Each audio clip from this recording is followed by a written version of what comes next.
Welcome to the Foul Play YouTube channel. Thank you, Jinx. Welcome everyone to open mic number 89. Going right through them. We can thank Mr. Colburn for that, though, and his lawsuit for these multiple open mics, trying to get through these documents, and we got some really good ones coming. We went through some good ones. The Colburn excerpt depositions were really interesting. I don't know about the rest of you guys, but what I got out of it was they destroyed his case. He really did, between Lita and Mr. Vick, the lawyer. And we've got more coming. There's another excerpt piece.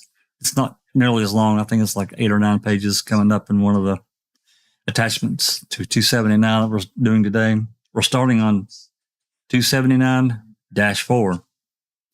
Got a few emails to get through. So we'll get through those here momentarily. Let's greet everyone, be polite and all that kind of stuff. We've got Cherie in channel. Thanks for coming today, Cherie. How are you?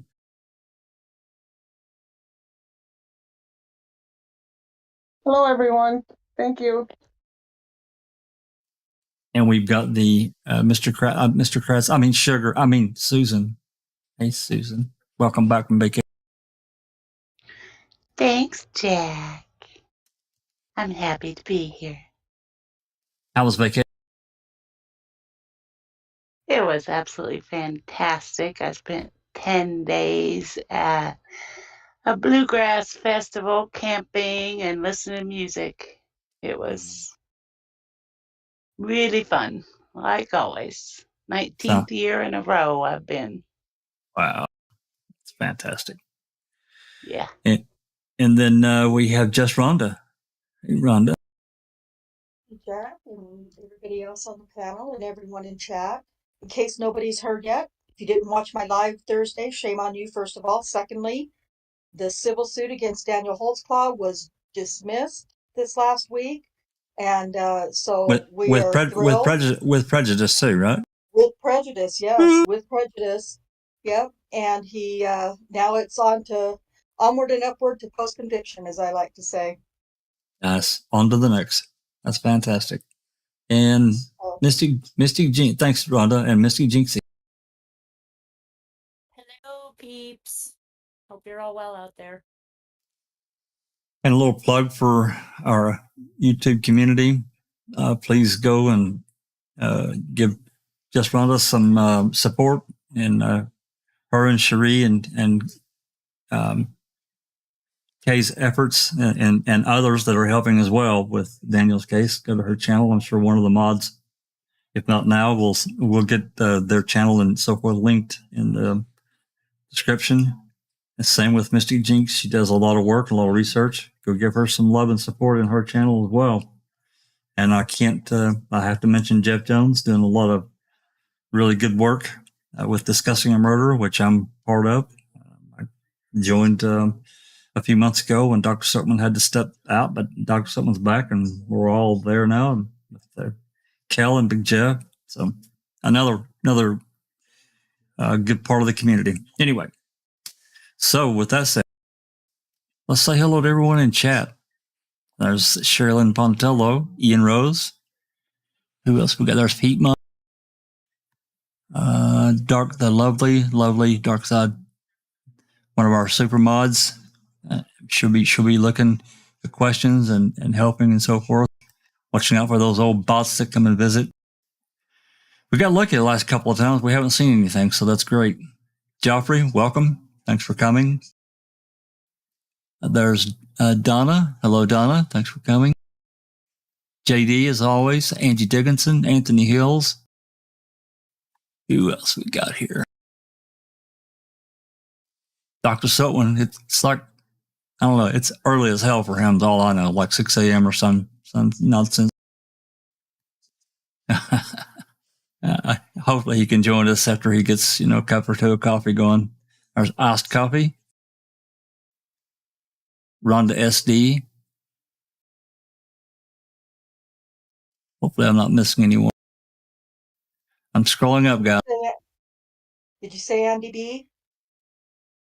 Well, I saw him, but I didn't mention his. Not kidding. I didn't see him. Hey, Andy. Gloria Glenetsky, case 10, iced coffee.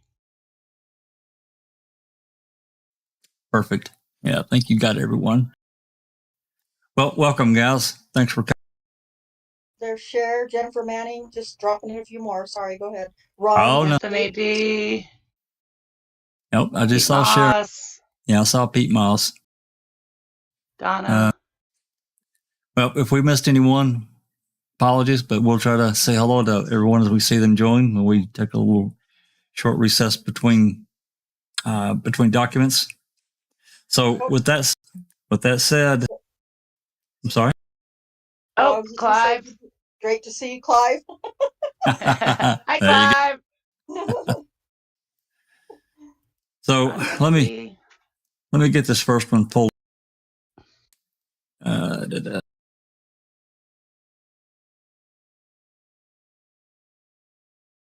It's more like Cliv. Cliv.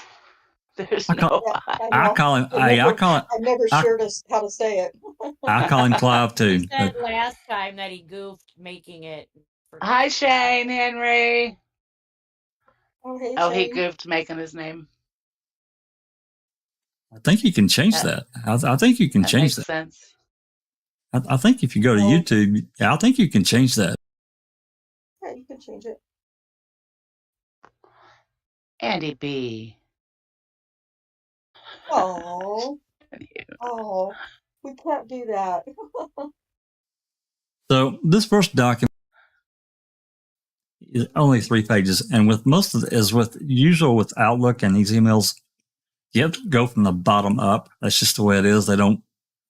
I mean, I get you can do it. You can set your order of sending or descending, and but you have to go in and physically do it and tell it to start from the earliest or the oldest to the newest. But apparently, in these, they didn't do that.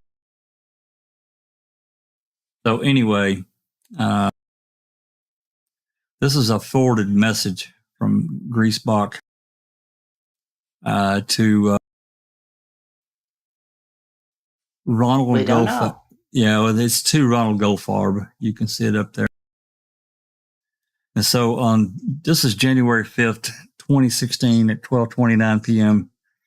Griesbach says, 15-minute interview I did with Milwaukee's WTMJ this morning. I'll give you an idea of where I'm coming from.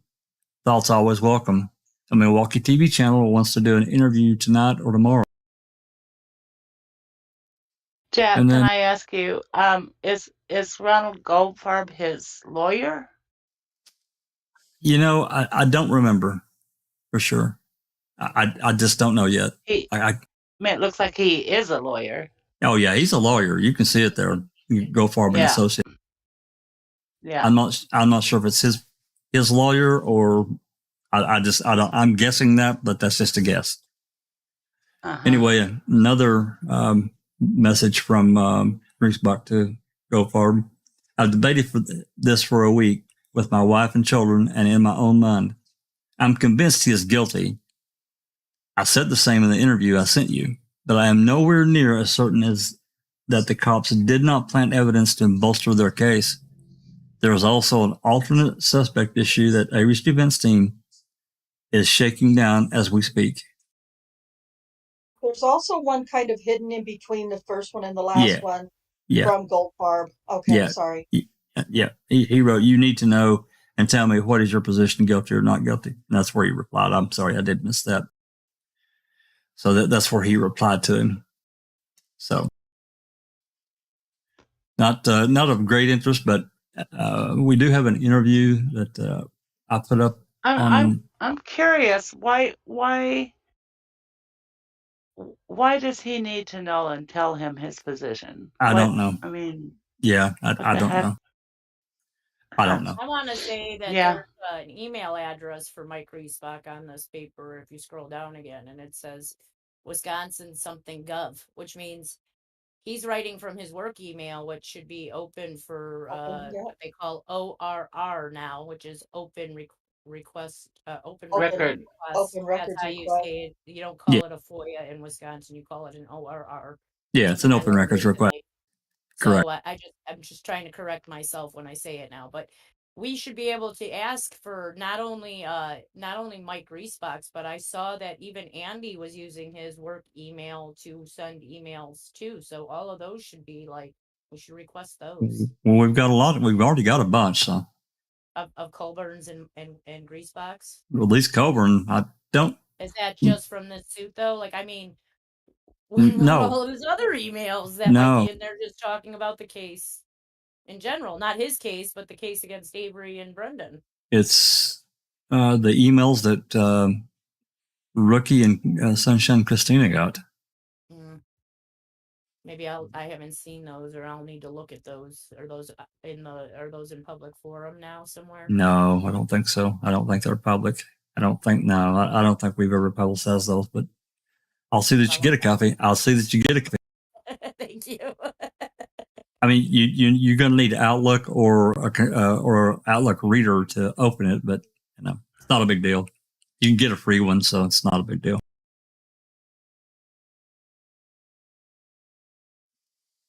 Anyway, there's really not too much there other than there is an interview that Griesbach did around that time frame, early January, and it is posted. I think it's in the interviews in the Outplay channel. I think it's where it's at, but we've definitely got it. Don't ask me where I got it because I don't remember. So if you ask me, I'm going to say I don't recall. Well, Did please he don't talk ask him. about planting in that interview? Like that he thought maybe the cops planted this or maybe they planted that, but did he say that in his interview? I don't think he did. I don't remember. It's been a while since I listened to it, but I don't think he said that. We'll have to listen to that one. For some reason, this next one, Exhibit 5, this is 274, it's 279-5. For some reason, it grabbed a bunch of other stuff here. I'm not really sure why it did, but there's like 12 pages or 10 pages of trash. I'm not going to go through all of it because it's just a bunch of news articles that we can't read.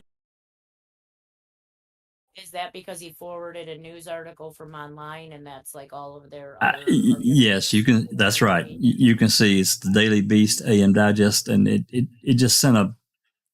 I'm sure he was trying to grab this particular one. Subject making a murder. The men Stephen Avery thinks could be the killer. Yeah. So it grabbed everything. So this next email is on the 10th. A few days later. Let's see. Yeah, you see, we don't have anything. He's replying to Griesbach, but we don't have any other context to go with this, at least any further than what we just read. At least not yet, we don't. And I think it would be in order anyway.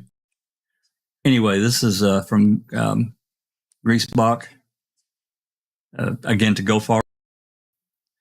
He says no. First one from Goldfarb just below it, Jack. Oh, that's right. Another one slipped in here from Goldfarb. The latest. Yeah, the latest worth dealing with. Griesbach says no. Same guys he wanted to, but was prevented from pinning it at trial. It's hogwash. Same with Siegfried. Y'all know who Siegfried is. He also mentioned him in his book. The Joyman. The Joyman, Siegfried Berg, who is looking more like the Vic of his whacked out wife, trying to set him up. That the murderer, though, it will still hit the fan when Avery's lawyers start filing motions. I'm guessing in a few weeks. Spoke with Dean Strang, one of Avery's attorneys, a few times this week. He doubts they have enough for a new trial, even if Dassey's confession is thrown out as a coerced because it was not admitted in Avery's trial. Dean as much admitted that he knows this guy did it, which is not to say that the cops did not plant evidence to make their case. Demonstrations planned at courthouse in 2 weeks with rumors of Alec Baldwin coming to town to join in. Crazy stuff. Still working and making good progress. What does So it did mean? that rally start? Was it at the end of January? Was there a rally? Yeah, but yeah, No, that was there. just like 3 weeks in. I mean, the Yeah. January 10th, 2016. When did the rallies begin? Yeah, I know. I know there was But one that was in the winter time, but I don't know if it was actually within that first 3 weeks. that's what he's saying. I It's planned at the courthouse. I think it was. It was still cold. What rumors of Alec Interesting. Baldwin? I have to look that up. What? I Yeah. want to know why he says such things like Dean's as much as admitted. You know, he knows That's what I this was. guy Yeah, did. that's what I was I don't trying to like ask. that he's putting those words in Dean's mouth. Mm-hmm. That's greasebuck for you, though. Is Dean going to be able to sue Greaseback now for defaming him in this? In this email he wrote to his lawyer or whoever the hell he's writing to. I don't Yeah. The believe only that thing one bit. I don't believe Dean has much admitted it to. I think I don't either. you can kind of like the last things he says in Ma'am that kind of irritated me was like he almost hopes he's guilty because if he's not, it's such a shame of the justice system, right? Like it's Mhm. something weird to those effects. Like he's not admitting that he's guilty, but he's saying he almost wants it to be because how fucking sad, right? Like this is another innocent man behind bars. So I think that's what he's really like. I don't think Dean admitted it to him. I think he's saying it because of what was said last in Ma'am, like one of his last quotes he said. You know, I mean, it kind of makes you question whether Dean thinks he's innocent or not, just the way that he says it. But I don't think that means he admitted it to him. I don't either. And weird. Seen I like guilters use that. I've seen guilters use that scene as saying the same exact thing. So he's just pulling that from that. Andy B says Dean relies on the I do hope he's guilty because it doesn't bode well for the justice system. Correct. That was from that scene. Right. Mm-hmm. So I'd like to, before we move any further forward with the next one, I'd like to say, hello, Alice. How are you? Hi, Alice. Hi, Alice. Oh. Hello. I think I forgot that we were going earlier tonight, and I'm sitting thinking, all right, we're on in about an hour, and then I was like, oh shit, no, we're on fucking early. I'm just used to going so like later on. So I get the dog out, I have my dinner, and then we're ready to go. And then I don't know why, it might be my phone right enough, but I didn't get a notification. But I picked up my phone because I heard it going bzz, so and then I seen the YouTube thing and it was foul play as live. I was like, oh shite. Yeah, because there's so many of these attachments. I mean, there's 50 something in this one document. There's 50 something attachments. You know, again, some of them were or nothing, but many of them are. So anyway. Yeah.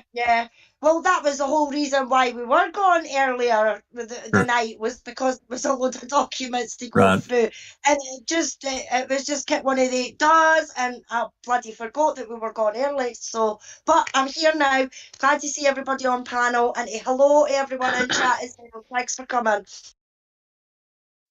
Absolutely. Well, thanks for coming. All right, so let's move on to Exhibit 6. We got more email. Let me make sure I get everything here. Now, this one is 3 pages. And it goes from top to bottom, it looks like. No, from bottom to top. Trying to look at timing here. That's January 12th at 12:49. At 12:49.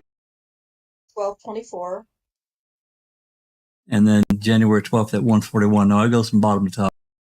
Well, the bottom one's at 12:49, so they're kind of mixed up here. Yeah, they are. So the bottom one goes first, the top one is second, and the middle one is third. Well, that's a hell of a way to run a... Yeah. Wait. Weird. That's at 12:20. 12:20. At 12:49, Colburn sent this letter to whoever, and then at 12:24. The top one is first, yeah. Yeah, Yeah, the top one's first. The bottom one second. Okay, I want to tell you guys that I'm pretty sure there's another email prior to this one right here that I've seen that was on like January 8th or 9th, somewhere in that time frame. Anyway, let's start. And this is to Patrick Dunfree. 12/24 on January 12th, 2016. So let's think about that. That's 12. It's 3 weeks and a little over 3 weeks since my marriage. So, sir, thank you so much for your prompt reply. Like you, I have refused to watch it, and in a small act of defiance, canceled Netflix. I can try and get that info from others who have suffered through it. I can tell you specifically what the defense claimed during the trial because I testified. The claims by Netflix documentary mirror those claimed by the defense during the trial. I will get my notes together and address. That's not all of it. Doesn't look like. There's like cut off. Yeah. Missing page. That's all they wanted to use. Evidently, in the case. Yeah, I guess it's confusing. They just want to hear him saying that Netflix mirrors what happened in the trial. Yeah. A little sus because we don't get to know what gets said either way. Yeah. But after that. And then the next one, I guess, is the bottom one from a timing standpoint, 12:49, which is right after. Yeah.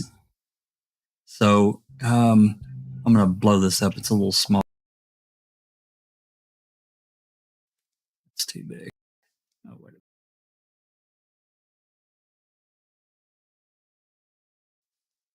It's still not going to fit. Use your numbers down in the bottom right-hand corner, Jack. Yeah, every time I fool with that, it blows it up like 19,000%. So I just use my scroll wheel. It's fine. Susan, you want to read this one? Sure. Dear sir, now he's writing to the same lawyer, so it seems like these are out of whack. Yes, anyway. That's what I'm saying. There's something not exactly right here. I'm not exactly sure what it is, but it is what it is. Yeah. Dear sir, I was referred to you and your firm by attorney Mark T. Baggins, who stated you have defended police officers before in a defamation case or suit, perhaps the Badger gun case.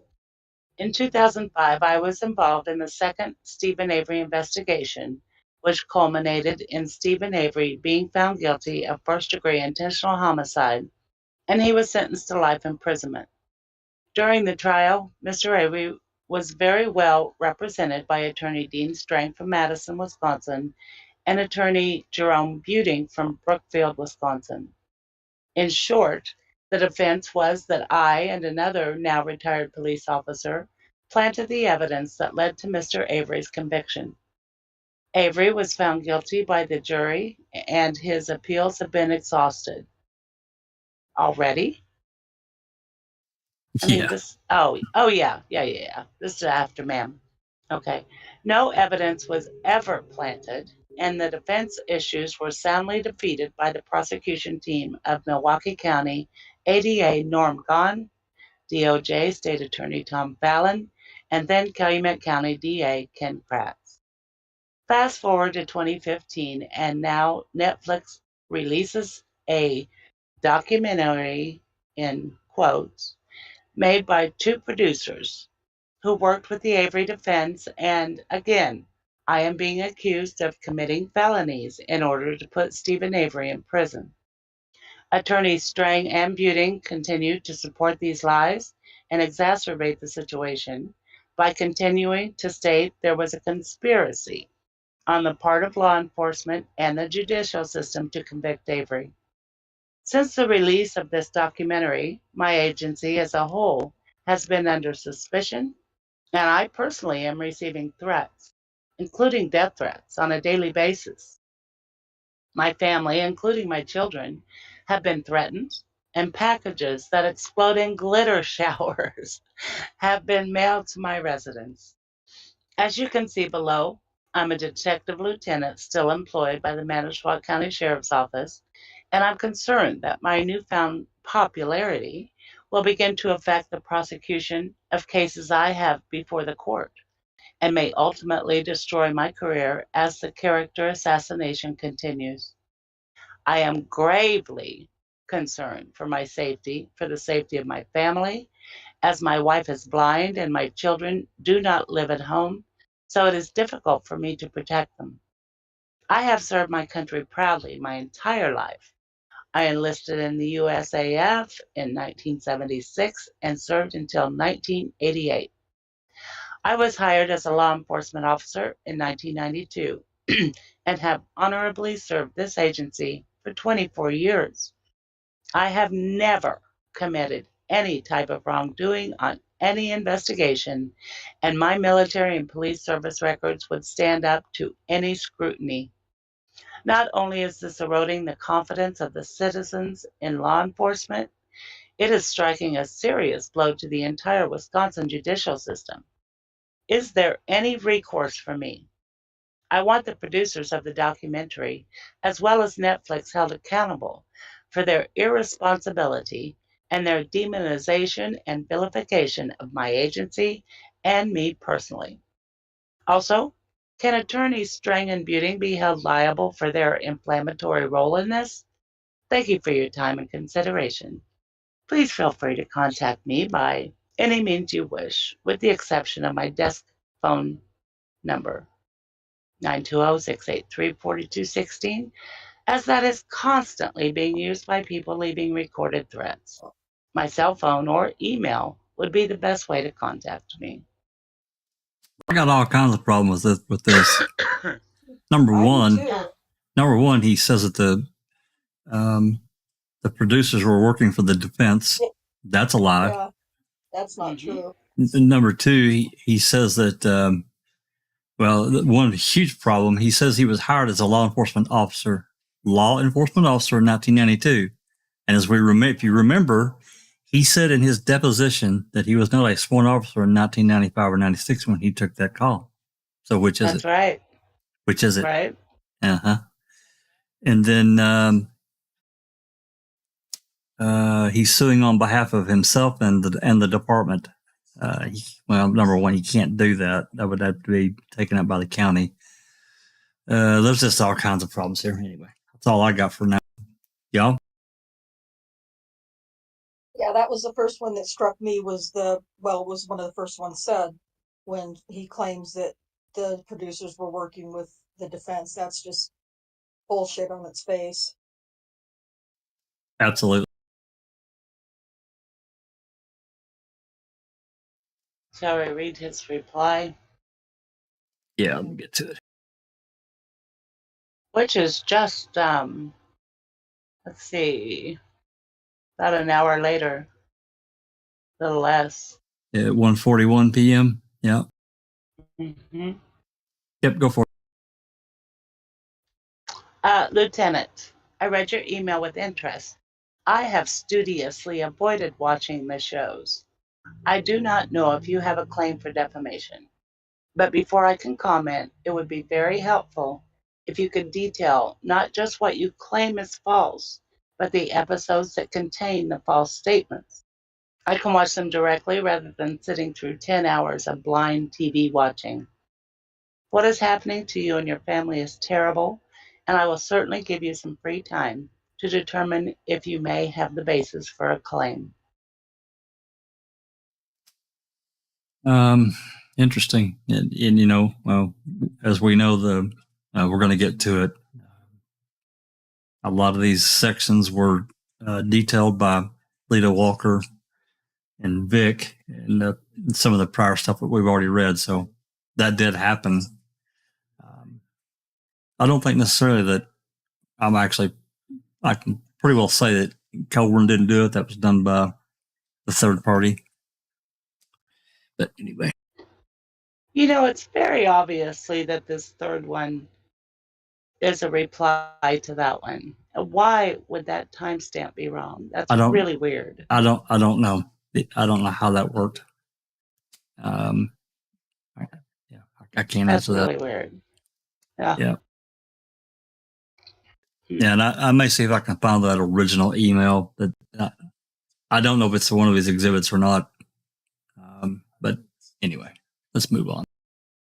Well, I'll wait. Is there any questions from the chat from that? Doesn't look like it. There's a difference between working for the defense and with the defense. They invited law enforcement to share.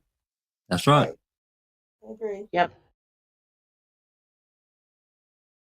Okay, we got another email. This is Exhibit 7. Looks like we got a couple of pages here. Let's see what we got.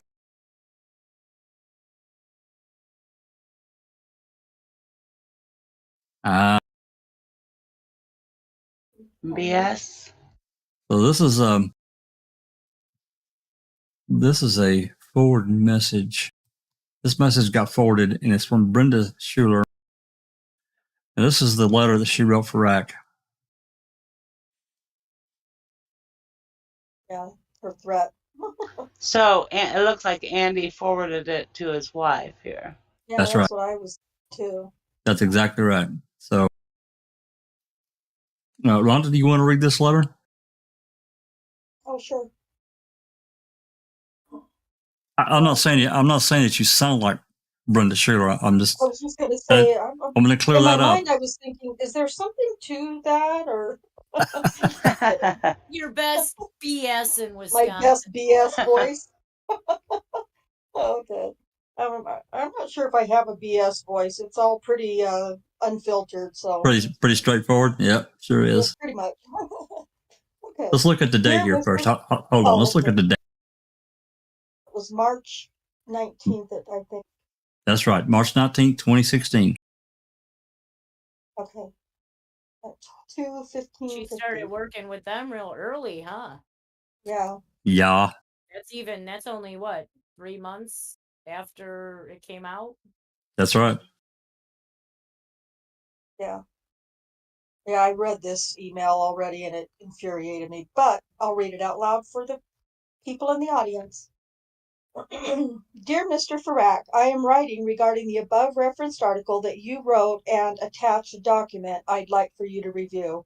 I'm hoping that you will share this information because too many people are already taking the word of the defense side. Keep in mind that Stephen Avery had his day in court and was found guilty.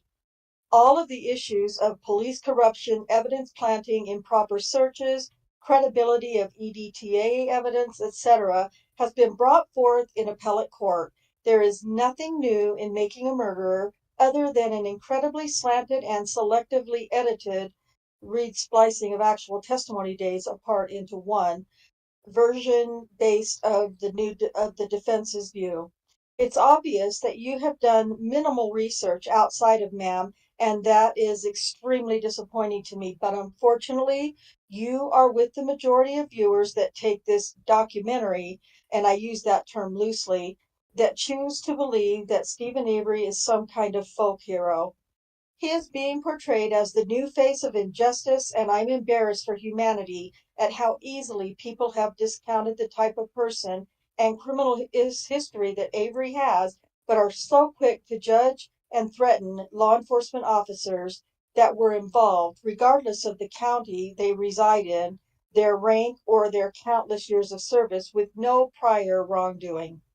So, in effort to stand behind my strong opinion of bias towards MAM and your article that only portrays the defense side, I'm offering up a chance for you to show your credibility in reporting my rebuttal. I am hopeful you will do that, and if in the end you don't, then it'll certainly be noticeable that you have no interest in reporting a story fairly to both sides. I attached a document pointing out 5 things from your article. Thank you for your time.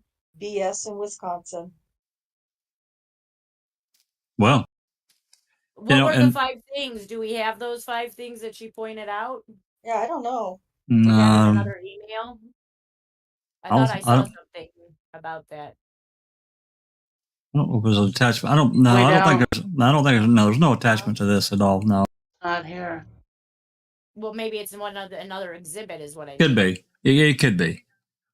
Okay. Well, maybe we'll see it as we go then. As for this letter, what her 5 points were. Jesus Christ, man. And this is her who's supposed to be making a fucking documentary that's not supposed to be biased. Fucking bullshit. Yeah. and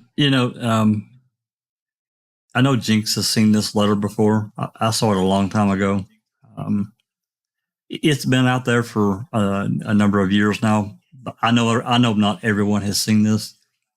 It is what it is, and I know it's hard not to get upset at this, but I guess because I've seen it so long, I've just accepted that some certain guilters they feel as righteous as we do from their side. So I've tried to leave some of the emotion away. I get why you can't. I do. I understand it. I still do sometimes.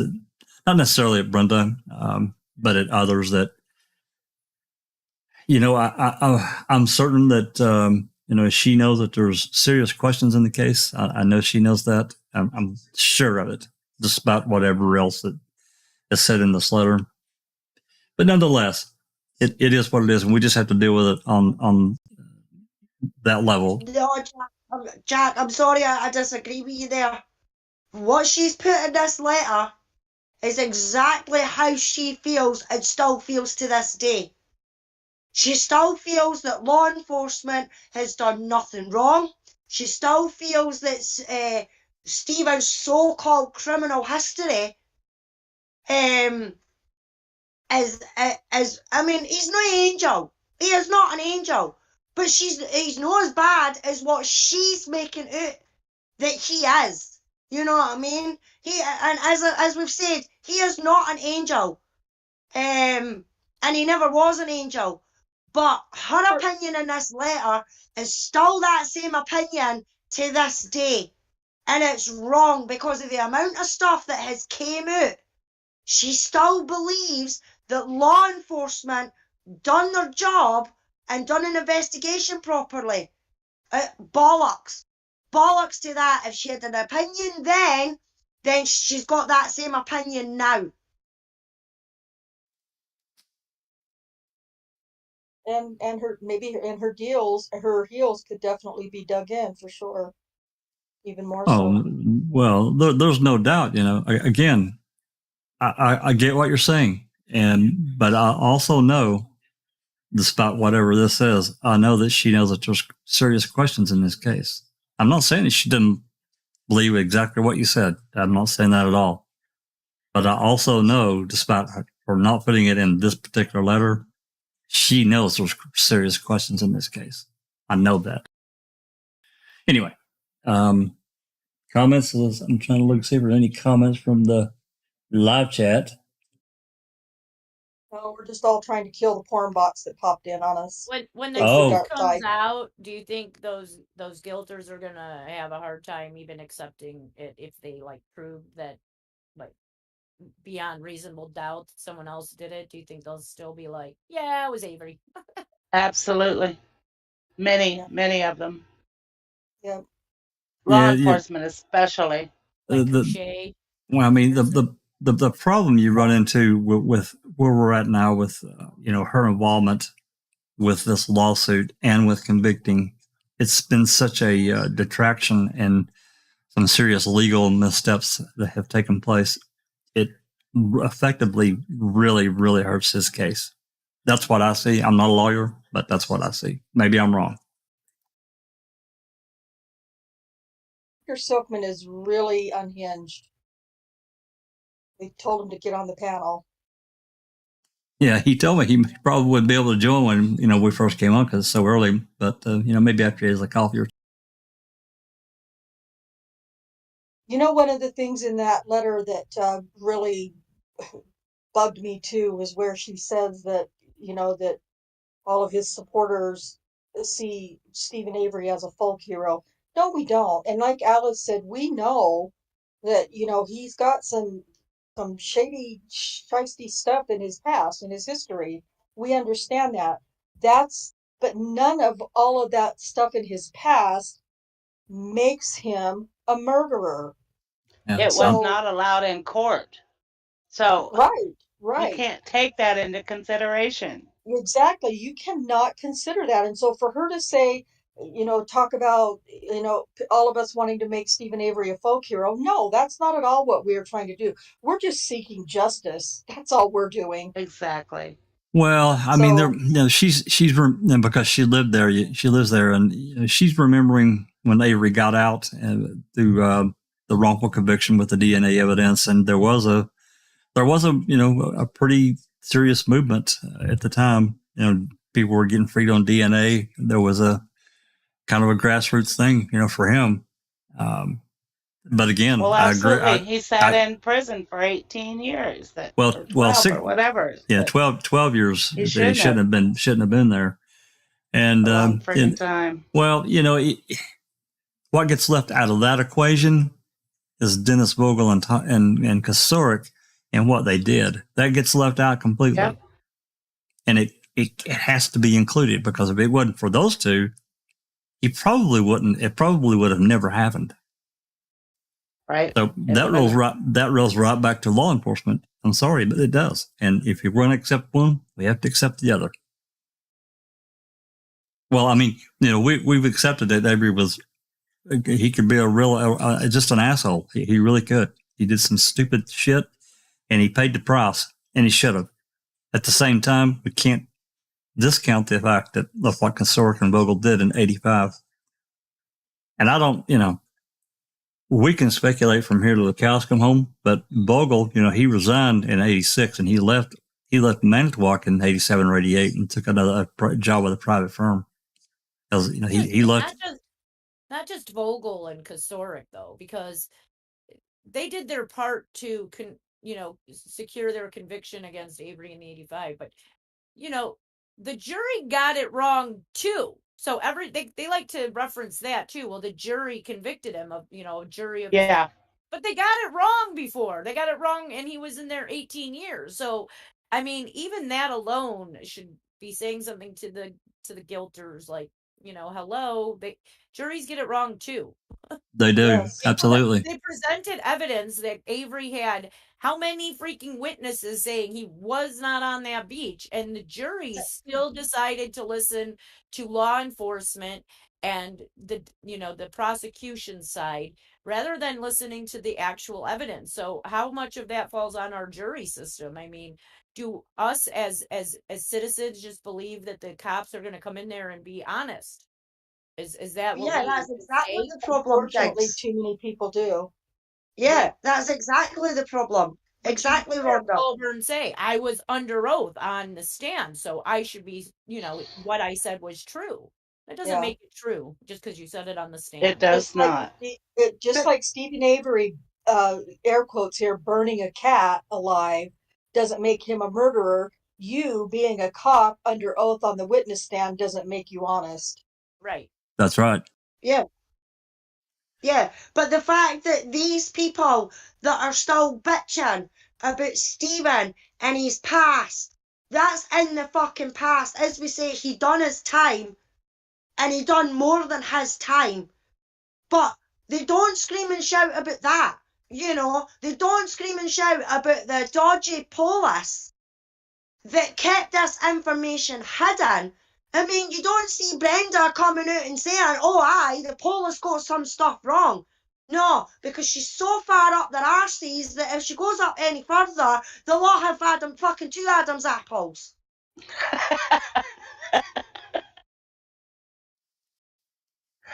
Alice. All right, so this next email looks like a forwarded, best I can tell here. The bottom one we've already read. This is a forwarded message. It looks like from Colburn. I'm going to scroll up here. He forwarded this message that he sent to the lawyer to Brenda. You see that up there?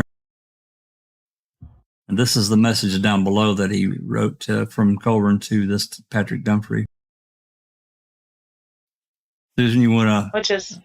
Yeah, it's at 12. It's January 12th, 5:42. It's later that same day. Right. You want to read this one, Susan? Sure. From Andy Colburn to Patrick O'Dunphy. Dear Sir, I now see Attorney Strang will be giving a presentation on the Avery case on 1/27/16 in Minneapolis at Sisyphus Brewing. It's sold out, or I would try to obtain a record of the event for you, as I am guessing my name will be bantered about quite a bit. Specifically, the claims against me are these: that all evidence gathered at the crime scene was planted. This is not all against Andy. No. No, I was just All going to say, evidence gathered, it's all about him, isn't it? Good grief. including the victim's bones, which were located in a fire pit next to Avery's residence, where he burned her body after dismembering her. Oh, really? He wasn't convicted of that. In Avery's home was located the key to the victim's vehicle, which had Avery's DNA on it. Only Avery's DNA. And nobody else's. Yeah. Their Sorry. story is I planted the key. No. I am being accused of breaking into our own courthouse and stealing a vial of blood that was used as an exhibit in Avery's first trial. I don't think they accused Andy of doing that, did they? Nope, No. they did not. They did not. Next, I am accused of either killing the victim or giving her to someone else who killed her and What? then planting her body at Avery's residence. What? Good God. What the More than- fuck? Crazy. Wh- He's Where out the of hell- his fucking mind. Where the hell did this come from? That's not in, ma'am. No kidding. Well, he hasn't watched it. He doesn't know. He hasn't watched it. Yeah, it's making a murder supported by Andrew Colburn as the planter of all. Jesus. His Nixon Oh is my. his Nixon is really good too. I know this sounds unbelievable, but you can't make this stuff up. You just fucking did. You just made it. did. You did. You just fucking made it up. The claim is that I stopped her on a traffic stop, then either killed her or turned her over to someone else who killed her. I've never never seen heard that. that one. I haven't I've either. never heard that. I've never read that anywhere. Surprised.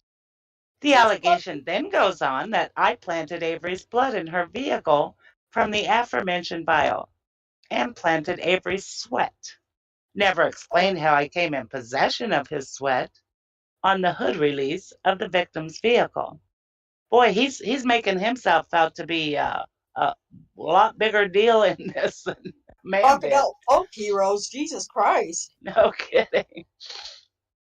The claim then goes on that after planting the victim's vehicle and body at Avery's residence, law enforcement then entered Avery's residence, took a rifle from above his bed, later proven to be the murder weapon, went Okay. outside and fired the rifle into the floor of the garage, and then replaced the rifle over Avery's bed. If you are in disbelief, I assure this is all in the court records for this case. What? What the fuck? Was he high when he wrote this? Oh my God. He says none of this is true. Well, that's a true statement. Including the part about it being in the court records. Oh my God. Sorry. Avery kidnapped this poor girl, assaulted her, and then killed and dismembered her and burned her body in a fire pit. The defense continues, and in part through Netflix, to maintain and keep alive these lies to this day. Just last week, Strang was on WTMJ radio saying these things I just mentioned. Oh my God, bullshit. This is insanity. The trial was over 10 years ago. How much longer can the defense attorneys continue this crusade against my agency and me personally? I picked out some of the emails I've been receiving as a direct result of the Netflix rubbish. I will forward them to you. Also, I have recorded to disk voice messages that I receive daily, recorded to disk voice messages that I receive daily. I can provide you with copies if you so wish. Again, I assure you, everything I have told you here is part of the court record, which is subject to open records. Thank you for your patience and time. You know, Andy did not attend the trial. He was only there for his testimony. He doesn't even know what the fuck was said, obviously.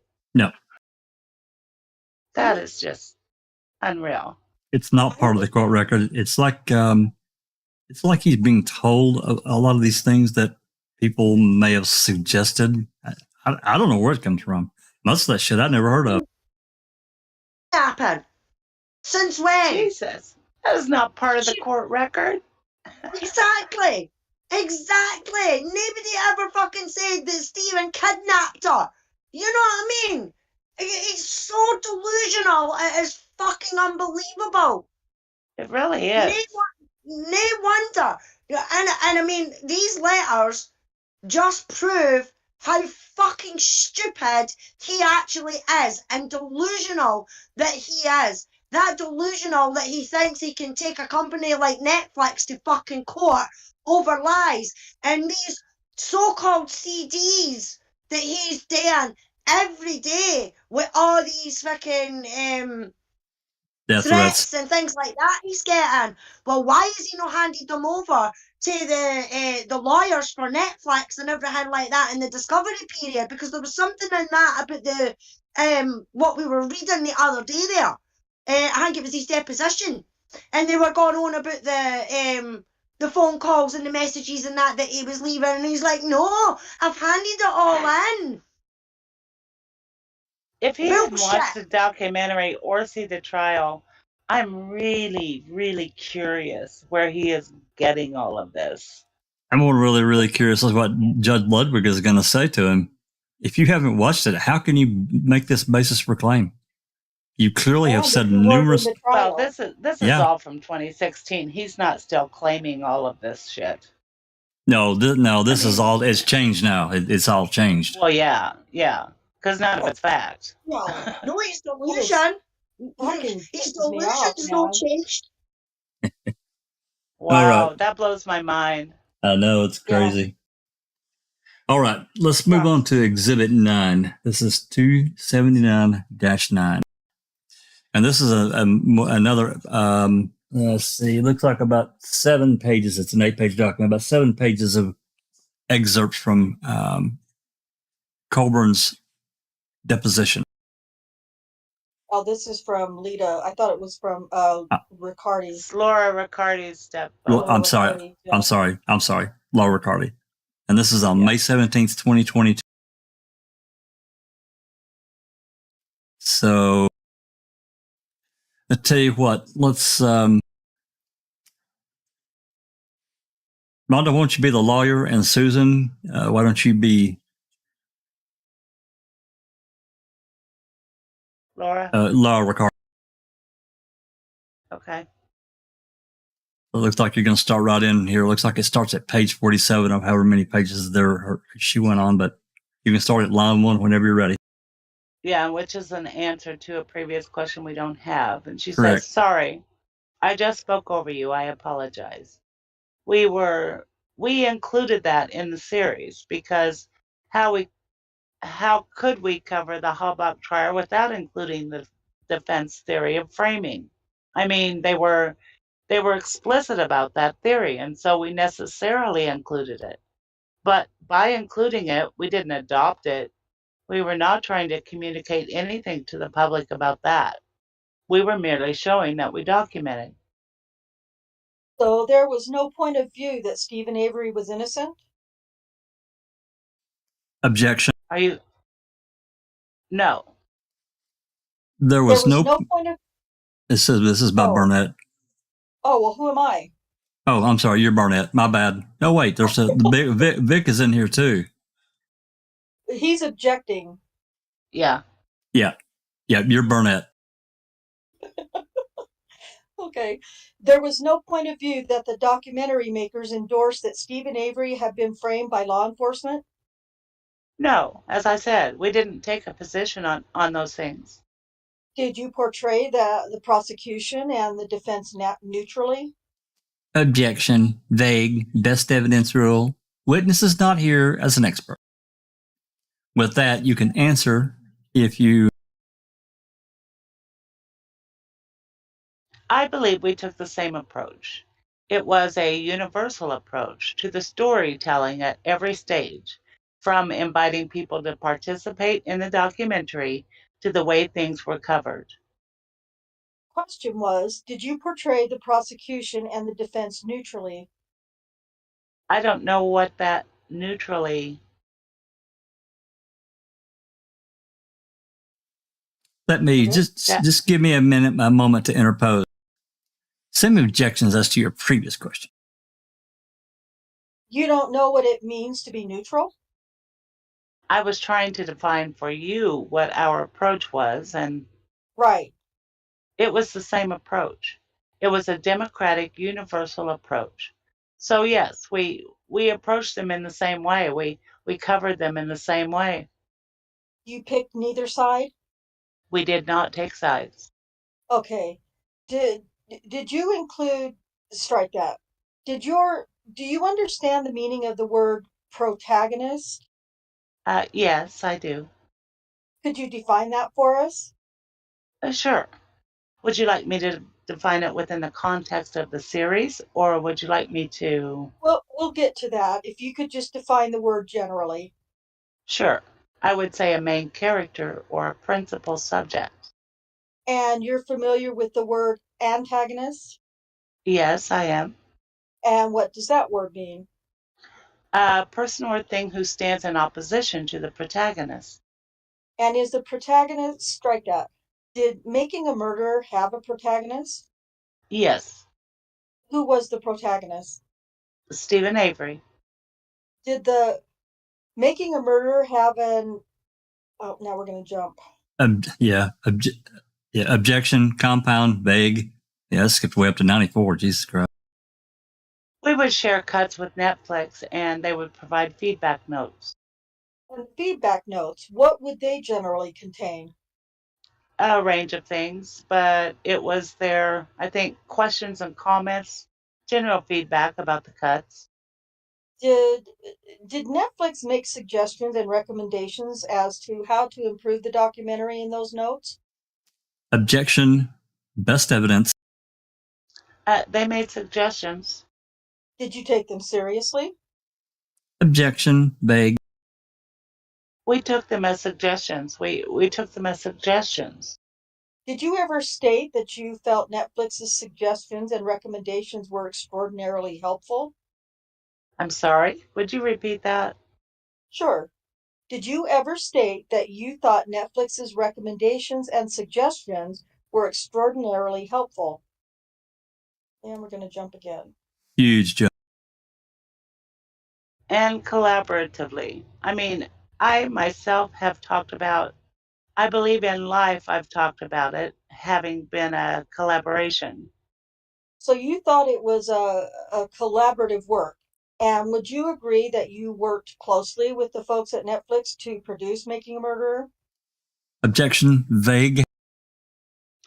I don't know what Lisa Nishimura means by closely. Work together, perhaps, communicating openly and frequently. Would that describe how you and Netflix work together? I don't know if I would say frequently. I mean, if I think about the workflow, we were working in separate locations. I think we were, mainly communicating on phone calls. There was an occasional meeting, but, for the most part, Moira and I, were most interested in, being able to do the creative work. And then at times we were required to share it with Netflix, and that would, lead to notes and conversations. And then we would go back and we would work creatively. And then it was that sort of thing. And then we're all of a sudden done. Mm-hmm. That's it. Interesting. It's hard to take too much away from that, but it looks like they were trying to drive down the separation or or maybe even how close, I guess we could say, that Netflix was trying to force their will upon the filmmakers. And I don't think it was that at all, just from what we read so far. No, it doesn't. No, I don't think so either, Jet. They gave them funding. They looked at some of the stuff that they were doing, gave suggestions on how they thought they might be able to improve it for presentation, which is Netflix's goal, to make money. That's the bottom line. But like they said, they really didn't know anything about the story. They didn't, no. They didn't research the case or anything. No, they left it to the filmmakers to present it truthfully. So, right. And, I really wish that she would have said, we approached the state side and they gave us the finger. They didn't want to participate. So they were really limited. And I think that, to me, they could have really, really wrecked the state in their presentation. They could have. I say that not knowing what all open records they had, what documentation they had and so forth. But I suspect that they have more than what we think they had, because a lot of documentation, if you guys remember, and just remember thinking back about watching Making a Murder, and there's a lot of documentation here and there that gets shown. They could have really, really hurt the state and put them in a much more negative light. So, all right.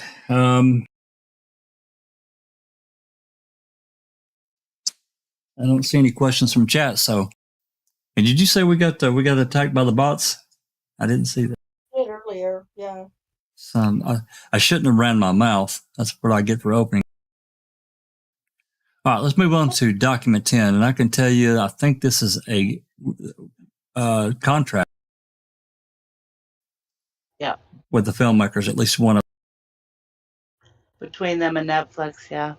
Yeah, there's a lot of redactions in this. We're not going to read every line. Not doing it. It's wordy. It's I think legal. It's pretty boring. Yeah, legal crap. It is legally.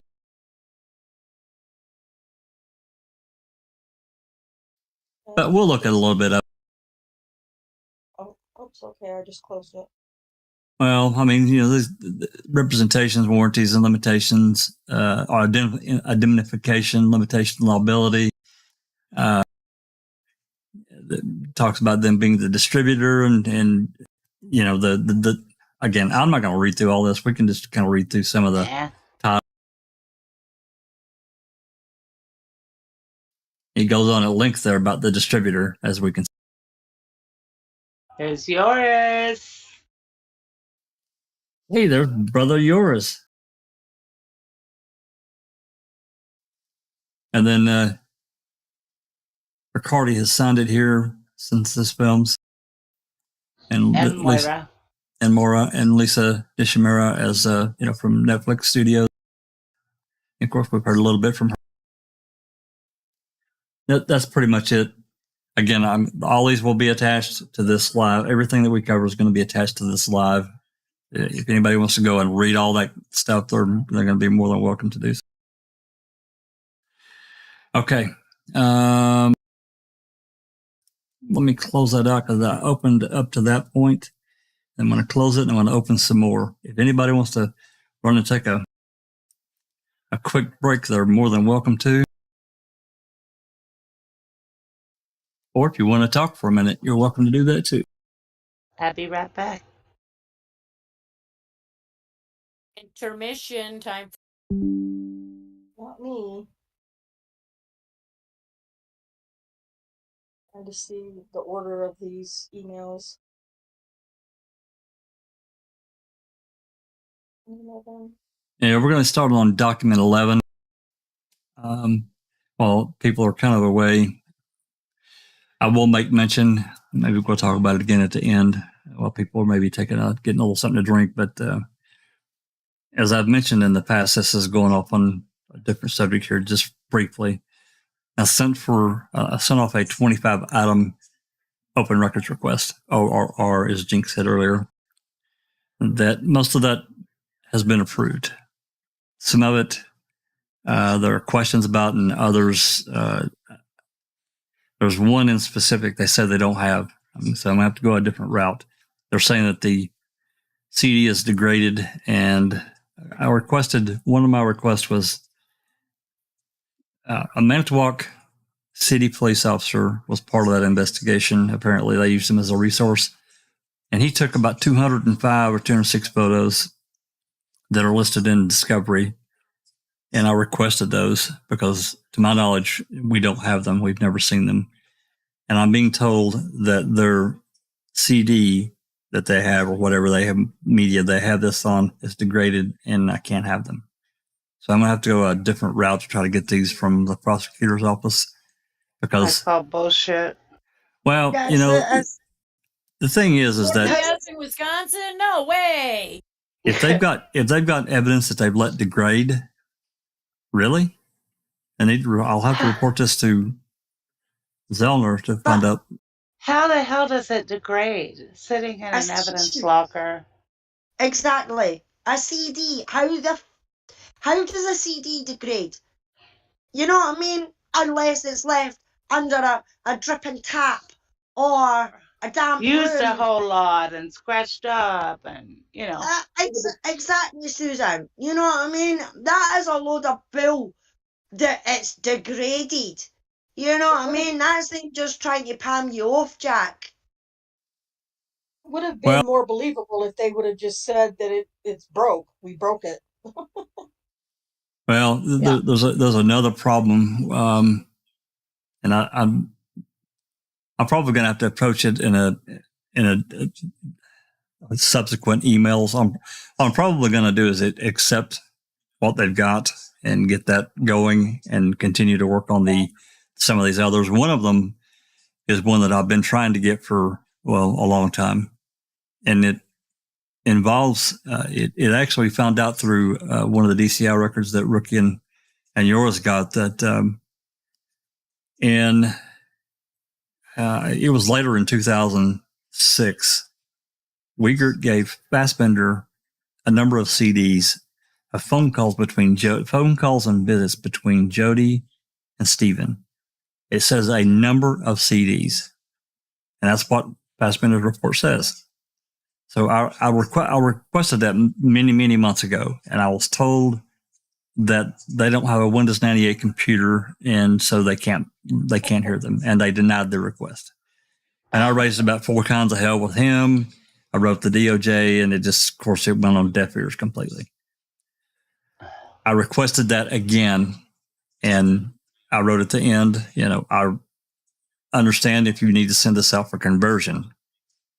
Shame on them. They've already proven that they can send stuff out for conversion if they don't have the capability. Right. Well, they're telling me that I can have it, but it's one CD. So I want to know how a number of CDs now turns into one CD. Sherilyn wants to know what were the dates of those calls you're talking about. Well, these range from October 28th through December 6th. We've got most of them, but there are about 5 or 6 that we do not have. We do not have them, and I want them. So, and these occurred sometime between October 28th and probably November 6th or 7th. So I've tried, and I'm not the only one that's tried to get these calls. So, if it requires paying a few extra dollars for a few extra CDs to get each CD of whatever he turned over, because it doesn't say specifically. And let me add to this now. I've also requested some other phone calls and jail visits from Jody that we don't have. They're not out there anywhere. So what I'm requesting from that particular item may be included in other requests that's been approved. So it could be a wash. I just want to, the problem I have here is that if he handed over a number of CDs of jail calls and visits to Fassbender, how are they cramming all that on one CD? My fear is that something's going to get lost in the shuffle metadata is going to get removed, dates and so forth. And we need all that, to build a comprehensive story. You need the metadata, you need the dates of the calls and the visits to make it work. Anyway. Yep. There are other things that I requested that we don't have. I know others have tried to get them. One of them was they subpoenaed a number of records, phone records. And I think that documents, I think it's 40 or 50 pages. And then the return from that is 138 or 40 pages. But he's asking me which number I'm looking for. Well, I don't, unless I get the first one, I can't answer that. I don't know what numbers you got subpoenaed. So that's another conversation. So anyway, we've got some other things that are coming that are not out there. Things that we've tried to get in the past that they wouldn't release. So I think I'm going to go ahead and just accept it as is, and I'll deal with these other issues in a separate open records request. Jack, see how they told you that it was done on Windows 98, so it can't be converted. Have you said to them, well, if it's Windows 98, just send me it.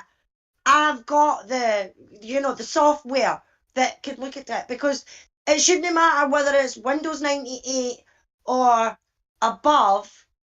If you're running on a Windows system, on a Windows operating system, you should be able to open it. Well, so I don't understand why they're saying that they can't give you because it's 98. Well, that's the thing, the operating system doesn't control what an audio file is. If it's a MP3 or a .wav file, any type of audio file like that, Windows is going to play it through the media player. It's a separate issue. It's like, I'm not an expert in this kind of stuff, but I'm kind of geeky. I get it. I understand. I've got CDs from the 80s that play on my 2020 laptop. So it's ridiculous. So anyway,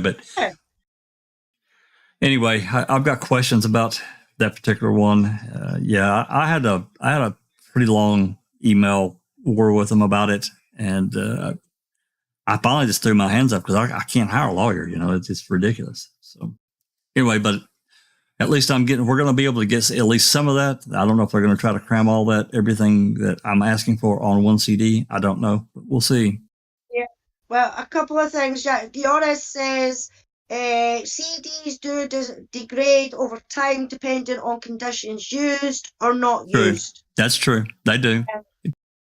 Fujiman is speaking of dates, does anyone know the date of the sheriff's video that was shown in the beginning of episode 7 on MAM?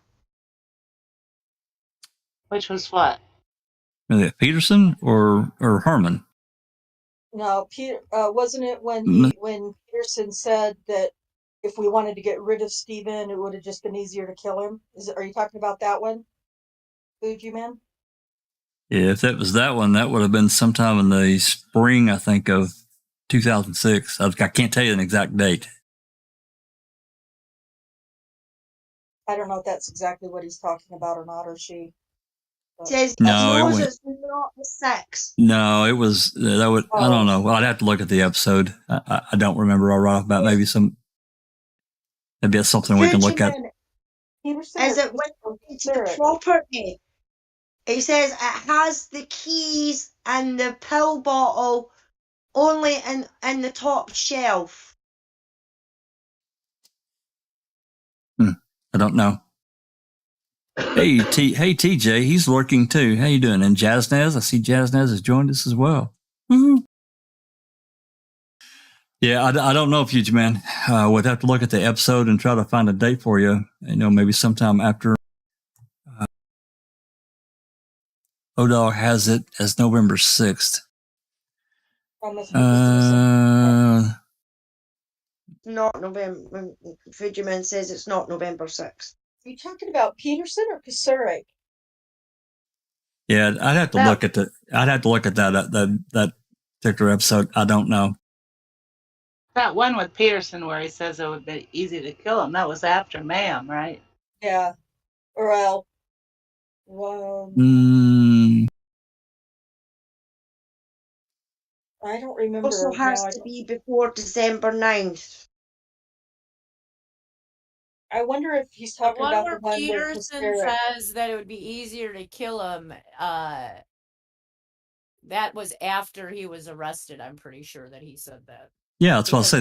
they I think that was in the used spring that of. to get him not to testify at any trial. They put I him think on the day it, they put him on the stand was in like June or July or August of 06 when they had him go on the stand and basically, what did he say on the stand? That he didn't believe the pubic hair was Penny's base. that's right. That's So right. that all happened within like that first couple of months after he was arrested. Huh. Yeah, I was thinking that was sometime in the spring. I don't know. I think it is too. I think it's Early after. 06. Well, Yeah. that one, but I'm also, I'm confused now. Okay, never mind. Hey, there's Thank you, man. I'm Cal. not really sure what you're talking about. Yeah, we'll have to talk Even about that. bedroom. Maybe Peterson says that in a news interview. So I think he's meaning the walkthrough video. Yeah, he says the walkthrough video on the 6th with Baldwin. They Oh, were well, at that's bar upstairs. okay. Well, that's not the sheriff. Yeah. They were in Barb's first. Yeah, we'll have to, I don't know. I'll have to go back and look, I guess. Yeah, we'll have to look at ODOC video. That's not the sheriff, though. That's Baldwin and the rest of them that did the walkthrough. Hey, Cal. Thanks for coming. All right, guys. Let's move on. We're on Exhibit 11. We'll look at it, Fuji Man. And here we have I tried to review several of these before, but I don't remember where we're at, so we're going to have to scroll a little bit here. This is a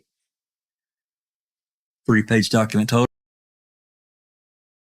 I think they're looking for some sort of editor or. This is at July 22nd, 2013. And if you remember, we've talked about in some of these the prior attachments that we're talking about in documents about messages and emails and so forth. And I'm sure looks like it's probably one of. Yeah, this one starts at the bottom. Yep. Okay. Yeah, this one looks like it's from Laura to Lisa Nishimura. Susan, you want to read this one? Sure. July 22nd at 10:11 a.m. That's right. Yeah. Okay. Let's see. Attached, you will find 2 documents that describe the documentary miniseries that we have been working on since December of 2005. The series is entitled Making a Murderer and is structured around the experiences of Stephen Avery, the only man in America ever to have been convicted of murder after having been exonerated through DNA evidence of another crime. Please see the attachments for a more detailed description of the series. The series will be released in an 8-part Netflix world premiere exclusive. The series is 90% shot, and we currently have rough cuts of the first 3 episodes. To date, this project has been exceedingly independent. To date, this project has been independent. The series has been entirely produced, directed, shot, and edited by my partner, Laura Riccardi, and myself. This past spring, Eleanor Daly came on as an executive producer. Now, with the support of Netflix, we are eager to bring on collaborators. We'll be working with 2 edit teams here in LA, and we'll taking a few production trips to Wisconsin for the remaining shoot during the fall and winter. We're looking to bring on an LA-based line producer and post-production supervisor to help shepherd the project toward delivery in May of 2014. We first learned of your work when we saw a video of you at the Countdown to Zero screening at Sundance, and your bio leads us to think you could be great fit for this project. If you think you might be interested in joining the team, we can send you additional materials, and perhaps we can set up a time to meet this week. We look forward to hearing from you. Sincerely, Laura and Moira. Yep, part of Synthesis Films, LLC. And then she writes back, "Hi, Laura and Moira. Thank you so much for your email and your interest. When are you hoping to bring on a line production post-super? And have you raised all of your budget to complete the film? I'm presently booked on a project through February, March of next year, so I'm guessing the timing may not work. However, I may be able to recommend some folks. Let me know your general budget range for that position, and I'll check around to see who may fit your needs. Best, Lisa." You go. And Laura writes to Eleanor Daly, "FYI, will respond later today, as it would be great to receive some recommendations from Lisa." So they're There you just go. looking for. Yeah, they're looking to fill that helpers. position. Yep, that's right. They're looking to fill a position to get more help so they can get the project completed. Mhm. So this is one of the emails that that went they originally had planned on 8 parts, but I mean, damn, they had so much film. I'm sure that 10 parts was, I'm sure difficult to get it edited down, but I'm sure they had plenty of material to easily do that. So, all right, let's move on. Let's do Exhibit 12. What do we got? Donaldson Caliph? That's a really weird font, hard for me to read. Yeah, Looks I think like- it's a release for Michael Griesbach for the film. That's exactly what it is. He signed it on January 20.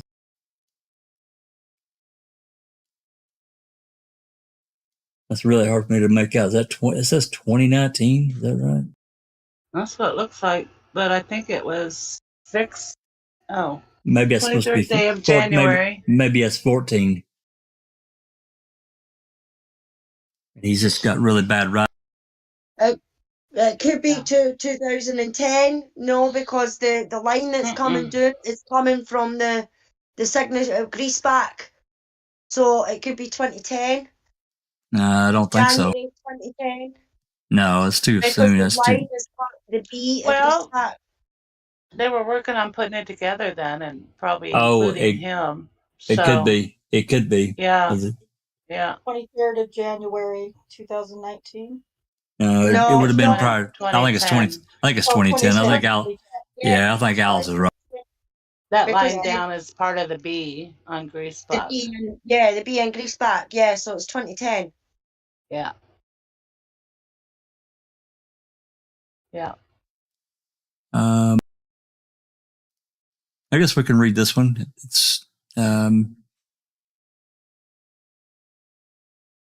yeah. I'll read this one. Let me blow it up a little bit more.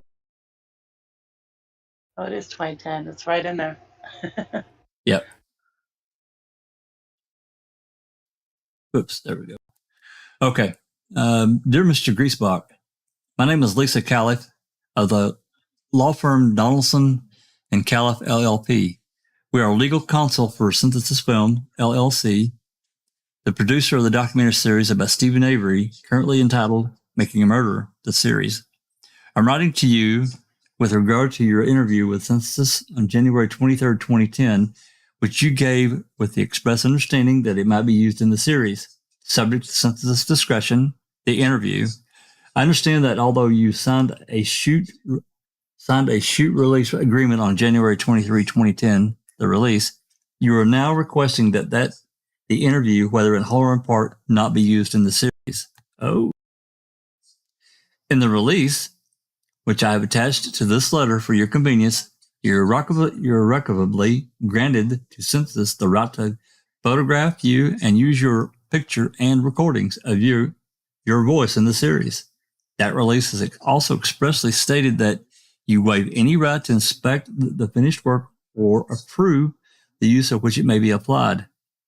Additionally, in an email you got on March 17, 2015, you acknowledge that the series, this is much 5 years later, you acknowledge that the series was picked up for distribution.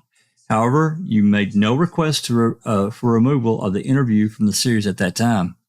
Synthesis has acted in reliance on the release for over half a decade, incorporating a piece of the interview into the series and shooting crucial scenes which specifically rely upon your statements in the interview. Based upon your express consent to be filmed in connection with the series, Synthesis has a legal right to use the interview in the series. The United States case law is quite clear on this point. In order to have a viable lack of consent or personal rights claim, you would have to show that there was some type of invasion of privacy or perhaps some type of fraud in the inducement, meaning you were fraudulently induced to act in a particular way. You could also assert false light or defamation, but only if you were in fact painted in an inaccurate or defamatory manner, which is not the case.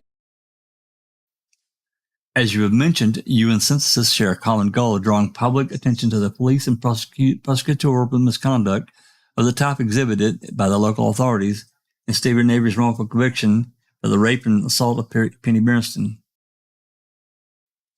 The sole portion of the interview used in the series speaks only to that of wrongful conviction in the case of Penny Berenstain. Your opinions in the interview, as it is depicted in the series, are unrelated to the later points made in the series which suggest that Stephen Avery may have been wrongfully convicted in the murder of Teresa Halbach. Moreover, Synthesis is in no way relied upon your book, quote, The Innocent Killer, unquote, a true story of wrongful conviction and its astonishing aftermath in the production of the series. In sum, based on the signed release, your appearance in the interview, and the fact that Synthesis justifiably and unreasonably relied upon your actions when obtaining distribution for this series, Synthesis has a legal right to use the interview in the series. I must note that this letter is not a complete statement of my client's right and remedies with respect to this matter, all of which are hereby expressly reserved. Please contact me directly if you have any questions or concerns. I look forward to hearing from you. Lisa Calliff. Wow. And that was sent November 17, 2015. Yep. So he was trying to back out before it aired. That's right. Ha ha ha. Wow. That's interesting. And I did not. Yeah. And then there's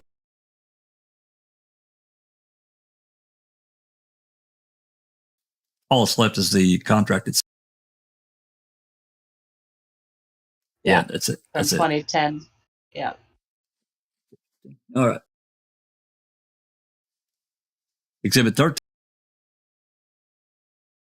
Maybe that's why he signed on. Wanted to get back at him.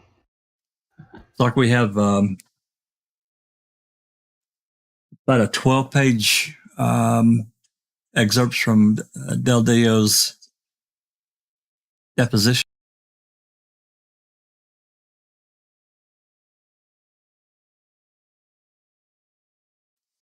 So this time, Susan, why don't you be the lawyer? And Rhonda, can you be Del Dio? Maybe not. Rhonda? Yes. There Can you she be? is. There she is. Can you be Del Dio? Yes, I can. I Okay. think it starts with him. It does. It does start with him because the first thing goes down to like two pages down. There's the first question. So yeah, you'll be starting off, man. Okay. So something really terrific. I was really struck in that conversation, which I shared, the focus on that they had on wanting to use Stephen Avery case as a look at the criminal justice system itself. I was struck by the fact, which I communicated, I believe, in that meeting, that Stephen had spent 18 years in prison, that someone could state at trial that they were so convinced that he had committed this heinous act, this rape, and that the criminal justice system got it wrong, that through a DNA testing, which for me at the time, oh, I lost my place. I jumped. For me at the time, for me Line at the 12. time,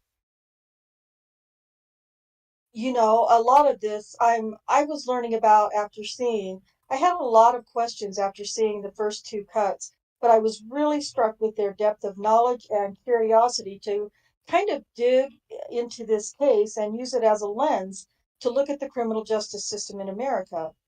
So I expressed that with Lisa at that time. I was again very impressed. Laura and Moira, I had learned that they had met at Columbia Film School.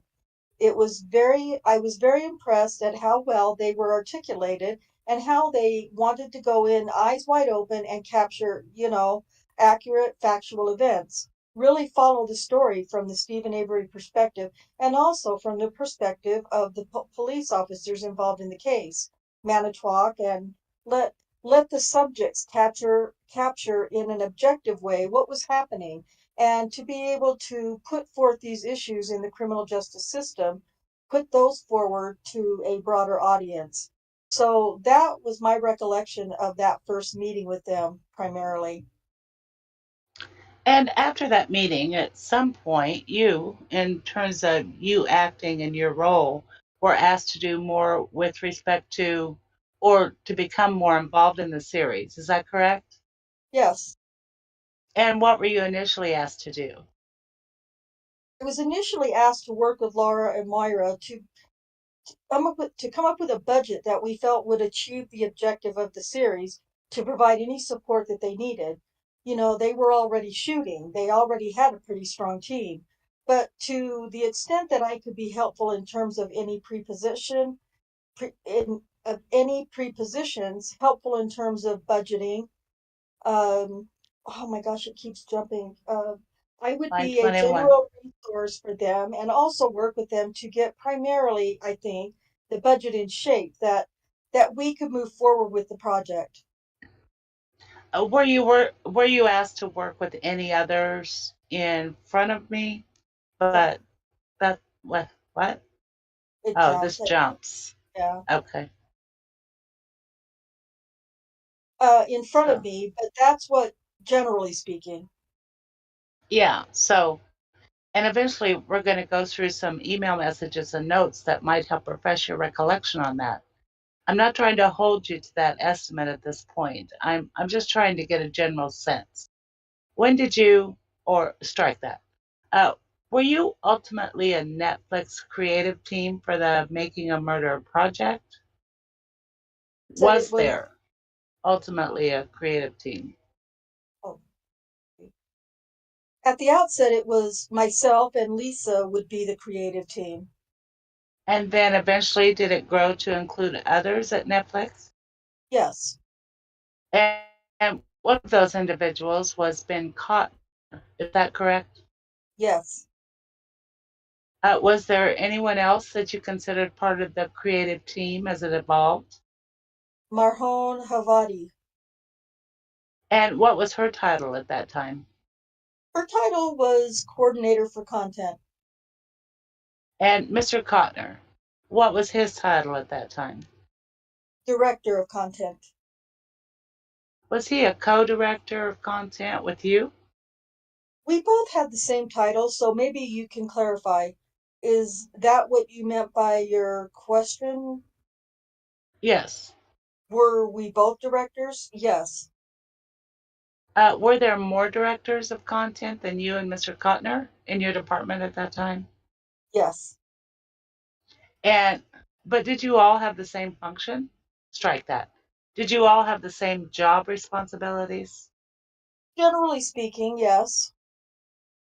With respect to the Netflix creative team, was there anyone else who ultimately participated in the main focus of the work other than Ben, Marhon, Lisa, and yourself?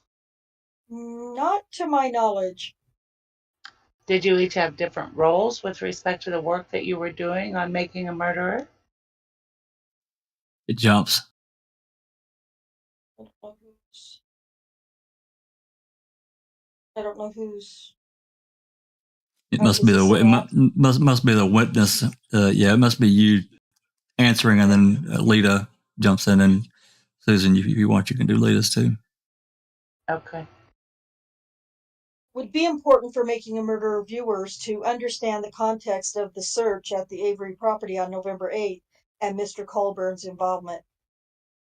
Yeah, I think your question assumes it was not in the documentary. And I think well, if the witness feels like he can answer your question, I'm not instructing him not to answer it. Yeah, I don't know what context, whether this was or wasn't used. I don't recall whether it's in, but I wouldn't be making that determination. You know, Laura and Moira were the filmmakers. They were looking at the footage, the trial footage, you know, all the assets they had. They would be the ones to make the call as to what ends up in the documentary or not. From our role, the creative team, we were giving notes and feedback based on the cuts that were coming in. So, to the context this exists, to the extent this exists, this doesn't, I've never seen this. Again, I don't know if this is in the documentary or not, but it wouldn't be my role to suggest that something would be in the series from the trial specifically. If there was a cut and comment on it, we would give feedback as to whether or not creatively we felt it was working. But to the extent there's a specific message from the trial, I wouldn't make that determination. By Ms. Barker. Did you, with respect to the Making a Murderer broadcast and your involvement, what materials did you review? What source materials did you review during the production of Making a Murderer? We looked, we looked at the cuts that came in. Did you ever have occasion to review any of the depositions that were given by deponents in the Avery civil trial? No, Okay. Do you know whether Benjamin Kotner ever reviewed any of those? I don't know. Directing your attention to page 48 of 56 in the same document, and I'm directing your attention to the fourth line from the bottom. And I'll represent to you again that this is a copy of the transcript from the Avery criminal trial with omitted testimony highlighted as represented in Mr. Colburn's pleading in this case. The question is, with respect to Mr. Kratz's question, quote, have you ever planted any evidence against Mr. Avery, end quote. Assuming that the plaintiffs, that Mr. Colburn's response was, quote, that's ridiculous, no, I have not, end quote. Would you agree that it's a different response if it's as indicated at the end of that page, which states, quote, I have to say that this is the first time my integrity has ever been questioned, and no, I have not, end quote. Ms. Walker, object to the form of the question. The transcript speaks for itself.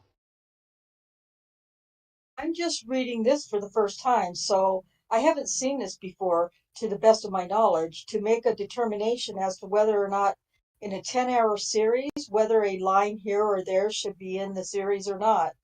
I have no way of making that determination. Again, Laura and Moira, we trusted them. They were steering us. We were looking at the cuts as they were coming in. So on an ad hoc basis, we're going to jump.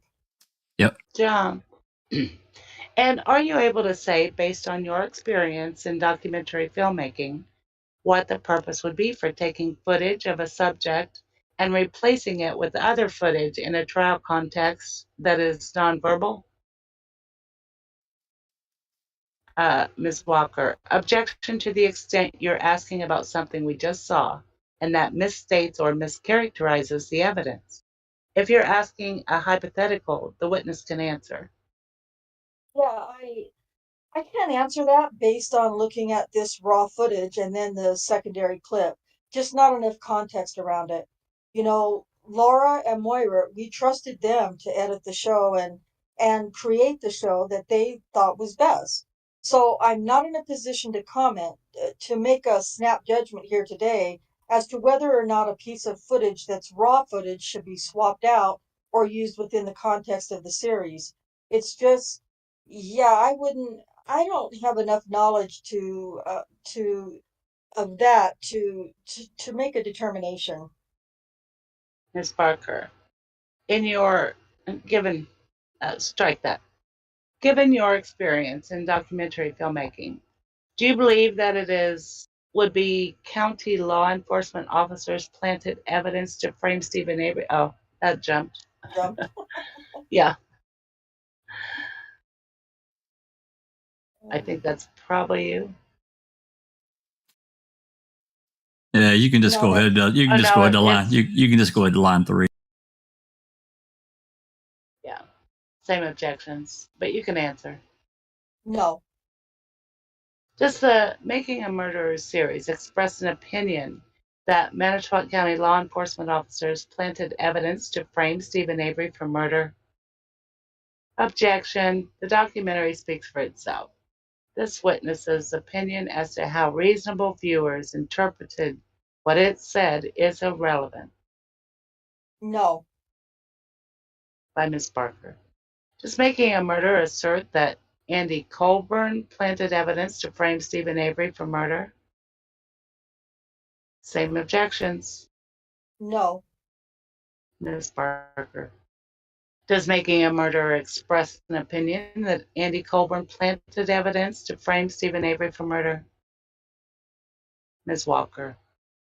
I'll make the same objection that the documentary speaks for itself and that this testimony on what it expresses is not relevant. No. Ms. Barker. Does Making a Murderer, you want to do Walker, Jack? I will. It might make more sense. Does Making a Murderer assert that Andy Colborn participated in a conspiracy to frame Stephen Avery? No objection. The documentary speaks for itself. No.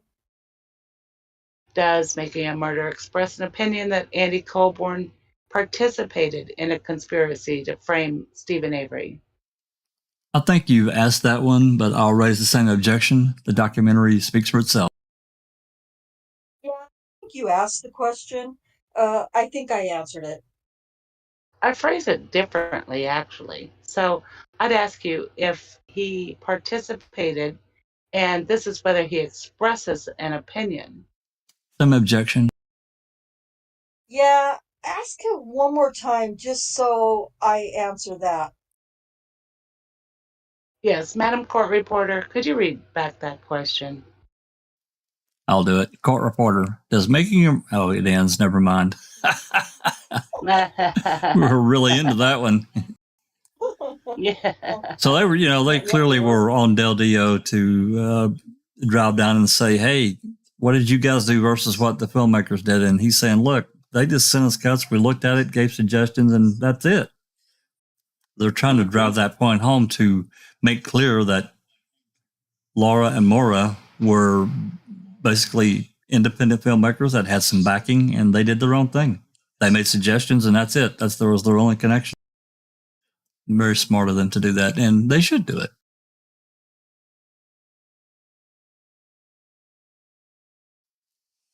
Okay, unless there's questions, comments, let's move on to Exhibit 4. And looks like we have I don't see suggestions. Yeah, it looks like there's some notes that this is a 10-page document.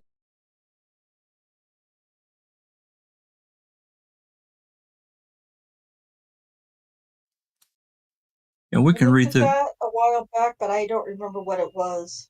These are suggestions that notes and suggestions that looks like Netflix, Lisa, and this Adam Del Dio sent to the filmmaker. Got it. See, I right? don't know I that believe it's one of the really notes. necessary. Sorry. Go ahead, Jinx. One of the notes I remember reading in these files was something about cutting out like Pete Betts altogether, Pete Bates, Ah, which they didn't do. So even if they gave the suggestion to do Right. so, they didn't actually have to follow the suggestions that they were being given by Netflix. Yep, very true. Okay. Well, let's read through a few of these. I'm certainly not going to read this entire. It's 10 pages. It's pretty wordy, but we can kind of get a feel for it, and then we'll move on. If there's any questions, then we can talk about it. So this is To Make Your Murder or Netflix. To Make Your Murder Creative, Netflix Creative. Making Your Murder Notes, episodes 1, 2, 3, and 4. This is November 20th, 2014. Macro note. We'll divide up a little bit of this reading so it doesn't get monotonous, but we'll read a little bit of it. Macro note. Making a Murder has all the components to be an epic series with the potential to engage global viewers and to potentially affect public opinion over these 2 live cases. From day one, we've been captivated with this unbelievable story and the incredible level of research, access, and information you have successfully amassed over the years. Currently, with the public appetite for crime-based nonfiction has never been more primed. With the strong cult following of crime radio and programs, including Serial, beginning to explode, and our internal knowledge of an extremely high-profile field/courtroom crime series set to debut the marketplace in 2015, the opportunity and stakes have never been higher. Making a Murder has all the elements to be the best of the lot. The story itself and surrounding footage is an absolute treasure trove. The macro note that all the elements are there, but the organization, structure, and pacing of the parts needs to be re-examined and elevated entirely. The story begs for more sophisticated editing style, which will provide for an immersive and all-encompassing experience for the viewer, including depth and unexpected foreshadowing of key elements. Pitch-perfect callbacks of evidence and breathtaking reveal. We believe it's of the utmost importance to identify and employ the primary editing role at this time to address episodes 1 through 4, while you can continue to shape episodes 5 through 8. And it looks like they've got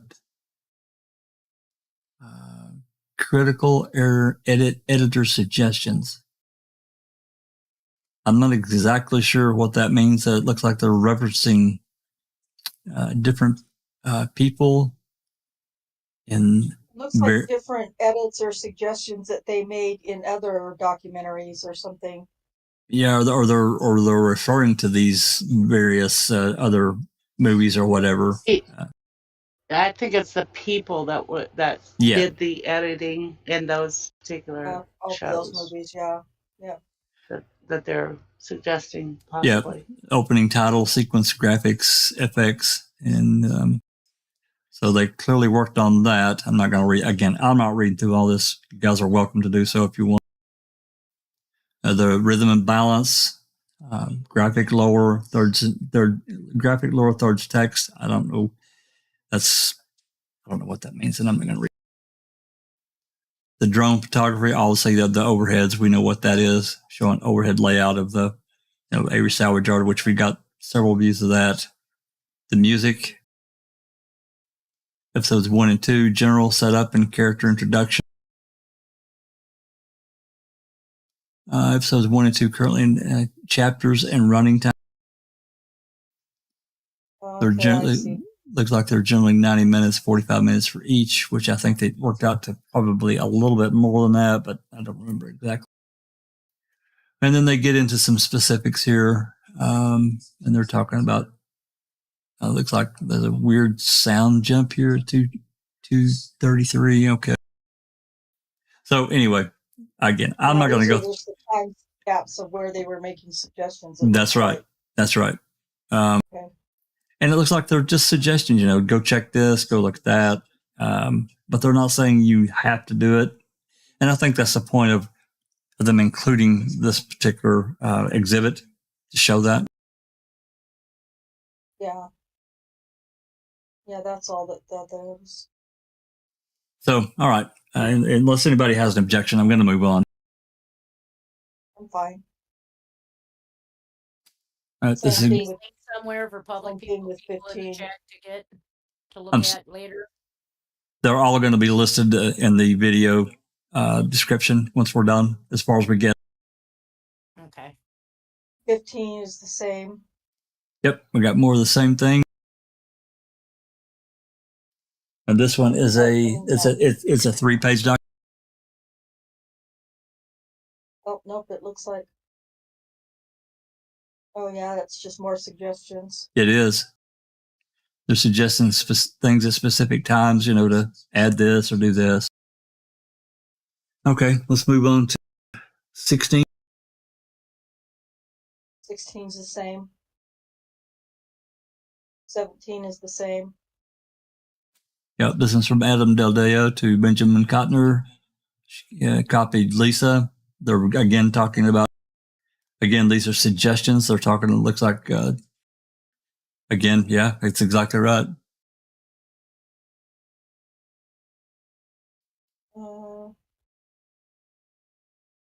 18's a little less suggesting, like as far as timestamps go. Yeah, again, we see really this is 17. It's very specific here. Episode 8, 45 minutes, 23 seconds suggestions, and they've got a big list. This is a 7-page document, so more notes down there. 18, you were talking about. Yeah, 18's the same.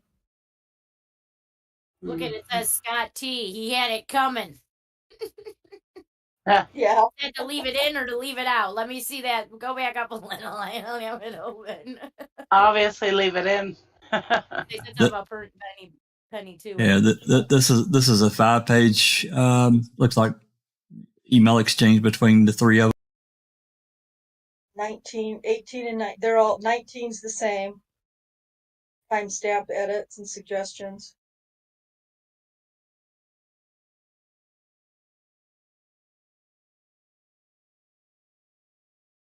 Into 20.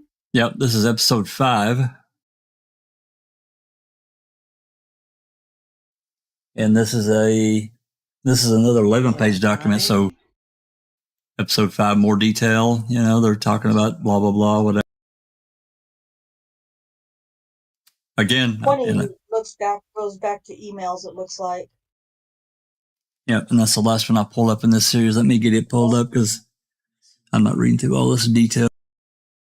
20 is also, well, it's an email, but there's also a few little timestamp edits. Yeah, episode 8. Sorry, I'm just trying to. Yeah, this email here is from Kotner. This is on September 18th, 2015 to Laura Mora. I don't know who this is. Lisa Dennis, Mary Manart. Copied Lisa Nishimura and Adam Del Deo. Episode 8. This is interesting. This is just part of that. The Colburn ending is terrific. Can we add music to help emphasize further? Is this at the top of being social? Is this at the top of? No, I'm on page 6 on 19. It's just something that caught my eye. Oh, yeah. I'm on 20. I've moved on to 20. This one goes here. From being so sure, and then it's caught in a clear lie about the origin of the car, make, and model. This one here is talking about the structure of episode 8. Is solid and emotional. Verdict scene is very powerful, but the energy of the episode is very flat. This could largely be a music issue. All the other episodes have a roller coaster quality while not being overly manipulative. We feel that the music could help this episode get to the same place. We'd love to discuss on a call the idea of enhancing the score in the closing argument scene and or the deliberation scene. The deliberation scene in particular is an area that could ratchet up some score to create movement at this crucial turning point. We'd also like to discuss the role of Dolores in this episode. The way you have it set up, she is such a great emotional anchor to this episode. We still see her holding out hope that Stephen will come home. We're wondering and would love to discuss whether there is a way to complete this sentence by enhancing her arc in this episode. We aren't sure if it's even possible, but something like moving up the scene from episode 10, where she is looking at houses for Stephen. Maybe not this, but something like this to drive up the emotional stakes for Dolores.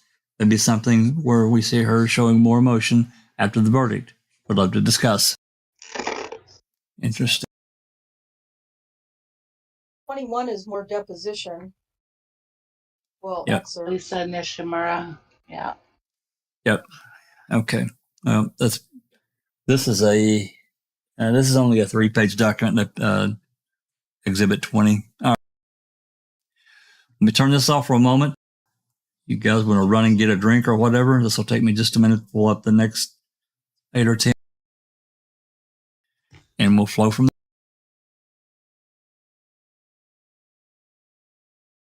I'm going to take a quick break.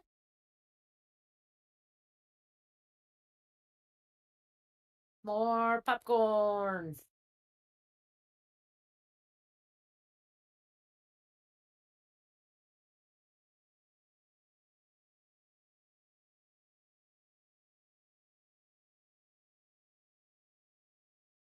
Here's what I'll say. I'll say this to Andy. You're gonna lose. Kind of been our theme. That kind of been our theme song. Every time I read something, that's all I see is that little kid from A League of Their Own, Stewell Angel, and he's like at the last game he says that, and then they did lose. Yeah.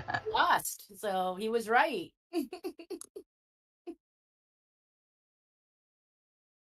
Hey, TTM. Hey, fangirl. We're on intermission, so if you have to go potty or get some popcorn, you better go now. Quick, quick, quick.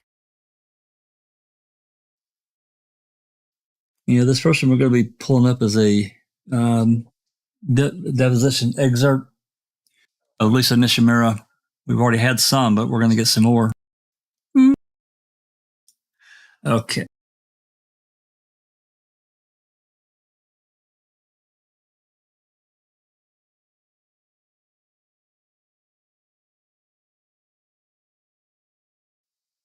All righty. We forgive you, TTM fangirl, because we started early. So really, how late are you?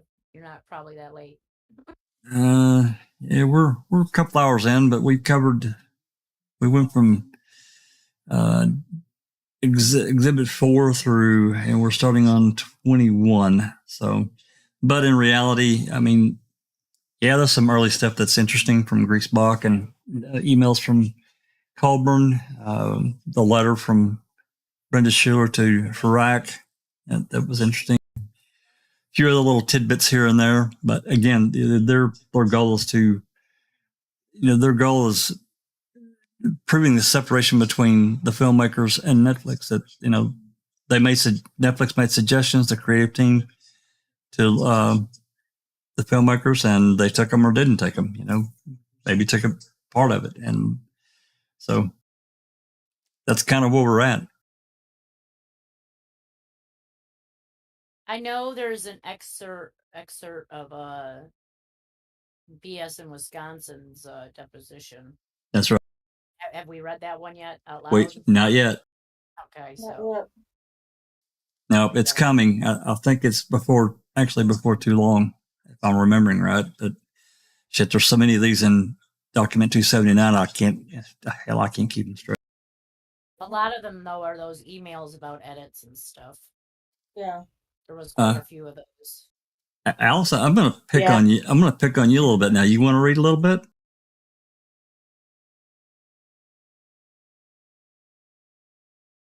Did Alice go to sleep? She passed out, guys. She's like, Yeah. she's No, no. so she don't have to read. I'm here. I'm here. I was getting a drink. That's all right. Okay, I'm not sure which lawyer is involved in this. Let me see if I can.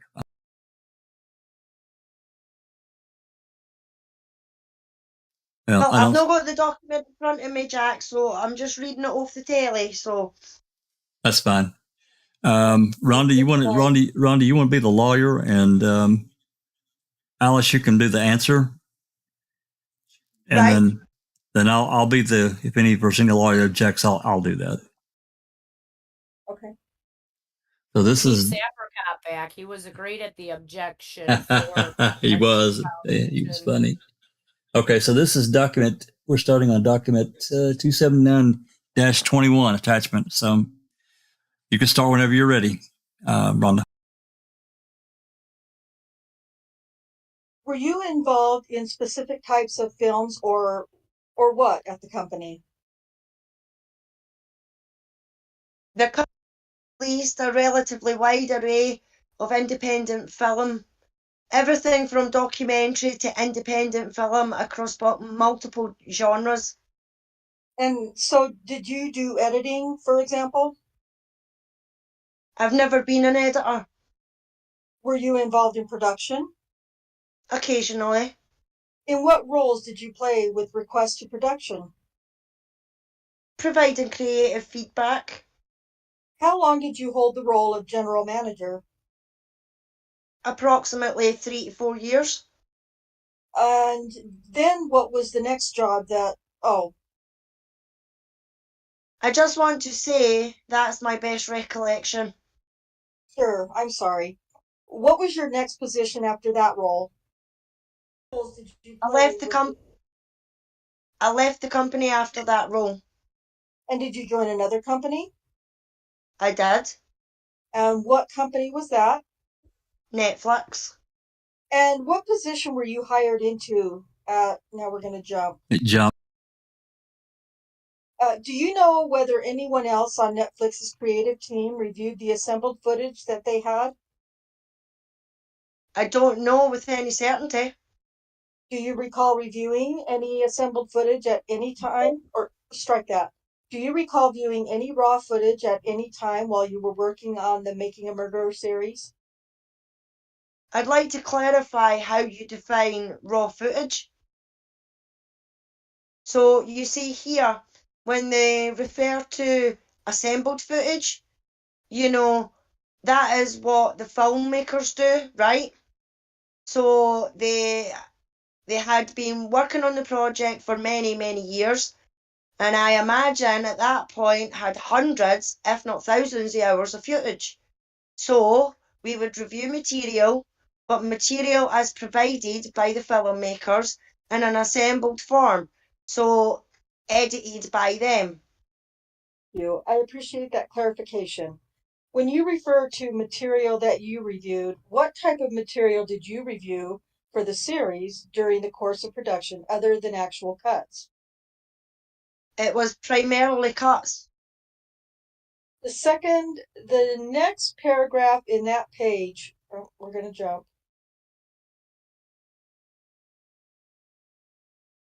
Okay, I think this is for Alice. Yep. Meaning there was like a living quarter and a place to sit outside, and you could eat, and there was an office.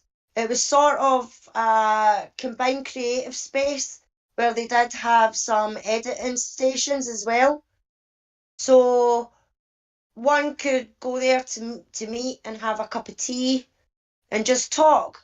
One could go and meet and they could screen an episode for you. It was sort of a multi-use creative space. Can you recall whether do you know whether anyone from Netflix creative team participated in any of the edits that made the synthesis office? No, all the editing was controlled purely by the filmmakers. Do you know whether anyone's ever present from the Netflix team during that process? I don't have a direct recollection, but I you know, at a certain point in the production, there were multiple editors working at any time. And I would imagine there might be an occasion when I was there having a meeting and their editors working in another room potentially. But to be clear, no one on my team is a trained editor, and the software and the actual mechanisms of editing is not one that I myself or anyone on my creative team is trained in. Whoever attempted editing? No, I have not. Directing your attention to the next page in Exhibit 5, strike that. Directing your attention to the next page in Exhibit 5, NFX COL 1909. I have it.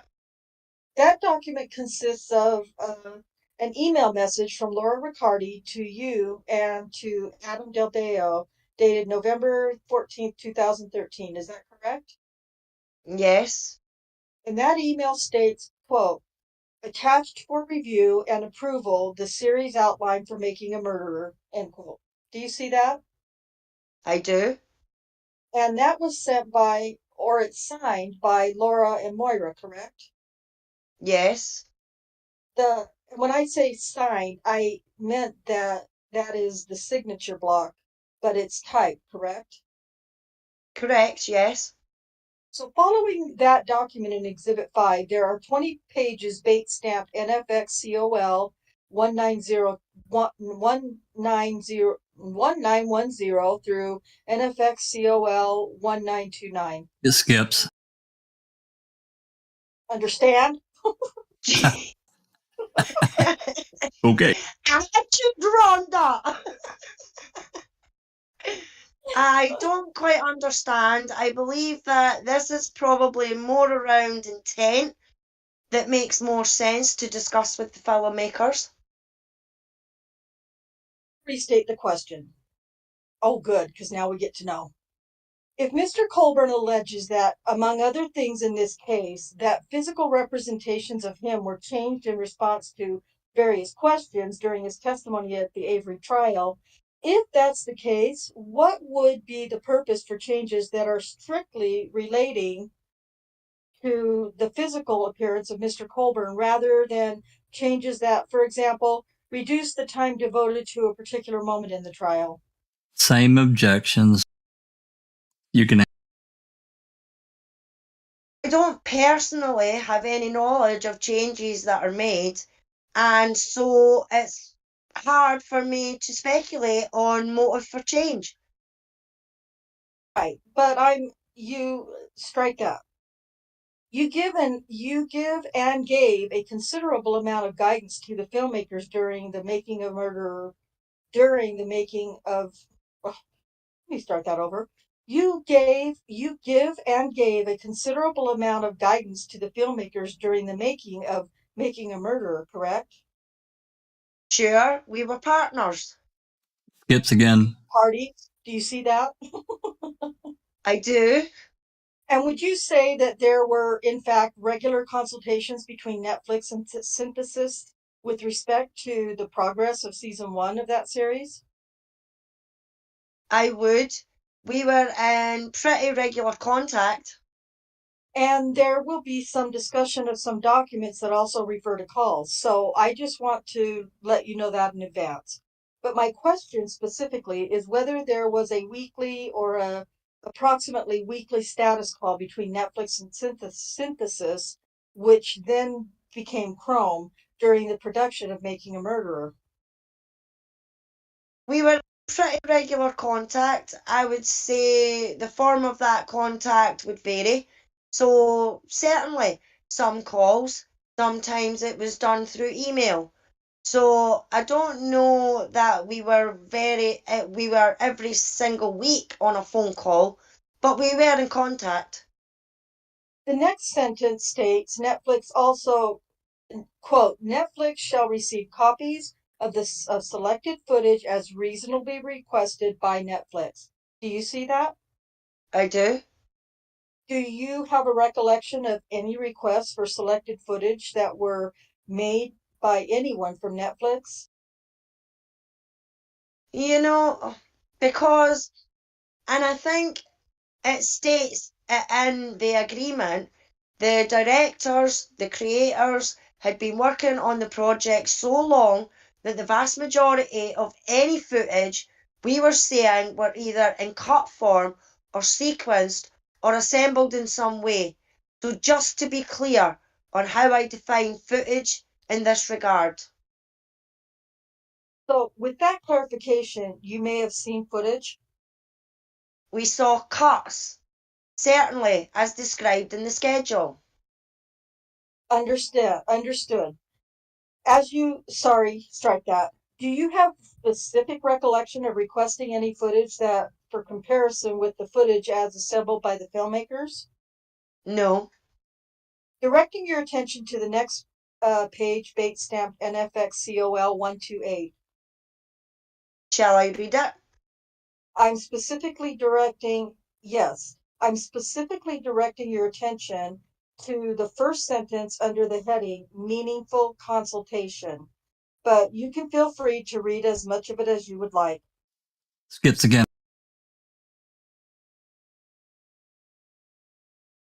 Wrong. It looks like it's a paragraph return. It's a formatting issue under the section called Cold Open. Again, I haven't done a side-by-side, but Okay. I believe there's a possibility that the words are actually all the same and that a paragraph, a carriage return, was entered in between those two. Okay. Yes, that's what I'm trying to figure out, is if there's...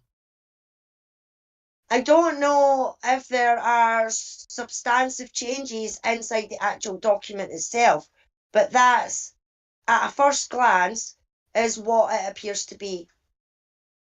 Typically, when you would prepare notes for a special episode and version, and in a format, say, such as this, would there be changes to those notes after they were forwarded to the team? Not by intent. I mean, it's a Google Doc that everyone has access to, so, again, everyone's a little bit different in the way they like to format their notes, which you've probably noticed looking through the material.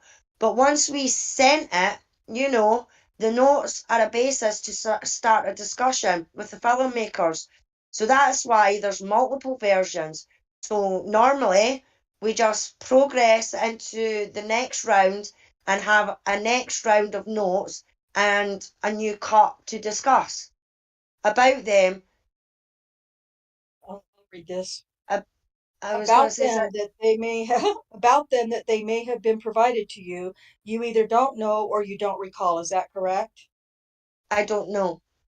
Then directing your attention forward in the document to the page that has page 55 of 56 in the folio at the bottom. Okay, I'm there. At the bottom of the page, above the page number 12 that's printed on the page, there's some bracketed highlighted text that starts with string : Do you see that? I see strang. I'm just not sure which line you're referring to. Right now, I'm referring for reference to the very last reference to string on that page, the one that is opposite of where, quote, this call sounded like hundreds of other, end quote. Oh, at the very bottom? Yes. Yes, I see the line. Okay. And then above that, there's bracketed text that says, quote, sustained objection omitted, end quote. Do you see that? I do. And then above that, there's another paragraph, them out loud. Oh. To yourself, sorry about that. That's okay, thanks. I've read the lines. Thank you. So representing to you also that Mr. Colburn's allegation in this document and specific to this passage is that the lines that are in yellow highlight were edited out or removed from the representation of that passage in Making a Murder, episode 5. And my question is, do you agree that removing the yellow highlight lines from that passage would affect the meaning of the testimony provided by Mr. Colburn?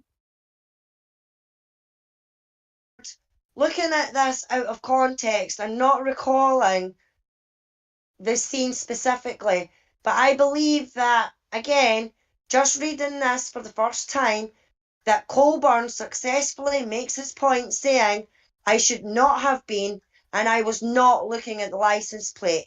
So I believe he made his point.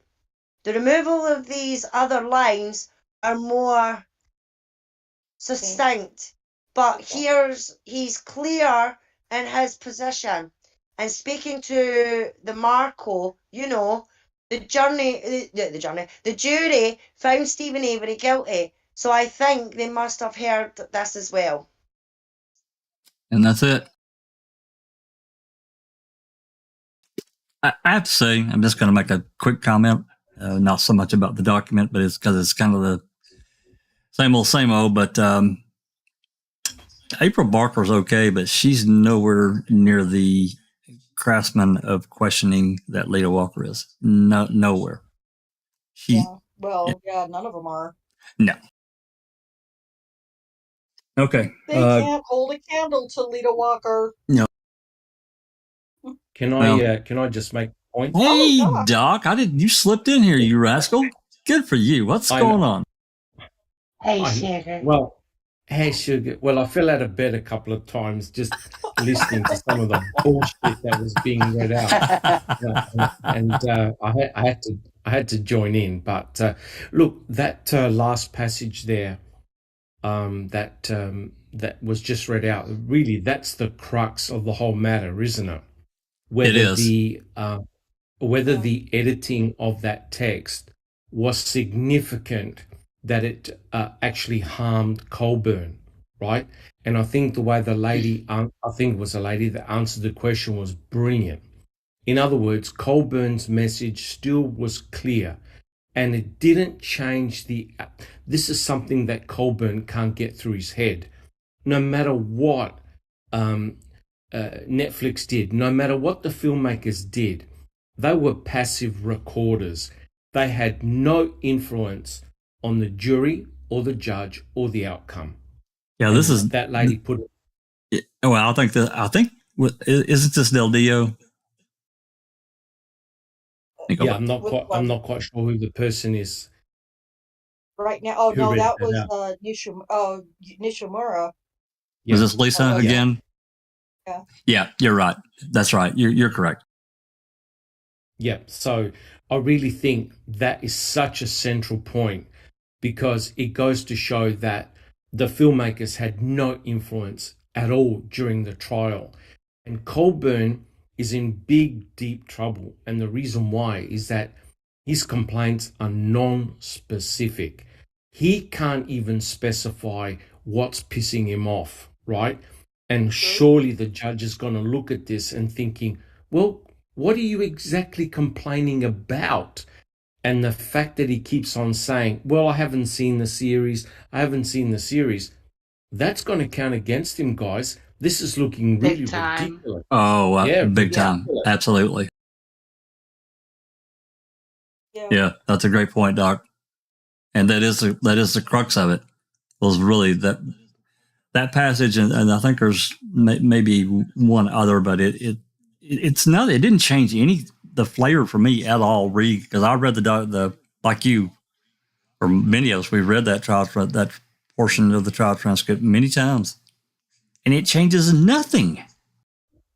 Yeah, Kratz made a real big deal in his book, which of course we've gone through. But the reality is that Colburn still was able to get his answers out. The message was still really clear.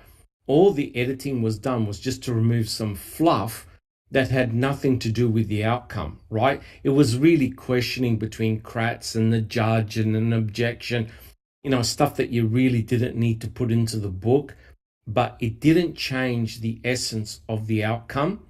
And, Colburn is starting to look really, really stupid and bad. I'm sorry, But that's the harsh reality of it.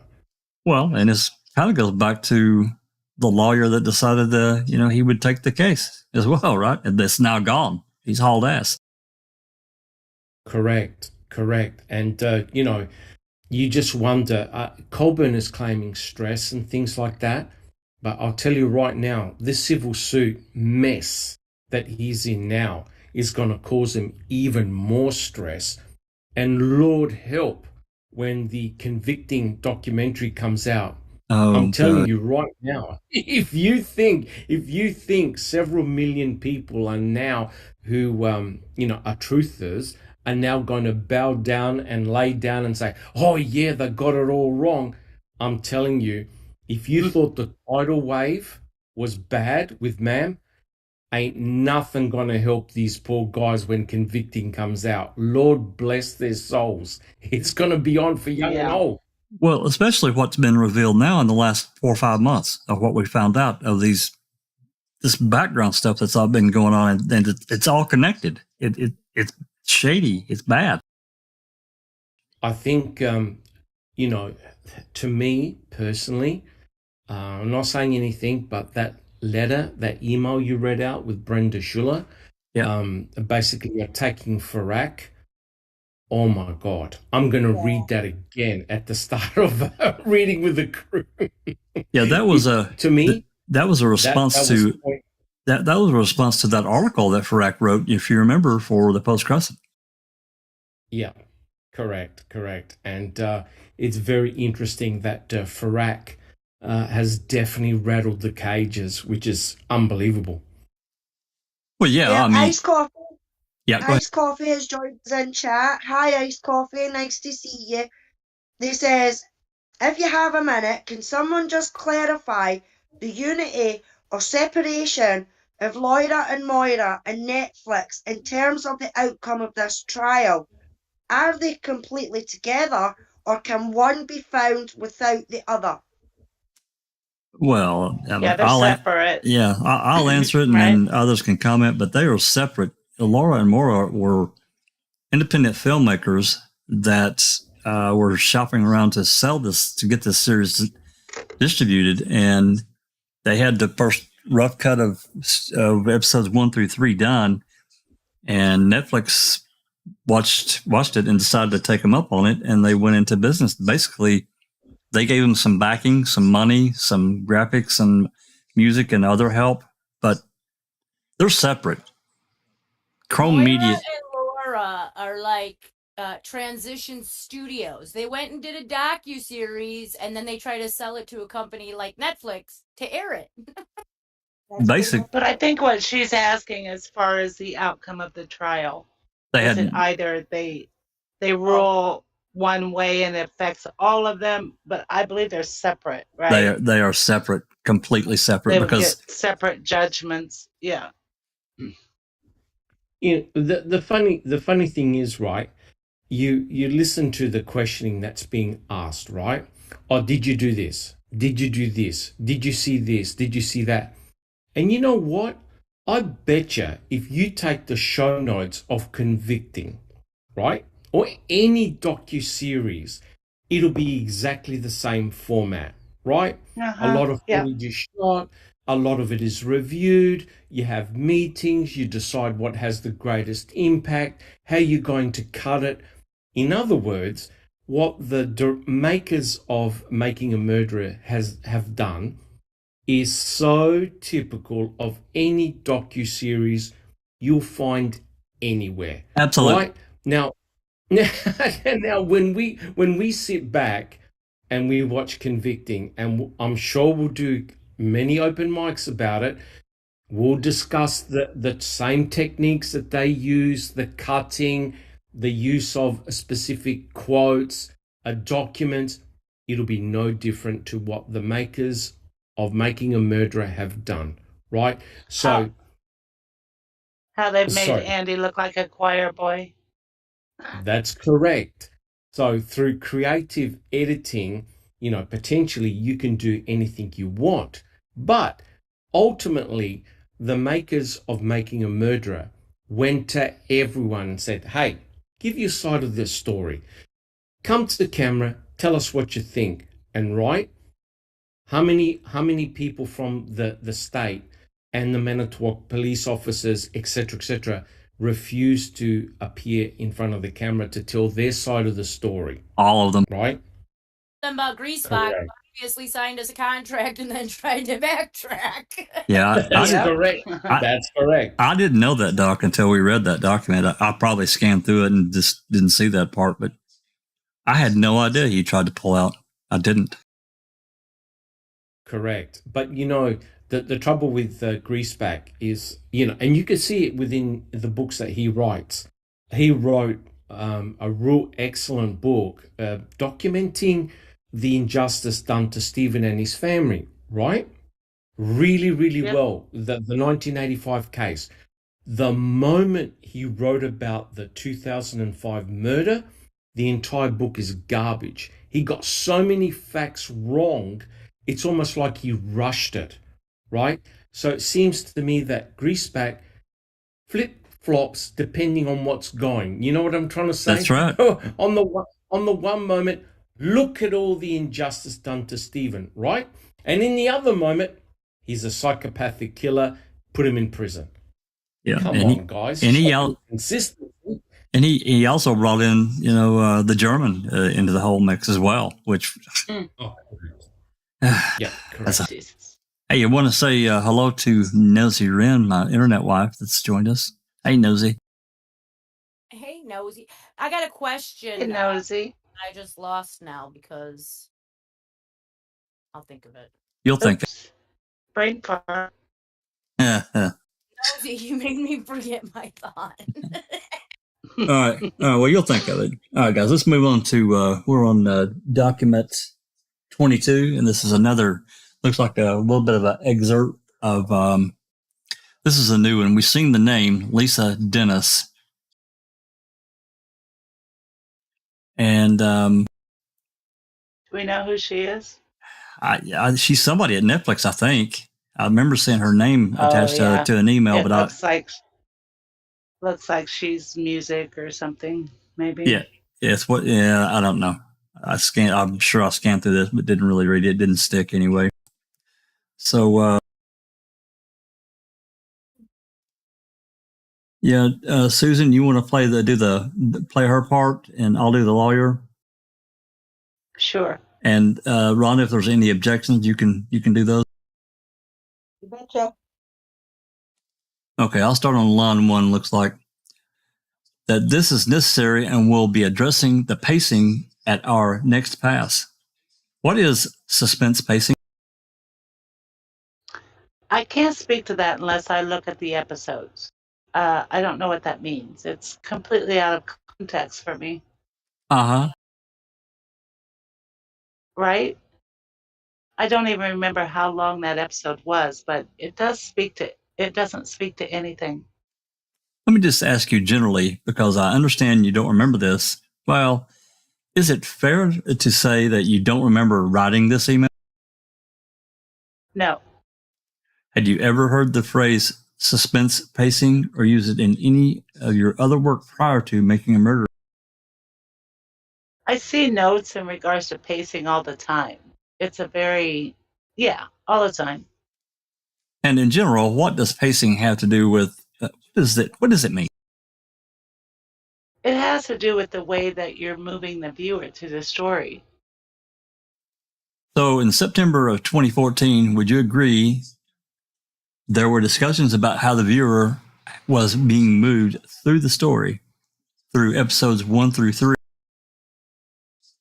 Wow, it just freaking ends. Didn't you get to answer? That was a really short excerpt.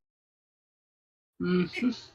I'm telling you, I've never laughed so much in my life. This is pure comedy. God, what the fuck are these guys on about? And this should maybe be interesting. Grasping Responses to interrogatories. Yeah. What's that phrase that's commonly used in this? Throwing stuff against the wall to see what sticks. That's what they're doing. None of it's going to stick. Yeah.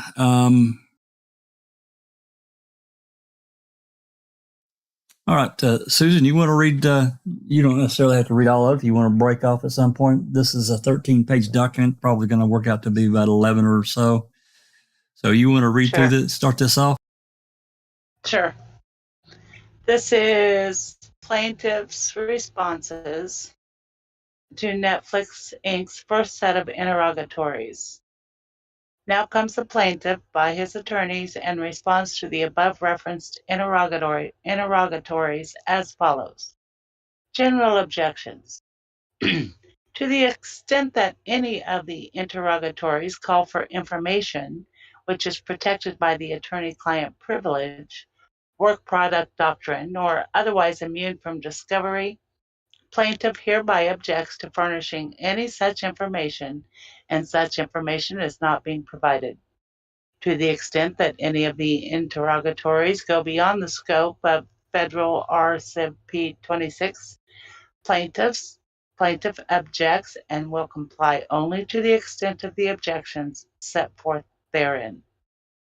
Discovery and investigation are continuing in this matter, and plaintiff reserves the right to amend and/or supplement these responses accordingly.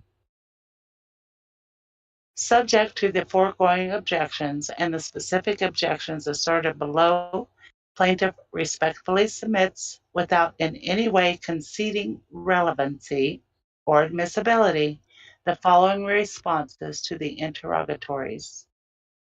Interrogatory number 1. Identify all facts that you believe support your allegation that Netflix published the challenged statements with knowledge of their falsity or with reckless disregard of their truth or falsity. Response. This is Andy speaking.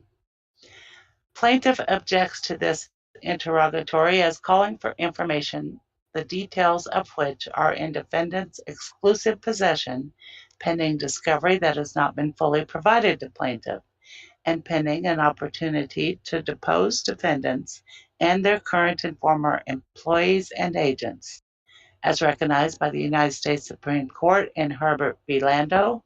The specific details regarding the events leading up to the publication of defamatory material are normally within the possession of defamation defendants, and therefore discovery should be permitted to defamation plaintiffs regarding those issues. Prior rulings in this case have established that plaintiff articulated a plausible basis for the allegations in the Second Amended complaint that Netflix Inc. worked with Laura Riccardi and Moira Demos to make false and defamatory statements and omissions about him in MAM and MAM 2. Accordingly, plaintiff is entitled to responses to discovery requests seeking further information from defendants. Plaintiff further objects that service of contention interrogatories, such as this interrogatory, is normally recognized as appropriate only near the end of discovery, in order to avoid the use of such devices as vehicles for prematurely attempting to invade the mental impressions, work product of opposing counsel. Subject to and without waiving his objections, plaintiff responds that the following facts referenced in documents produced by defendants to date and/or reasonable inferences therefrom support the conclusion that Netflix published the challenged statements with actual malice, knowledge of falsity, or reckless disregard for their truth or falsity. Netflix 210, marked as confidential pursuant to the protective order. Netflix employee Adam Del Valle raised questions internally regarding the weight of the call that plaintiff received in or about 1995, noting that it seemed, quote, very thin that Colburn, not having special knowledge of who called him, would be the key to the case. If you are Colburn, why even disclose? End quote. Nonetheless, Netflix employees acknowledge that the phone call and, quote, the subsequent flow of information to other figures, end quote, in the sheriff's department is something we keep going back to throughout the series, and suggested using techniques to buttress the point. Netflix 293, marked confidential. Netflix introduced the idea of a chart to emphasize, quote, connections between various law enforcement officers, end quote. Netflix 329, confidential. Netflix 213, 215, marked as confidential. Netflix directed those working on the project to, quote, hold a bit longer, end quote, on plaintiff's face in an episode to emphasize his allegedly looking caught, even though it might involve court footage that may not exist. Netflix 219, marked as confidential. Netflix employees worked to edit the series through a point of view that sought to establish Sheriff's Department employees as conspirators. For example, they directed that materials be reviewed specifically for what they could use to show that the, quote, the sheriffs, end quote, oh no, the sheriffs were pissed that Stephen got off, end quote. Similarly, at Netflix 222, marked as confidential, they say, quote, is there anything we can use / show to allude to the fact that law enforcement officers may have planted something when they were on the Avery property without permission? Netflix also looked for ways to telegraph alleged bad intent of law enforcement officers to viewers, indicating that the end to an episode should make it, quote, explicit that in the next episode the cops are going to seek revenge, end quote, for Avery's exoneration from the earlier rape conviction. Netflix 329, marked as confidential. Netflix 219, marked as confidential.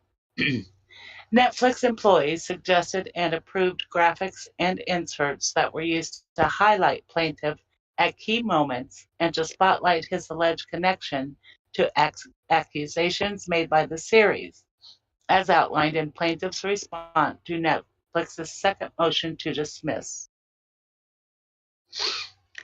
Netflix 227, marked as confidential.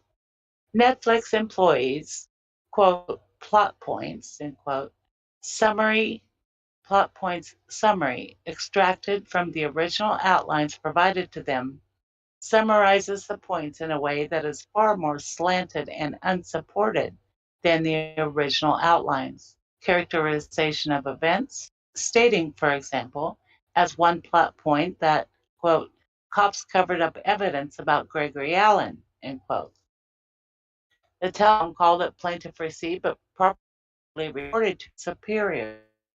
In that same summary, the Netflix employee, Adam Del Valle, concedes that the 1995 phone call was to him, quote, a weak revelation.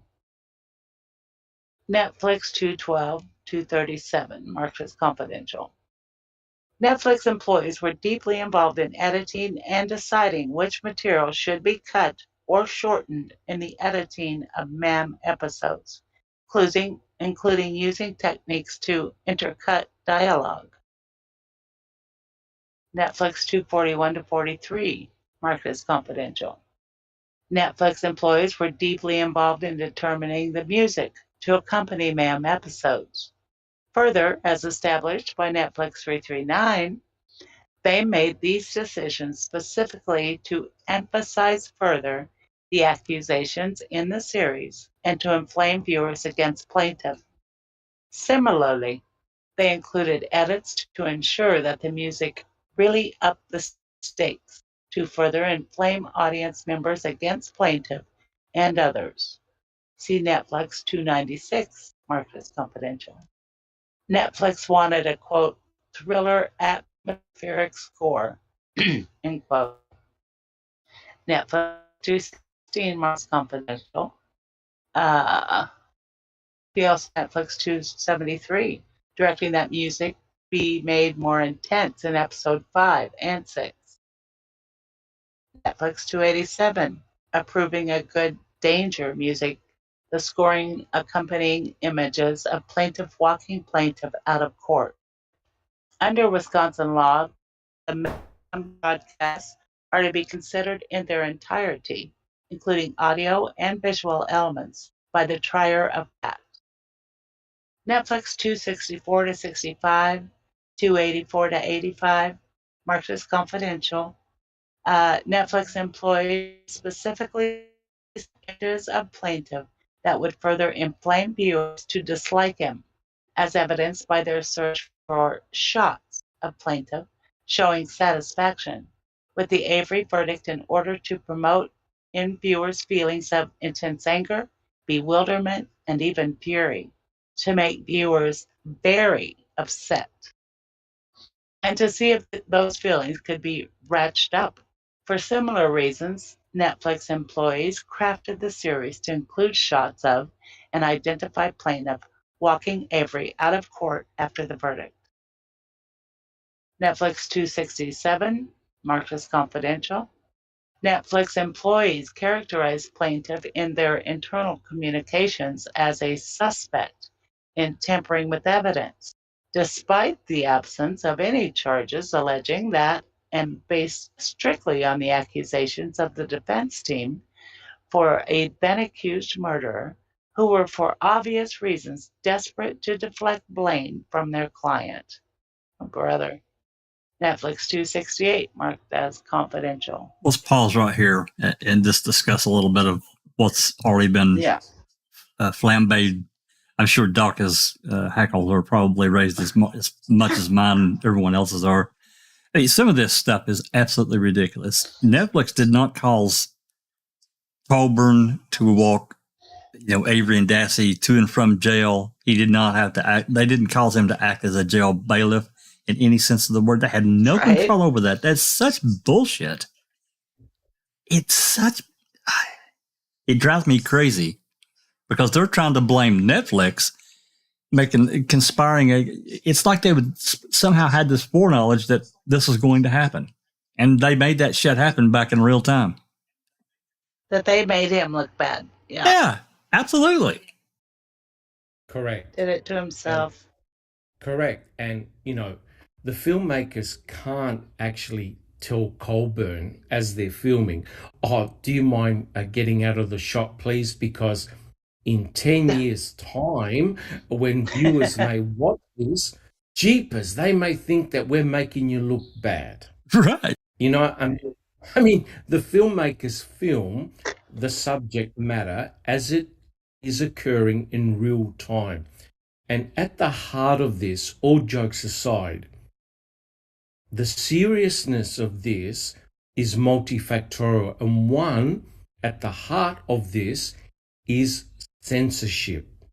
In other words, if this gets through, everybody that does any type of film or documentary is now in danger of being censored in the material that they cover. That's right. Right?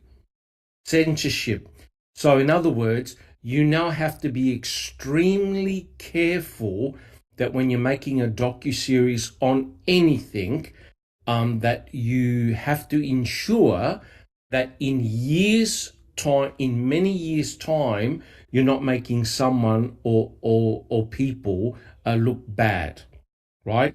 And so at the heart of this, I really see censorship in the greatest form. It really is a danger here, guys. Even if they made themselves look bad and you show it, right? That's what I'm getting. It's exactly right. Correct. Now, when the filmmakers were filming, they had no idea about Colburn. No. Right? Colburn was within strategic shots, right? The filmmakers had no influence on where Colburn appeared during the filming process. Have a look at what they're now claiming, what these bozos are now claiming. You made my client look bad because you included him taking out Avery and taking out Brendan Dassey, etc., etc. How did the filmmakers influence that? Exactly. That was shot in real time. It looks bad because he helped frame Avery. Yeah, but the thing is that what they're trying to claim here is extremely destructive and very damaging for censorship. It In is. other words, you cannot tell a story anymore for fear of hurting someone's feeling. So in other words, every time we do a podcast, we have to read a huge, we're sorry if person A is offended. We're sorry if person B is offended. It's going to get to a point where no one is going to make anything for fear of being sued. Well, we'd have to have a 15-minute disclaimer, Doc. I mean, that's no way. That's I mean, correct. It's like, what's the fucking point? You know, there's no way. That is 100% correct. Yeah, there's no way this can get through. No way. And then Colburn says, well, I haven't watched the series. We've had a look at the emails. I'm not going to waste my time spending 10 hours watching this docuseries. It's all garbage. And now have a look at how specific the claims are. They're tic-tac specific. Yeah. Oh, you made my client look bad. Yeah, he looked bad. Yeah. Sorry. Yeah, no, you're fine. I'm just agreeing with you. You know, you filmed my guy coming out, our guy coming out, walking Avery and Dassey to the police car, putting them in. You're a patrol sergeant, and you're on this bailiff duty somehow. That in itself is strange. I don't know exactly how that happened, but whatever.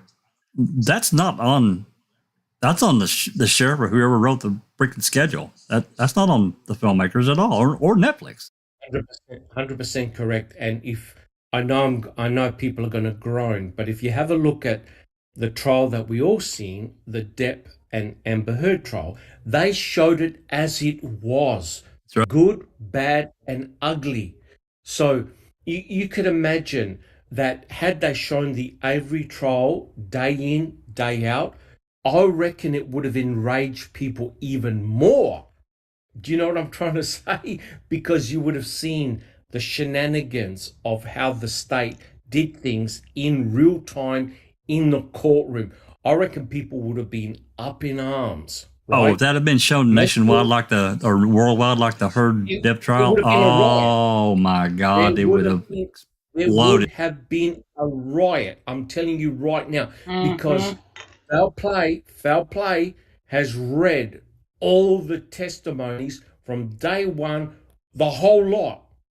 And our hair's fallen out with some of the shit that was done during that trial that ma'am left out. That's right. And things that this isn't the first time that Manitowoc has had some sort of show done about one of their cases that they didn't like the way that they looked after it came out, because there was one in 1980 for Dateline or was 60 minutes. 60 minutes interview. I didn't like the way they looked in that one either. Yeah, that was a pretty big deal too. I remember that. I remember seeing a clip or two of that. Not too terribly long ago, but I actually tried to find that entire episode and I couldn't find it. I spent actually quite a bit of time looking for it and I couldn't find it. You and me both. And if I could just make the point, isn't it interesting how after Making a Murderer came out, Kratz and Fassbender went on this tour all over the nation, appearing on all these shows, basically saying, oh, no, this is wrong. So in other words, nobody censored them, right? They were able to give their viewpoints wherever they went. And remember at Brendan Dassey's en banc hearing, who happened to be right there in front of the cameras? Peddling his book. Wife. Peddling his book. So please. You call that a book? Pamphlet. They were on Correct. Crime Con. Correct. They got invited to Crime Con. And one of their big issues with Netflix was the voicemail being cut. They cut out like I don't have your address or anything from, and you don't see it in the series, right? You don't see that. You read it in the transcripts, but you don't see where she says I don't have your address or anything. So you go back and you look through old news footage, and it was Fox who played the exact same playing, the one that Netflix did, where they cut out certain parts. That's right. So I have to wonder if not Netflix. I'm sorry, I shouldn't say Netflix. I should say Moira and Laura got a copy of that from the news. Like they might have been getting from the news, and that was the one that they were given. So, you know, like when do they decide that it's, oh, you know, like it's okay for the news Fox News to edit out stuff, but it's not okay for Moira and Laura to edit out a line in that voicemail. So like, who is actually doing the editing in some of the footage that we see? I think that particular passage there you're talking about, the voicemail, I think that was Fox News that did it, and they just got a copy from them. That's what it seemed like to me. That's what I think. Because that was part of Discovery, was all the news conferences and stuff that was going on about the case. I mean, I believe there's a disc you can request. Oh, absolutely. Yeah, that we've got that. Well, somebody's got that call. I think that, yeah. I don't remember where, but they yeah, we got to it. The jurors. Yeah, some of the jurors. After the trial, they gave all the jurors a copy of all the news reports, news coverage during the trial. I think, like only that news coverage, like that they wouldn't be able to see because they were not supposed to be watching. Hey, wanted to say hi to Kelly McCallum has joined us, and Mary B. Thanks for coming. Appreciate it. Yeah. All right. Let's continue on. Let's get even mad. Are we at 288? Netflix 288. Yeah, Netflix 288. Excuse me. Netflix employees acknowledged that the key falling on the floor was, quote, weaker evidence, end quote, of the alleged conspiracy to plant evidence that some of the points in the series appeared initially to be grasping for. Evidence of a conspiracy, acknowledging, for example, that it could, quote, just have been a simple oversight that James Link didn't sign in, end quote, at an Avery property search, proposing adding a graphic or timeline to help buttress the weight of the accusations. So what's wrong with that? In addition, that was something that the defense brought up to Link at trial, was why didn't you sign in? Yep. So how is it like they're misrepresenting anything? They're actually putting on a very good portion of the evidence that we would have seen had we been sitting there. Yeah, right. They're That's just right. saying add a graphic of the timeline there to help the audience. Correct. Right.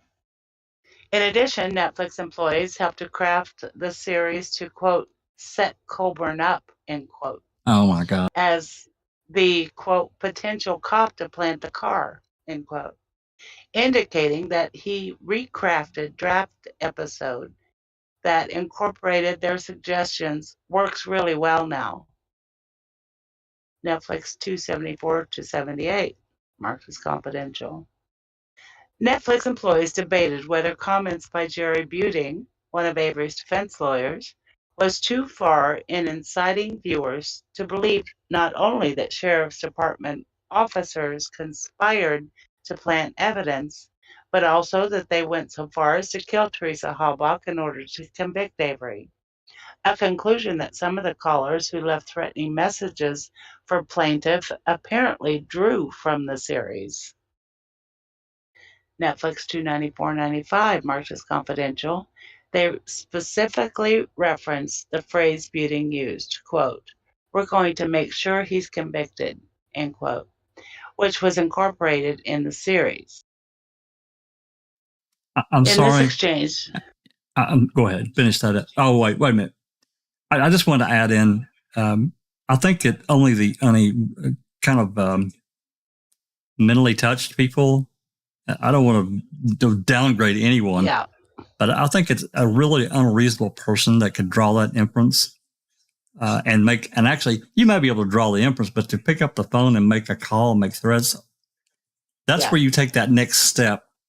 Yeah, we can sit here and think all we want, just shit running through our head of whatever we may observe in a documentary. But then to act upon it, that's the difference. And that's the unreasonable person out there. That's my opinion. Agreed. And Andy agreed to that, actually. He did in his deposition excerpt. We read that. Yeah. And would you say that the guilter side of this case has ever done anything that was unreasonable, like maybe sending flowers to a judge? Yeah, and then blame the truthers. Yeah, that's pretty fucking unreasonable. Right. A double step. I think there's actors in the background, third parties that have acted unreasonably as well. That may sound harsh, but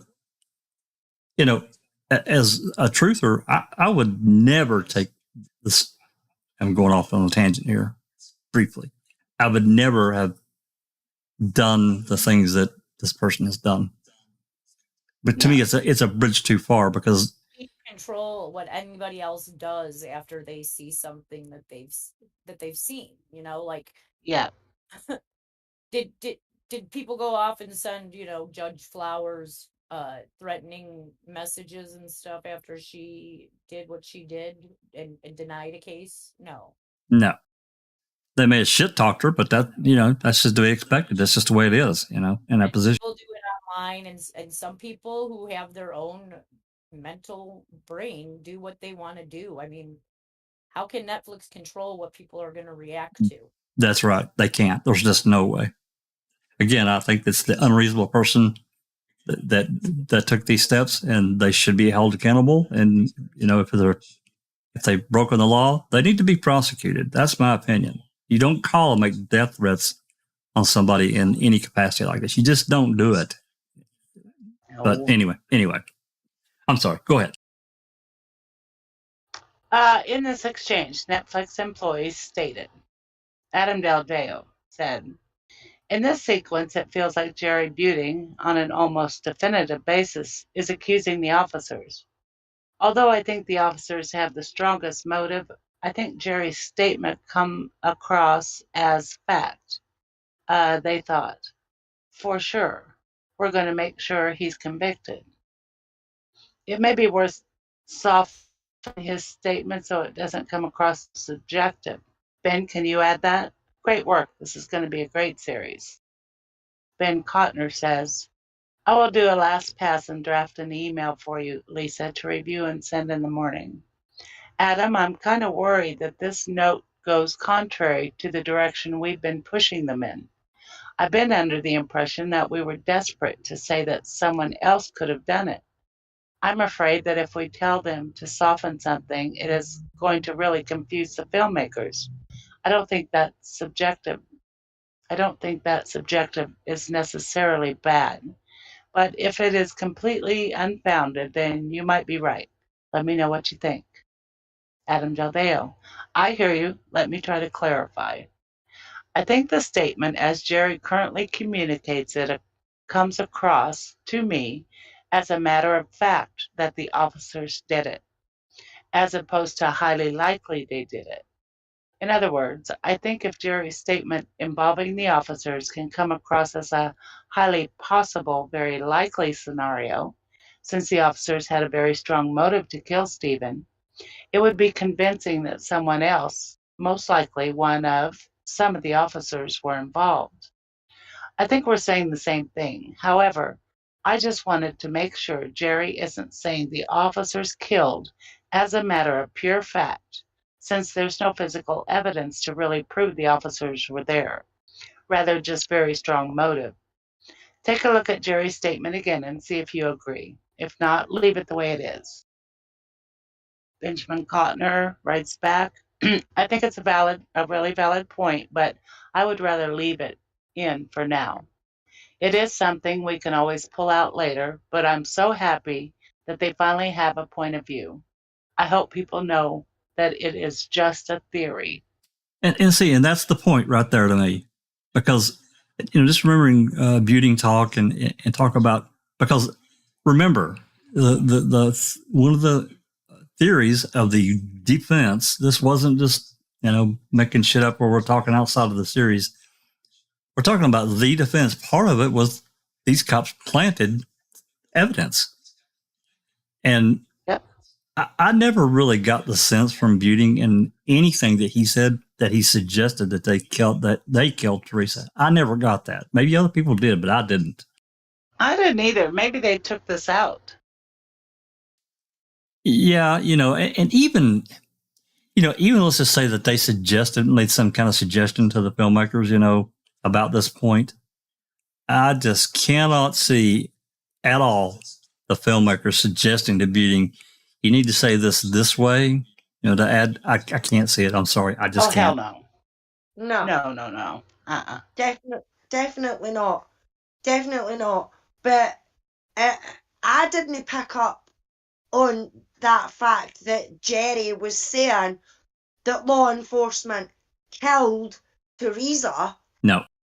What he was making the statements about was the fact that the police had motive to frame Stephen for Teresa. Not that they actually killed Teresa. In fact, I think it's Kratz actually who makes that first, like, the whole defense is like, it's like, we think they framed him, that someone had an opportunity to point towards Stephen and they ran with it and framed Stephen. That's kind of the suggestion I got from them, the defense. I didn't get the impression that they actually thought that they killed Stephen, or killed Teresa. But then I think it was in Kratz's closing argument. Yes, it was. Thing about, well, Dean String will tell you something about, they want you to think that they killed Teresa Halbach and framed him. No, that's not what the defense was saying. The defense was saying someone else did and strategically left evidence for them to find that they later planted to frame Avery. That's right. That's the impression I got, but it was actually Kratz who first kind of made that suggestion that that's what Buting and String were saying. That's right. Yeah, that you have to believe that the cops killed her. Yeah, that's what he said. It was yeah. Sorry, Jack 61. No, go ahead. I was going to say it was a very, very clever and devious argument by Kratz. The only person who ever mentioned the killing of Teresa was Ken Kratz. By the cops, yeah. By the cops was Ken Kratz. And he did it deliberately, basically in order to shock the jury that you have to go all the way, right? If you believe that your cops planted the evidence, then you must believe that your cops killed Teresa Halbach. And it was such bullshit. Yep. Complete bullshit. Yeah, so I'm not sure what this is. They're talking about what Jerry said, but they may have left that out. Yeah. Go ahead. Well, Colburn wouldn't know because Colburn didn't watch it. Correct. But Buting, during, I think, the closing statement or closing arguments, went to great pains and said, hey, we're not suggesting that the police killed Teresa Halbach. That's right. The impression that the strong impression by the defense was that someone took advantage of the fact that Teresa Halbach was murdered and hence used her murder to implicate Stephen, or, point the finger to Stephen Avery. That's but right. Kratz, he's a very devious guy. It's the classic straw man argument, basically coming up, making suggestions, and then pointing a finger to the very person or people that never made that suggestion in the first place. Now, you have to admit, the filmmakers put that in, right? They put it in. So the viewers are going, hey, wait a minute, this doesn't sound right. We went back to the original documents, correct? We read the trial documents, and guess what? It was Kratz who came up with that suggestion. It was Kratz, not the defense. That's crazy. Yeah. I'm thinking that there was possibly in an interview with Jerry where he more succinctly stated that he believed that they could have done that, and that was maybe part of the show that they're discussing here that later got cut. That's kind of what it sounds like to me, but I don't know, because Jerry never said that in Man. Yeah, I agree. It could have been something that they left out and just left it to the imagination. Yeah, I agree. Yeah. All right, continue on. Okay. Netflix employees participated in editing the treatment of plaintiffs called a dispatch to make it appear that plaintiff was, quote, caught in a lie, end quote. Though the omission of testimony as described in Exhibit B to the Second Amendment complaint, even though earlier drafts of the outline for those episodes only described the call as showing that plaintiff had, quote, called in, end quote, the vehicle prior to its discovery. Okay. Well, you know, based on what we knew at the time, and I have to add this because there's so much that we didn't know about that call, that plate call. I'm sure that's what they're referencing, is that no matter what, there's two things we didn't know, and we discussed it the other day in this, is that number one, there was an attempt to locate that went out to all patrol people, so he should have had that information anyway. And he also admitted he thought that it was a Uyghur that had already given him the information. So why 2 hours later is he calling in? It's so funny that they're just saying that it appears that the plaintiff was a caught in a lie. The way they edited it. It's bullcrap. Yeah, it is. Anyway, go ahead. I think it's subjective to the person watching him. Like, exactly. That's right. That's exactly right. The jury didn't think he was lying, but me as a 13th juror watching from the outside many years later, I believe he's a lying sack of shit. So yeah, right. We're all entitled to that opinion. Present it and let people make up their own damn mind. Plaintiff further notes that the foregoing facts, reflected in just the small set of documents produced to date, are eminently consistent with the allegations in the Second Amended complaint. Moreover, they are troublingly inconsistent with the arguments and representations that Netflix made in the brief submitted in support of its initial motion to dismiss in these proceedings. In addition, Netflix republished accusations that are included in the challenge statements that were obviously made by biased sources, including the following. Statements by Avery, his relatives, and friends to the effect that plaintiff and Sheriff's Department officers conspired to frame Avery, as detailed in Exhibit A to the Second Amended complaint. Statements by Avery's attorneys and investigator to the effect that plaintiff and Sheriff's Department officers conspired to frame Avery, as detailed in Exhibit A. So that's just what they had to say. I mean, right. Statements by unidentified bar patrons to the effect that plaintiff and Sheriff's Department officers conspired to frame Avery. Well, that was locals giving their freaking opinion. So what? Right. You're not allowed to have an opinion in Manitowoc County. Hello. I mean, obviously, because it's happened to Stephen for a second time by the same fucking department, obviously the family are going to be saying they fucking stitched them up. Are they so stupid that they're trying to blame Netflix and that for other people's thoughts? It's, I mean, this next... Go ahead, Doc. I was going to say, to me, this is the essence and the danger of a civil suit like this. It's basically saying that if anyone gives a negative impression or statement, then potentially you need to be censored. You only need to see things in one way. You can't have a counter viewpoint because potentially you could damage someone's reputation. And to me, when you're in a court and you're going to put someone, you're judging someone whether they're guilty or innocent of a brutal, brutal murder. Guys, we know it. We've seen it. All gloves are off, right? There are That's right. two sides to the story. Yeah. Two sides I mean, to every story. What these bozos are saying, no, there's only our side of the story. And Yep. this is a danger. This is an incredible danger. And I'll tell you why.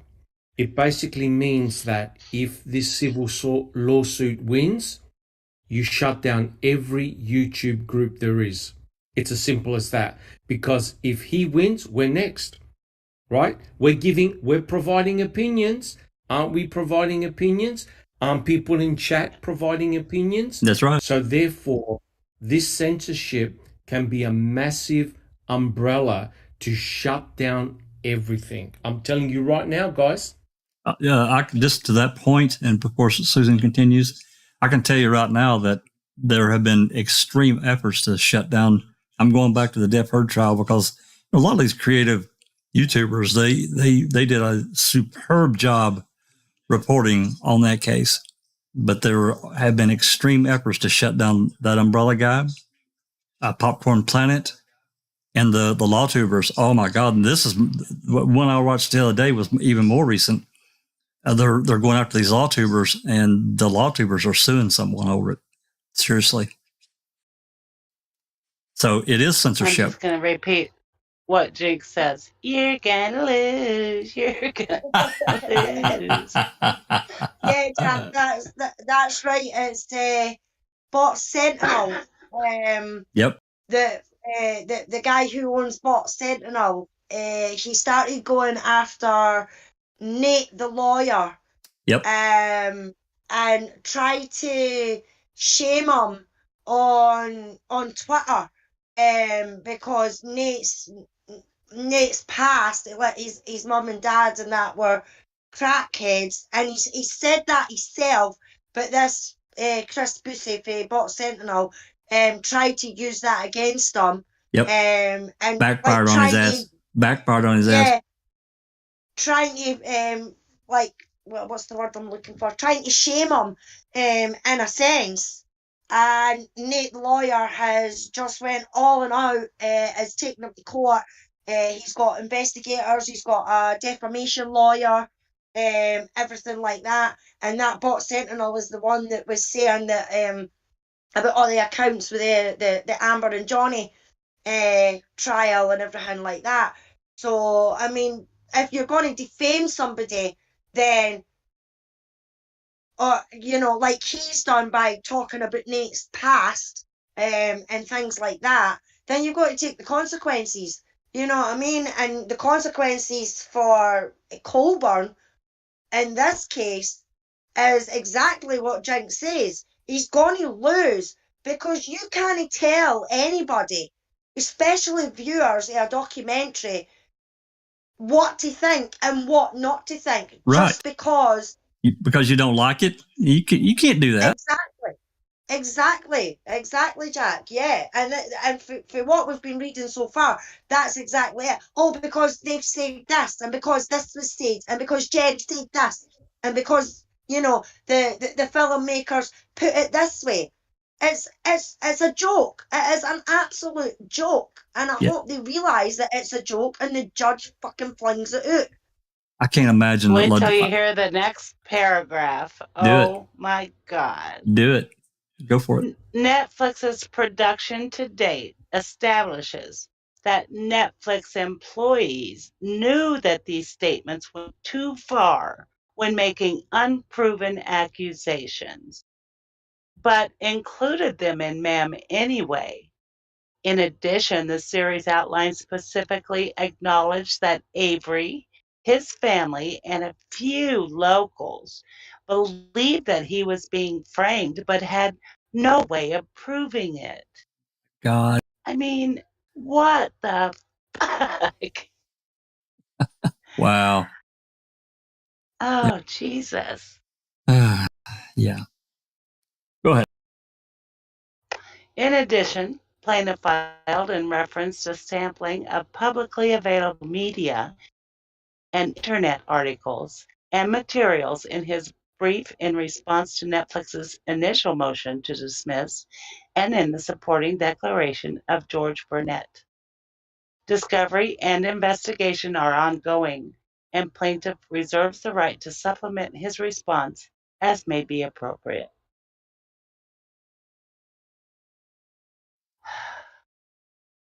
Interrogatory number 2. For each material fact that you allege was omitted from making a murderer or making a murderer 2, 1. State the omitted fact. 2.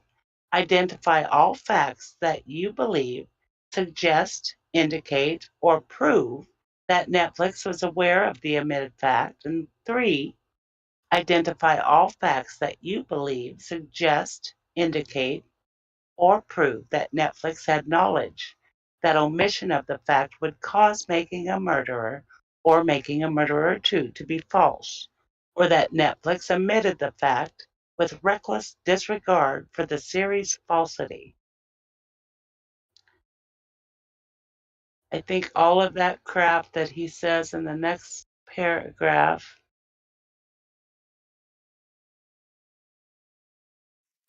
He's objecting to this interrogatory.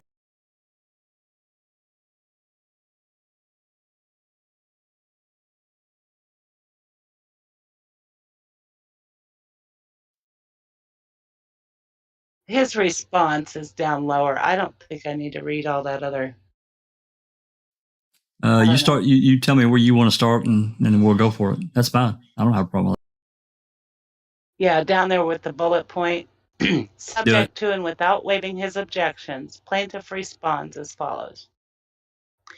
Netflix omitted from the portion of the Mann series that contains the quoted statements from Avery attorney Steve Glenn, reproduced at docket 105, page 3031, the facts that plaintiff transferred the call to the detective division and contacted a supervisor after receiving the call in 1995. Stating these facts in conjunction with Glenn's statements was necessary in order to prevent Glenn's statement, independently and in context with the other statements by Glenn that were contained in MAM, from being interpreted as accusing Mr. Colburn of making no report to a supervisor after receiving the call in 95. While this fact is later mentioned in deposition testimony excerpts, it is too distant in time and too obscured by the manner of its presentation to reasonably correct the false impression given to viewers by Glenn's statements.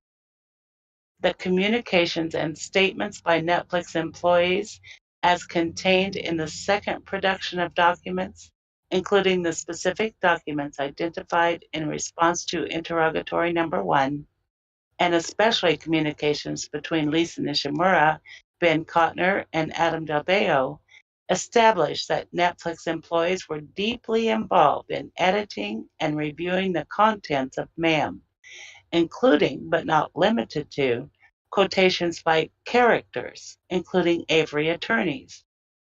These communications established that Netflix employees were attempting to ratchet up the drama and include a point of view that accused law enforcement officers of grave misdeeds, even though they also knew that the revelation of the 95 phone call was weak. Again, I have to comment here because while he did report it to the supervisor, it was 8 years later. Yeah.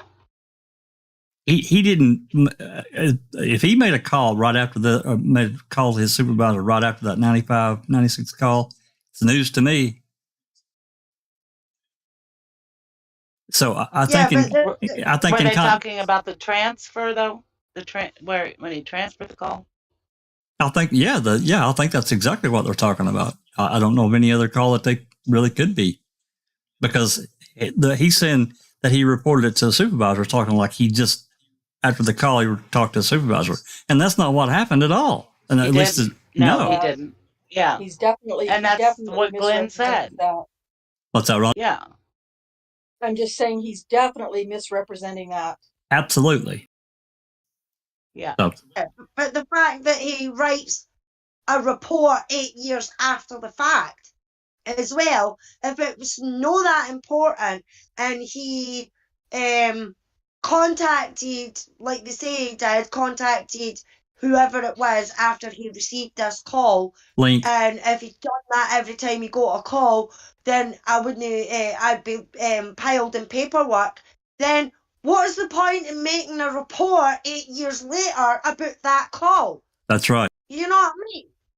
Not Well- just making a report about that call, but making a report about that call the day after Avery was released. That's right. That's that right. he knows that call was exactly about Avery, and he needed to like get it off his chest. So he's like, "Hey, look, I remember this was about Avery. This is, it happened 8 years ago, and Yeah. yada yada yada." So if it wasn't that important, why did he remember it 8 years later? That's right. Yeah. Right.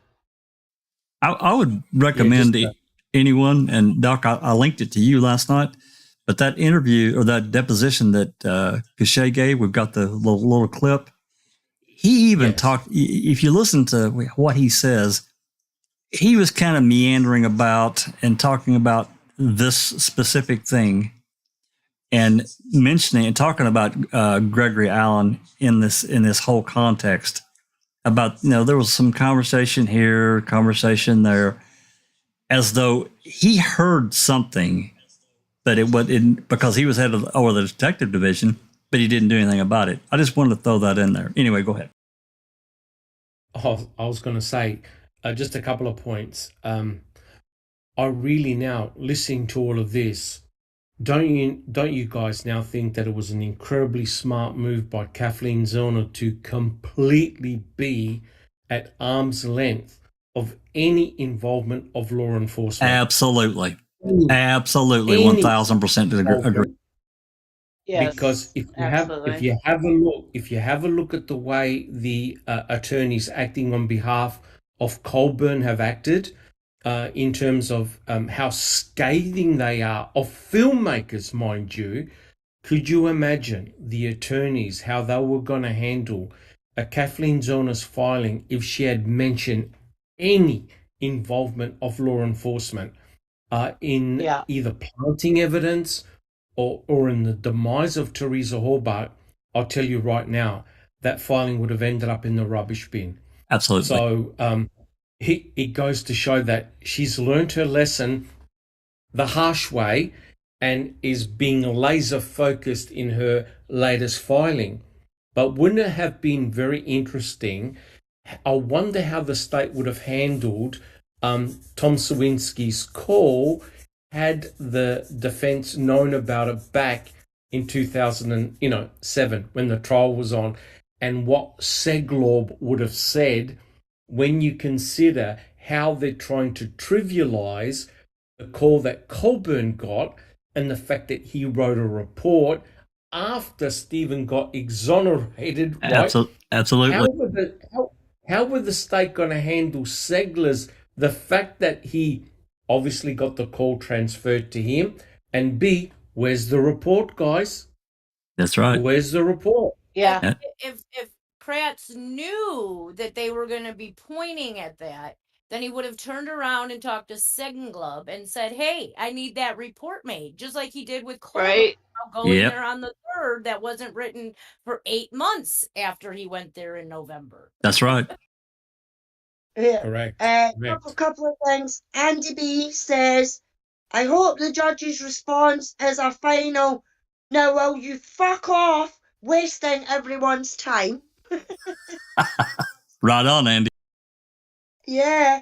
And Fujiman says, but about Colburn, but then testifies he didn't know the call was about Avery law. Exactly. Good point, Fujiman. So if he's testifying that he didn't know that the call was about Avery, why is he writing a report 8 years later saying that the call was about Avery? Yep. And you're correct. Gene Couchet, if you read his deposition, he was prepared to throw people under the bus. Correct, Jack 61? Oh, yes. Absolutely. He had enough. And he's the one that made the derogatory remark about Kaseric, about being stabbed in the back. Remember? Yep. And I'm thinking to myself, smile in your face. He'll smile in yeah, your face and stab you in the back stab you in the back. while And he's stabbing you. Yeah. I thought, wait a minute, this whole series of depositions is looking at the deviousness of Eric and Vogel, and here we have someone under the auspices of Kaseric saying, "Yep, he's not a good guy." That's truly remarkable. Absolutely, and on top of that, can't forget during the depositions that top level authorities in the state of Wisconsin knew all about Gregory Allen and what he had done in '91, and they kept it secret. They buried it. Yeah. They buried it. Bastard. Okay, Rhonda, or I'm sorry, Susan, do you want to read some more or you want to take a break? I'll hand it off. Rhonda, you feel like reading?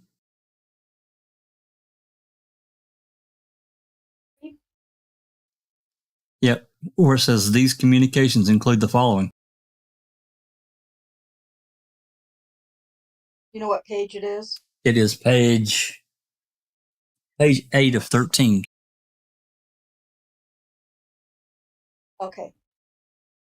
Netflix 219 marked as confidential. Netflix employees worked to edit the series through a point of view that sought to establish Sheriff's Department employees as conspirators. For example, they directed the materials be reviewed specifically for what they could use to show that the sheriffs were pissed that Stephen got off.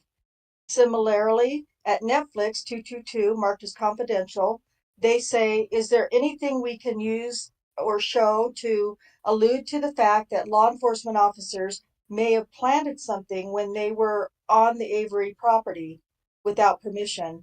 Netflix also looked for ways to telegraph alleged bad intent of law enforcement officers to viewers, indicating that the end to an episode should make it explicit that in the next episode the cops are going to seek revenge for Avery's exoneration from the earlier rape conviction.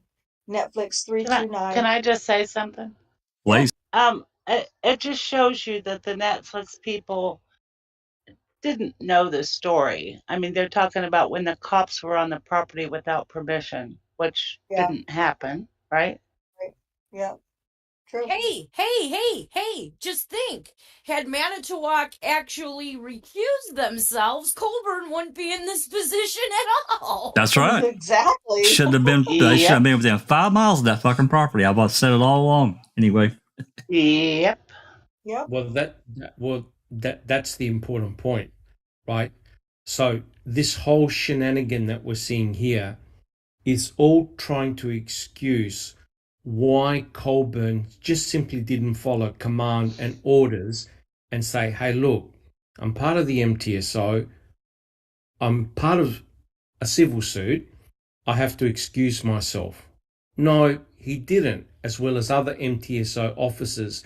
So now we've got all these shenanigans trying to explain away what the hell he's doing there, right? Which is completely ludicrous. Absolutely. Yep. Exactly. All right, continue on. Netflix 227 marked confidential. Netflix employees' plot points summary extracted from the original outlines provided to them summarizes the points in a way that is far more slanted and unsupported than the original outlines. Characterization of events, stating, for example, as one plot point that, quote, cops covered up evidence about Gregory Allen, end quote. For example, the telephone call that plaintiff received but properly reported to his superior. In that same summary, the Netflix employee, Adam Del Deo, concedes that the 1995 phone call was, to him, a weak revelation.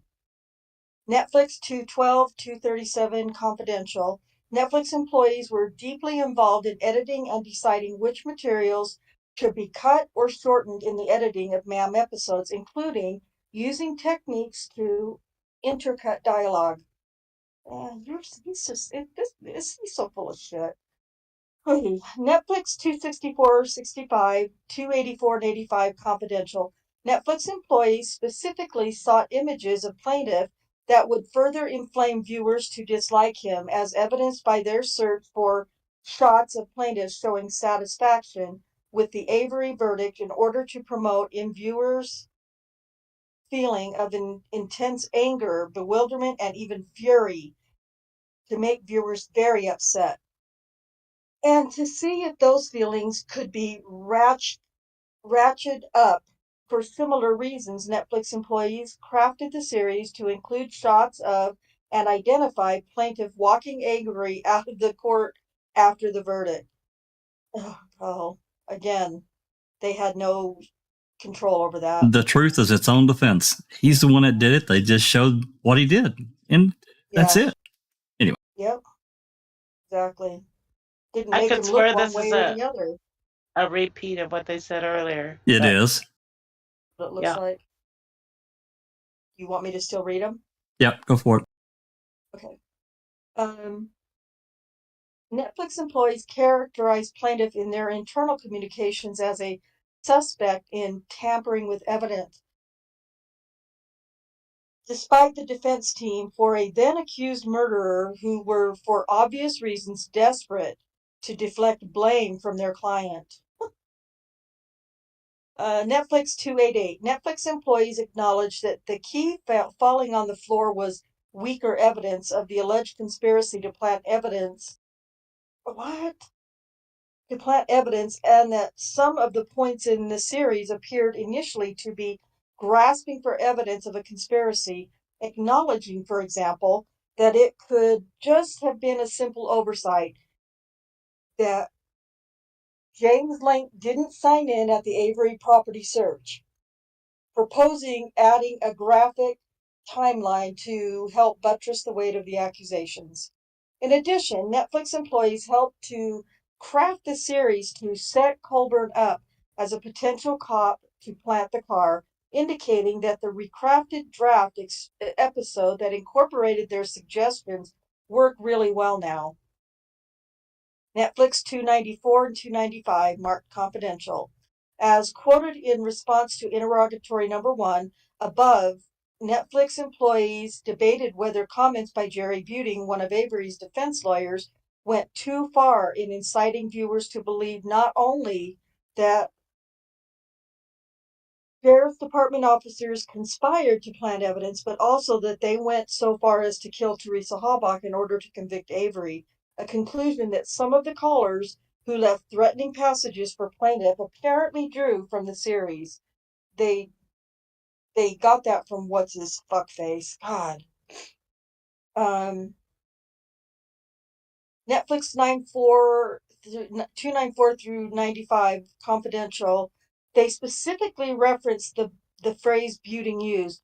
We're going to make sure he's convicted, which was incorporated in the series. We're going to make sure. When did Buting say that? Yeah, he was talking about, I don't know. He was talking about a number of things, and I think he added they were going to make sure he was convicted, something of that nature. But it was in context with other things. Yeah, okay. It's coming to me. Netflix 399, confidential. Netflix employees participated in editing the treatment of plaintiff's call to dispatch to make it appear that plaintiff was, quote unquote, caught in a lie through the omission of testimony as described in Exhibit B to the second amended complaint. Even though earlier drafts of the outline for those episodes only described the call as showing that plaintiff had called in the vehicle prior to its discovery. It is reasonable to infer from these facts that Netflix employees not only had knowledge that the omission would cause the series to be false and omitted the fact with disregard of the series' truth or falsity, but specifically sought to create a better story by omitting facts that would cause viewers to doubt that officers conspired to frame Avery. Can I just make a quick comment here? Please. This is truly a clusterfuck of monumental proportions, right? So when the defense and the state got together, right? The defense says, look, we want to name third-party Denny suspects. Oh, no, you're not. So they came up with a stipulation, correct? So the defense were not allowed to point a finger at anybody else, right? They came up with a stipulation. They said, any third-party Denny, the only person you could bring up is Brendan Dassey. So far, so good. Am I correct? That's right. And now they're saying, not only are you not permitted to point a finger at anybody else as a third-party Denny, you're now not allowed to point a finger at anybody else, including the police officers. So could you imagine the defense and MAM producing a documentary saying, sorry, guys, we're not allowed to point a finger at anybody else. The show is over in 2 minutes. Stephen is guilty. See you later. Thank you for coming. So in other words, they can't even tell a story. Yeah, I mean, Willis finally allowed he allowed them to, the defense to explore further questioning of Lincoln and Colburn, but it was a narrow window. And it wasn't really as a Denny kind of thing. It was I can't remember his exact wording, but that was it. Correct. But you know what? I reckon even the judge must have raised a couple of eyebrows during I'm sure he the trial. did. I'm sure he did. Thinking, wait a minute, this looks suspicious as hell, or hell, especially the key, right? And how you've got one particular officer or two particular officers potentially finding all this incriminating forensic evidence, right? And when you remember what happened to Stephen back in 1985, the judge must be thinking, oh, bloody hell, don't tell me it's true. And then when Ken Kratz says in court, we can put aside the key. Don't worry about the key. Let's trivialize the key. Can you please forget the key? And can you forgive these officers? They're just doing their job. Absolutely. So what if they judge must be thinking, what the hell? What the hell, guys? Exactly. He had to be. But yeah, I agree, Doc. And during that whole time, I don't know if anybody else out there, you guys, felt my eye roll as Rhonda was reading that. Oh my God, that's just thinking to myself. It is absolutely hard for me to read because my eyes were rolling. So I'm hard. sure. I bet they were. Anyway, continue on. Okay.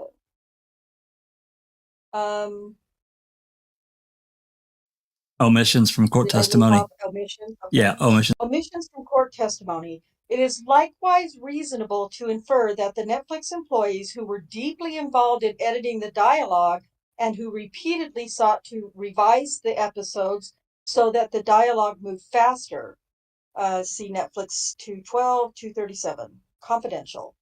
And who viewed the revised versions of the episodes were and had to be aware that the courtroom testimony presented in MAM omitted most of the statements made in the yellow highlighted portions of Exhibit B to the second amended complaint.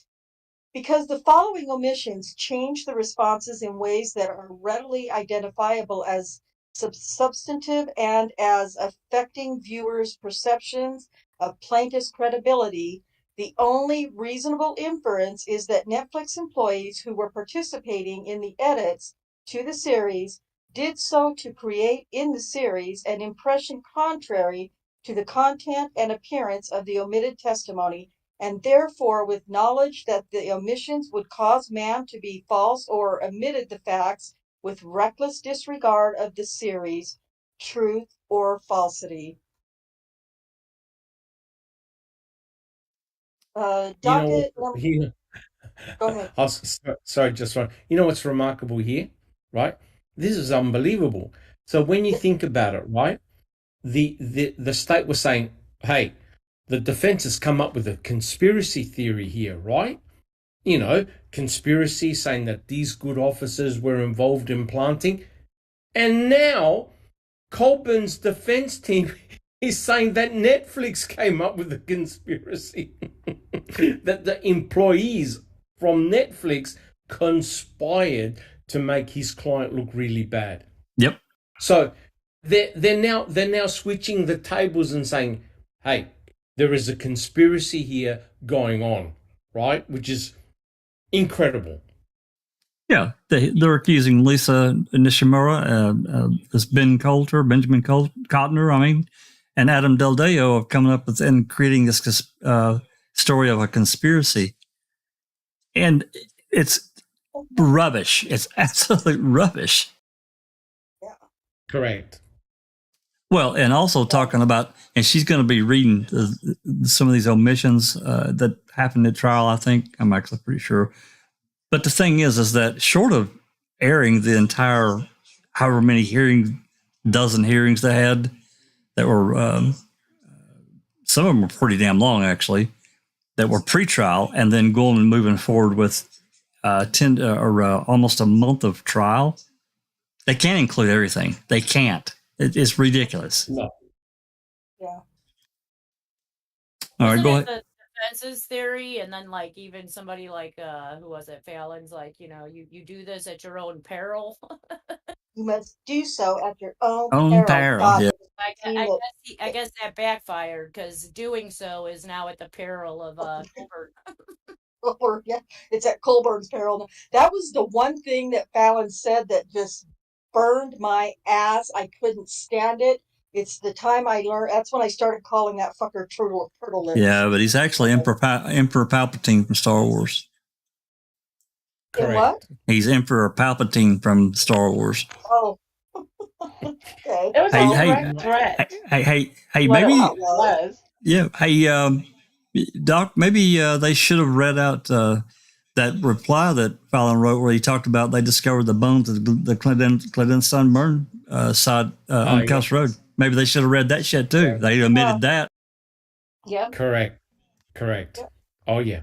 It work. The reality is it works both sides, right? Absolutely. They're accusing here of the employees of Netflix undergoing dirty tricks, as if to say, "Hey, let's deliberately target Colburn," right? And yet the state were doing exactly the same thing, using dirty tactics all the time. And just to remember what Fallon said, innocent people don't confess. Oh my God. There you go. All right, Rhonda, you can start with the docket 105, page 47. Starts off with a good one. Docket number 105, page 47. Omission of testimony by plaintiff reflecting surprise that he had missed the key in earlier searches. Docket number 5, page 47 through 49. Omission of testimony by plaintiff that the person who called him appeared to incorrectly assume that the caller had reached a law enforcement officer rather than a jailer, and that he transferred the call to the detective division at the sheriff's department. Docket number 105, page 48. Omission of testimony by plaintiff in response to the question, quote, "Have you ever planted any evidence against Mr. Avery?" end quote, stating in positive terms. That's ridiculous. Docket Do number you think this would have changed? Those would have changed our impression of Colburn. Not one iota. Not one Give me a iota. break. Yeah, really. Yeah. Colburn made himself look as bad as he is, so nobody else did that but him. Docket number 105, page 49, omission of testimony describing plaintiff's background as an evidence technician as relevant to his participation in searches of the Avery property, where he wasn't supposed to fucking be anyway. Docket number 105. A lot of us have read the transcript since Ma'am came out. Has it changed any of your views reading the whole transcript of what was said by? Not one bit, Jinxie. Not a bit. In fact, if anything, it's solidified my opinion of Or it. made it worse. It has made it worse. Yeah, for sure.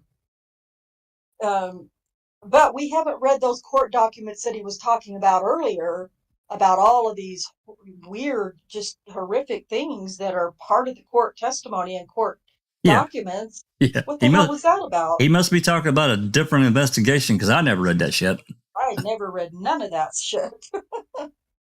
Okay, docket number 105, page 51. Omission of testimony indicating that plaintiff wrote a statement about the prior call after directed to do so by a superior 8 years later, contrary to Glenn's assertion that it was done simply because plaintiff allegedly recognized a prior mistake, which was pretty accurate.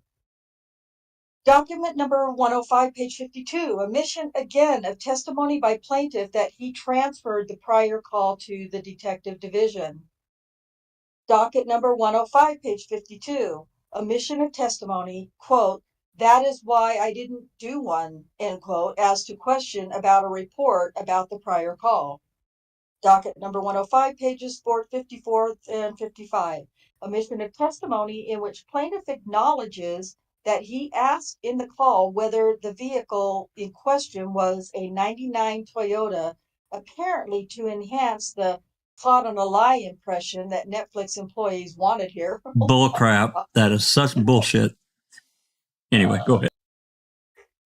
And he was caught in a lie because it wasn't her that said it, it was him. That's right. It was him that said it. So he was caught on a fucking lie. Docket number 105, page 55, omission of testimony in response to question whether plaintiff had been given the license plate number by an investigator prior to the call to dispatch, in which plaintiff indicated that while he didn't remember the entire content of the conversation, he must have, and substituting instead of negative response to make it appear that only after the negative response did plaintiff concede the truth of the statement in response to further questioning. Oh my God. Good God. You know what? There's some very clever storytelling going on here, I must say. Oh, docket 105, 55 through 56. Omission of the actual question that plaintiff was answering in the affirmative with respect to the call to dispatch, and substituting instead a different question to which an affirmative answer appeared to be an admission of the defense interpretation of the call to dispatch. Discovery and investigation are ongoing, and plaintiff reserves the right to supplement his response as they proceed. In particular, evidence regarding Netflix's specific activities and participation in editing NAM was only provided 10 days prior to this response. Plaintiff anticipates supplementing his response as analysis of that material continues and as additional material is produced.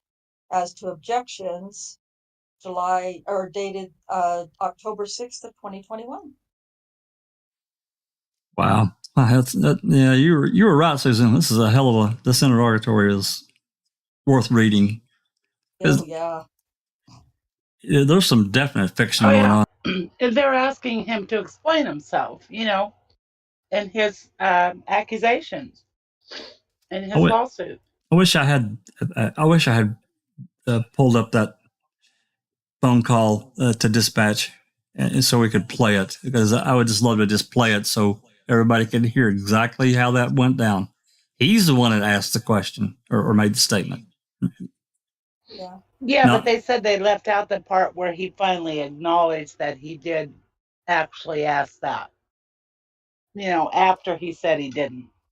Well, I mean, so what? So what? They didn't have to leave it in because it was right there. You didn't have to acknowledge it. It was on the recording. That's right. It was already there. I mean, God. Jesus Christ on a crutch. All right. Let's move on to Exhibit 24. I don't know what this is, but I'm going to look at it. Looks like more notes. It is. These are episode notes. Yeah. It's only 3 pages. All right, we're going to move on to 25 is the same. Exhibit 25.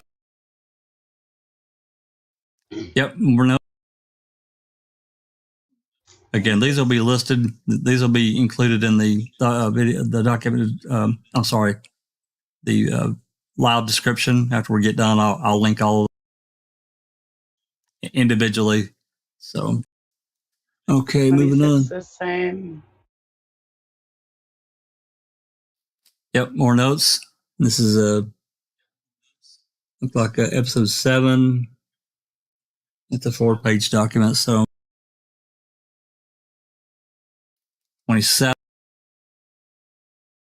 Same. It's more Notes, suggestions. Yep. Yeah. And you can read through those if you like. And this is the last one, 28. Yep, looks like more of this, except it's sideways. All right, let me turn this off. Times 29. Well, I don't have that one pulled up yet. Oh, sorry. Yeah, I mean, I can pull up several in Foxit, but about 7 or 8 all like to pull up at one time. So I'll turn this off and I'll pull up some more. That's the same. I noticed that same thing. You can only pull up so many at a time. Well, the first time I pulled up 10, and it'll go. I can do it, but it forms a little down arrow, and you got to go select it, and just pain in the ass. So we're going to be starting on 29. Give me just a moment, folks.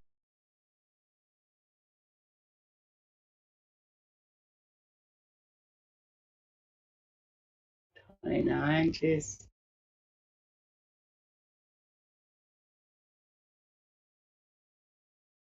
There it is. Yeah, it's more notes.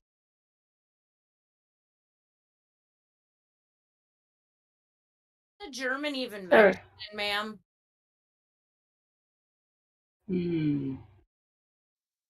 I don't remember. I don't think so. I don't think so.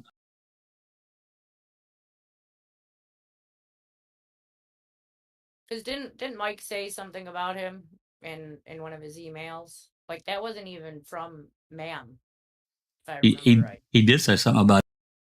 That was actually from the blog, wasn't it?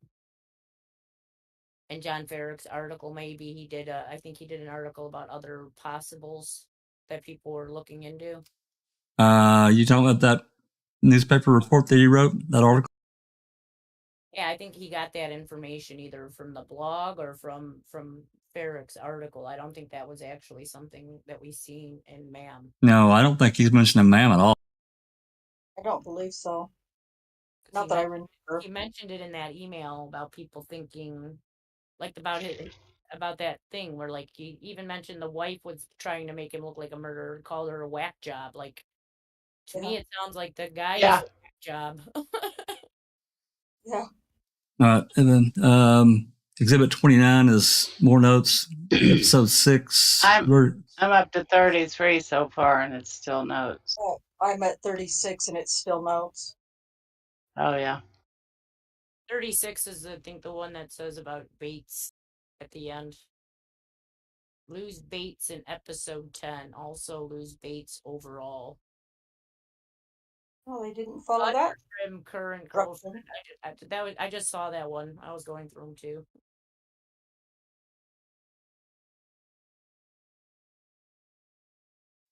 Yeah, 32. Lose Pete Bates. Yeah. Oh, Conrad. Yeah. I love Pete Bates. I wish we'd have seen more of him. Yeah. Mm-hmm.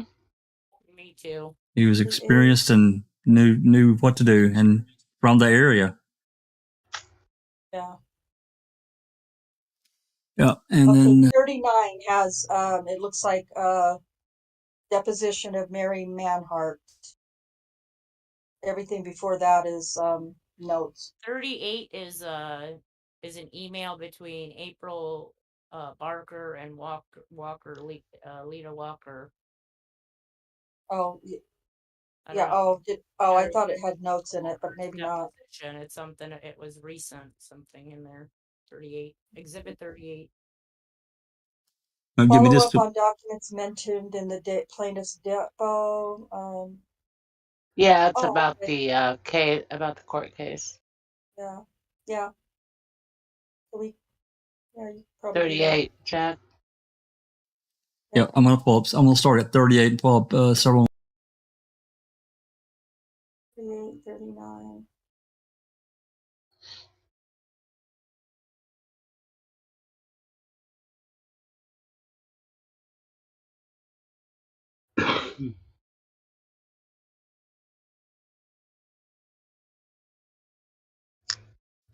And I will tell you that there's some of these, I think 44 was withheld. We didn't get it. It was sealed. I remember Sharice talking about that. We definitely want 40. Looks like Brenda Schuler. Yeah, I got 38 here pulled up. And Jinx said it was an email. Yeah, 38, 39, and 40 are good to pull. Yep, pick up 38 as a 3-page document. I don't know if this is 41 through 46.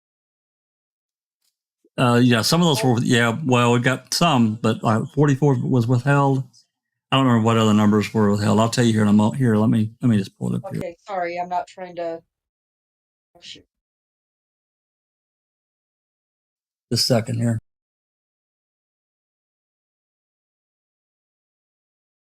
Ooh, text messages. Sorry.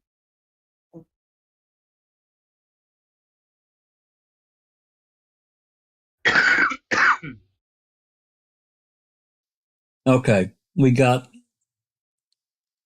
40, 41, and we don't have 42. 40, we have 43. We have what? I don't have document 41. Let me It's go. It's in that folder. Yeah, let me go grab that.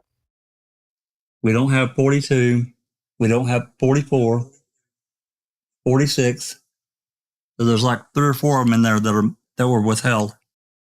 41, 43, and 45 that are in this folder. They say something like, this exhibit has been filed under restriction, so you actually don't see it, even though it's in the folder. Right, but the other ones we don't even have at all.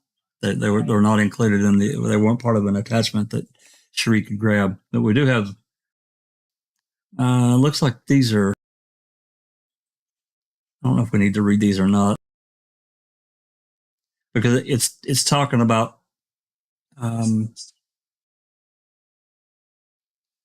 Yeah, it looks like they're talking about maybe some specific things that are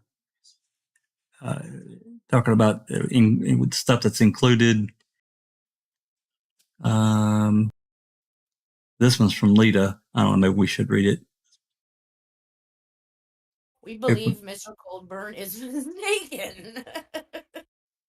August 1st, 2022. This is a recent email.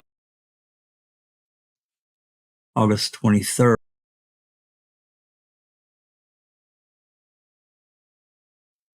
Yeah, let's read through this one because this is from Lita, and well, she's badass. It's badass. Jack has a crush on Lita. Yeah, she's. I really appreciate an intelligent lawyer that has a firm grasp of the legalese, and she does. And as we can see from this email, everybody and their brother got copied on this. It's quite a lengthy list.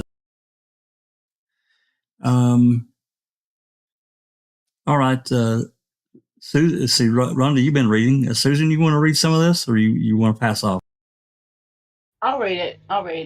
This is another one where the second one is the first email. Correct. That's the one I've got full on screen. The bottom. Okay. From Leda Walker to April Barker and George Burnett. Carbon copy all the attorneys. Looks like. Dear April and George, during Mr. Colburn's deposition, he testified about a number of documents he either said he had previously seen or which he had provided to you. We have searched for these documents but do not believe they were ever produced to us.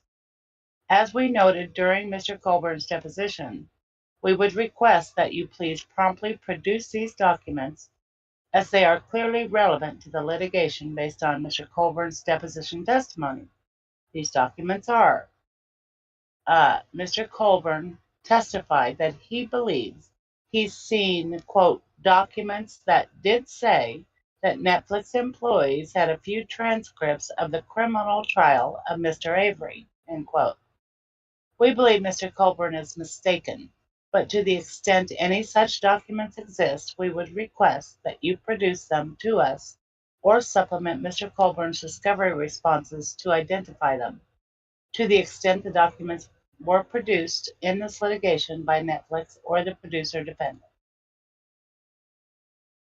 Mr. Colburn testified that he believes, quote, my attorneys do have evidence that Netflix employees did view both civil and criminal video of me testifying both in deposition and in Avery's criminal trial for the murder of Teresa Halbach, end quote, but was not sure whether that was raw footage or edited footage the filmmakers provided to Netflix.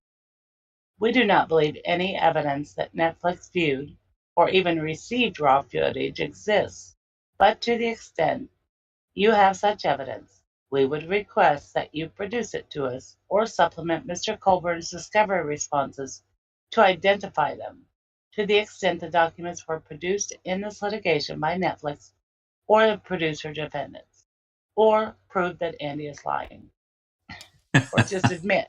Yeah, just admit that Andy is lying. Yeah. Mr. Colburn testified that he, quote, provided a list of all the phone numbers, including overseas numbers, end quote, for the anonymous calls he received.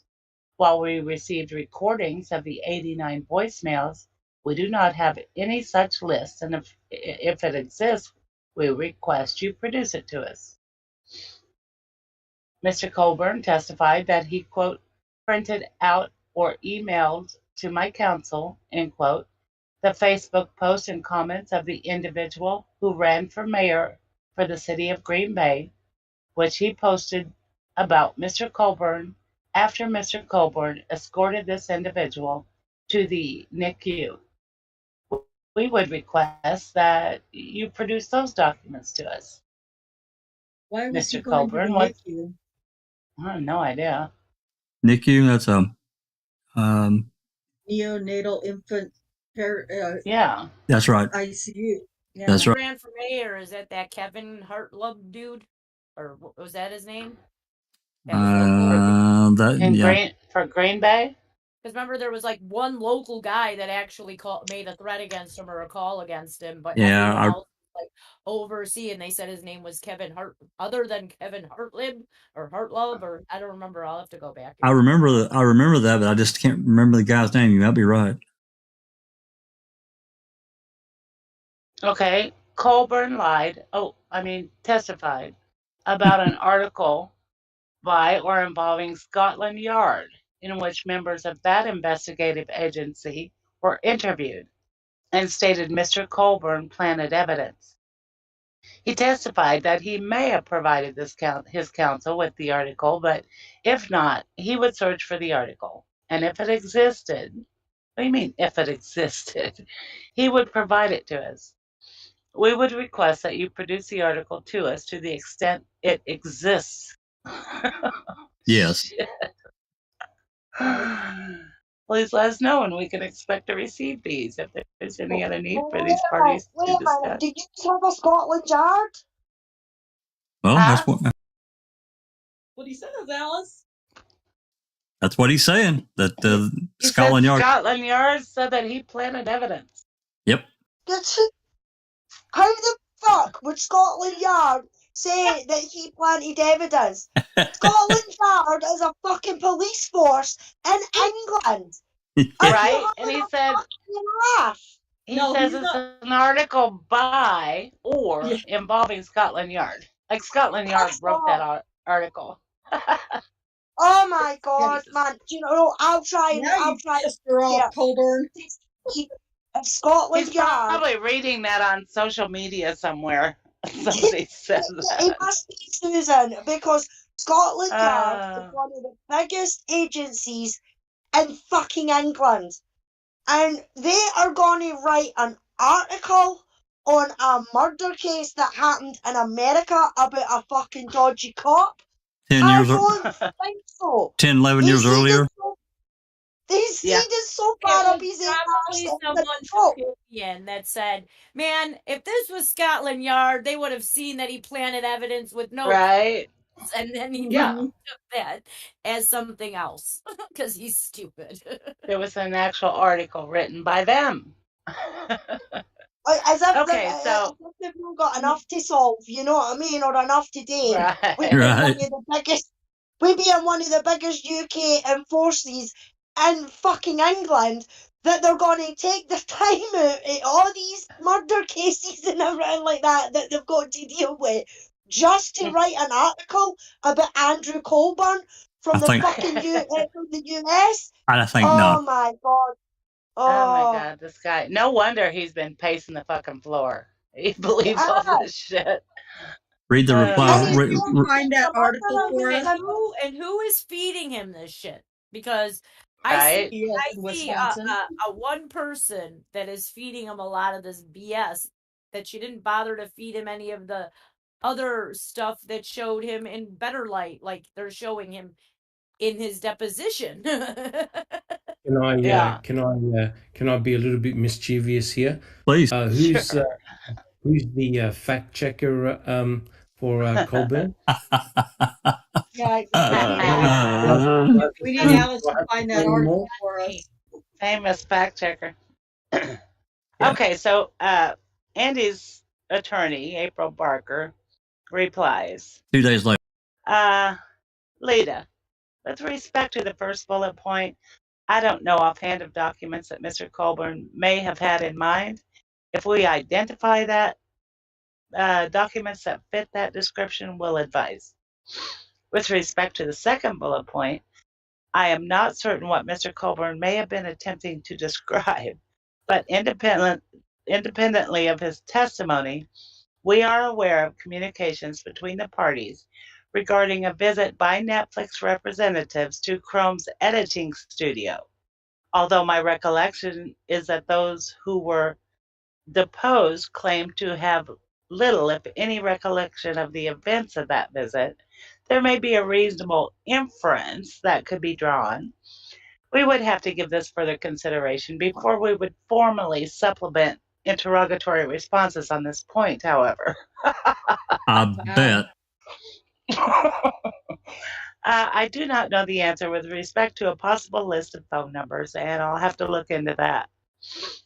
With respect to the last two bullet points, I believe that we have now been provided those documents, and they will be base stamped and produced shortly. April. Yeah, I'd be interested in seeing that Scotland Yard. Yeah, that's the Scotland Yard. Yeah. I found an article which is done by Pro Bible, it's called, and it says Scotland Yard detectives examine Stephen Avery's case in Making a Murderer, and wow, oh wow, do they call shenanigans. Well, hey, there you go. Everybody does. Did they actually point to Colburn as being the one doing all the shenanigans? The Making a Murderer saga has yet to come to an end, and why would it? Stephen Avery remains in prison, and the internet is still going wild with theories over who really killed Teresa Hallback. And from an FBI cold case investigator throwing out his opinion on who really murdered her, to genius YouTubers, commenters typing up loose ends to explain Colburn's 911 call about Teresa's car happened. Time doesn't stop when you're an amateur sleuth. I'll see if I can share it and I'll post it. Why don't you link that on this? But they mentioned shenanigans that they said based on Making a Murder, we see shenanigans, but this somehow I don't know. Colburn's moron. Why don't you link that in the document in the Discord open mic text chat, or send me a DM and I'll include it in the video description and people can read it. Put it in the chat too, I guess. Yeah. Oh yeah, you can put it in the chat too.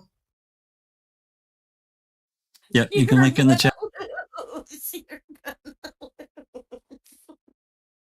We're up to, let's move on to document or exhibit 39. And this looks like it's only another 4-page document. It's excerpts of Mary Manhart, her deposition. And this was on June 30th, 2022, so a few months ago. We know who she is?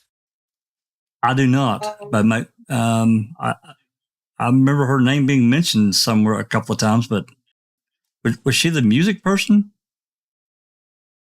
No. No, that was. I don't know. She's an editor of some type. Yeah. Yeah. Okay, I'll be the. By me. I'll be the lawyer asking questions. I don't know. It looks like Vic's going to be objecting. So Susan, if you want to do Vic, I'll do the whoever this other lawyer is, and Rhonda, you want to read the answer part? Looks like it's one page here.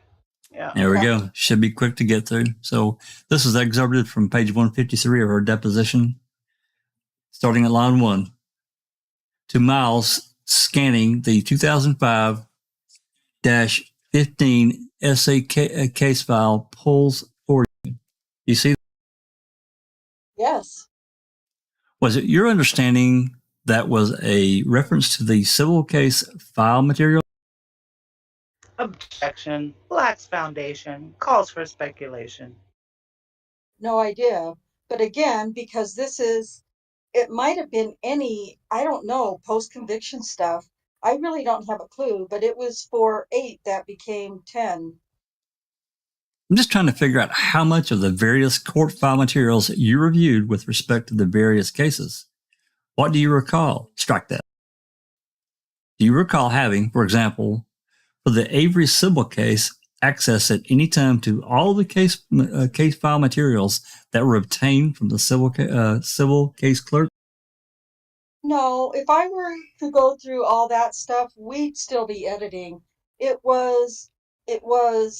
That is outside the editor's purview. I will say, however, that anytime I had a question about chronology, Laura brought in all the End. Clink.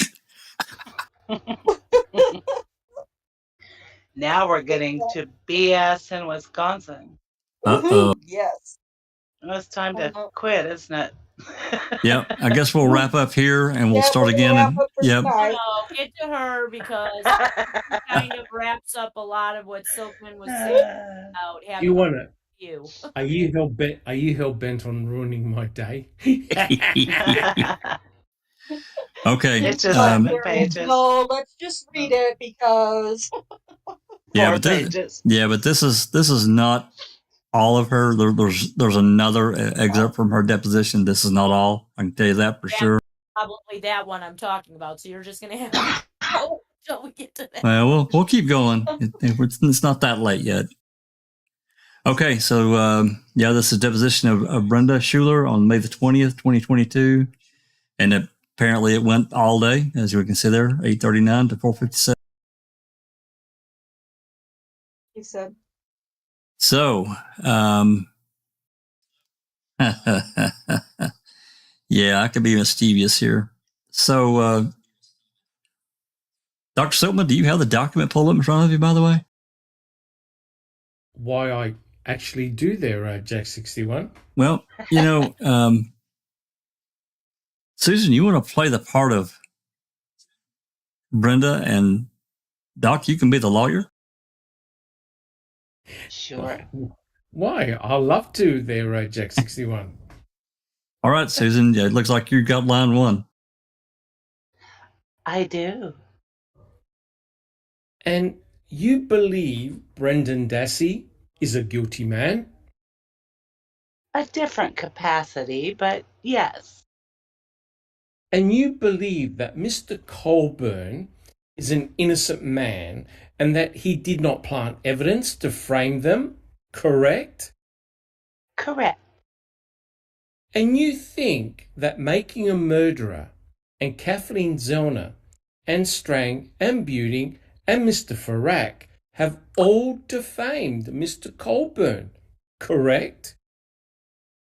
Some more than others, yes. Object to foundation.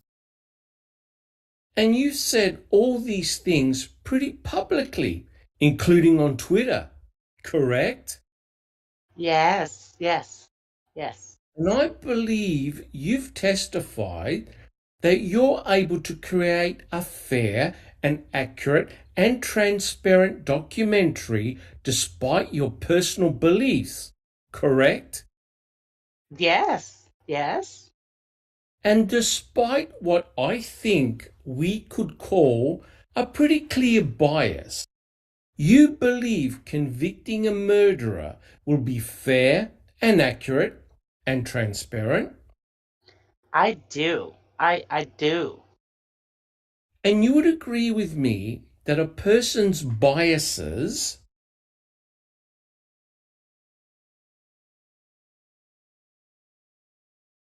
just need to scroll up a bit, or perceived notions don't necessarily make a documentary unfair, correct? Object to as to foundation, incomplete, hypothetical. Could you say that again? Can you read it back? I just want to think about it. I want to think, oh, no. Oh, that's me. Oh, okay. I just want to think about it. I want to think about that for a second. How you said that. No, I Objection. agree. You agree? I agree that that doesn't make it unfair because they have a bias. No. Correct. And I think you'll agree with me that there's nothing unethical or irresponsible about making a documentary that has a point of view or a protagonist. Do you agree? I agree. Same objection. Do you think there's anything unethical about a documentary that tries to persuade viewers to come to a certain conclusion? It depends. But it just takes me a minute to go. Oh, that's a skip, I think. Yep, Yeah, But that's for Doc. yeah.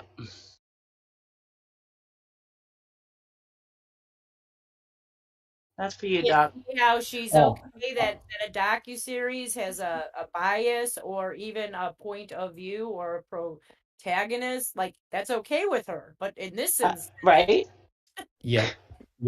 Is that me? But it takes yes. takes me a minute to confirm that I could skip. Sure.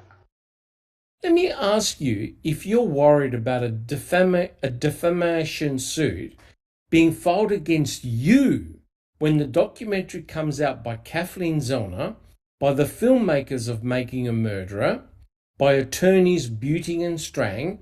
Is that something that keeps you up at night? Nope. And why not? Because I'm not doing anything to defame them.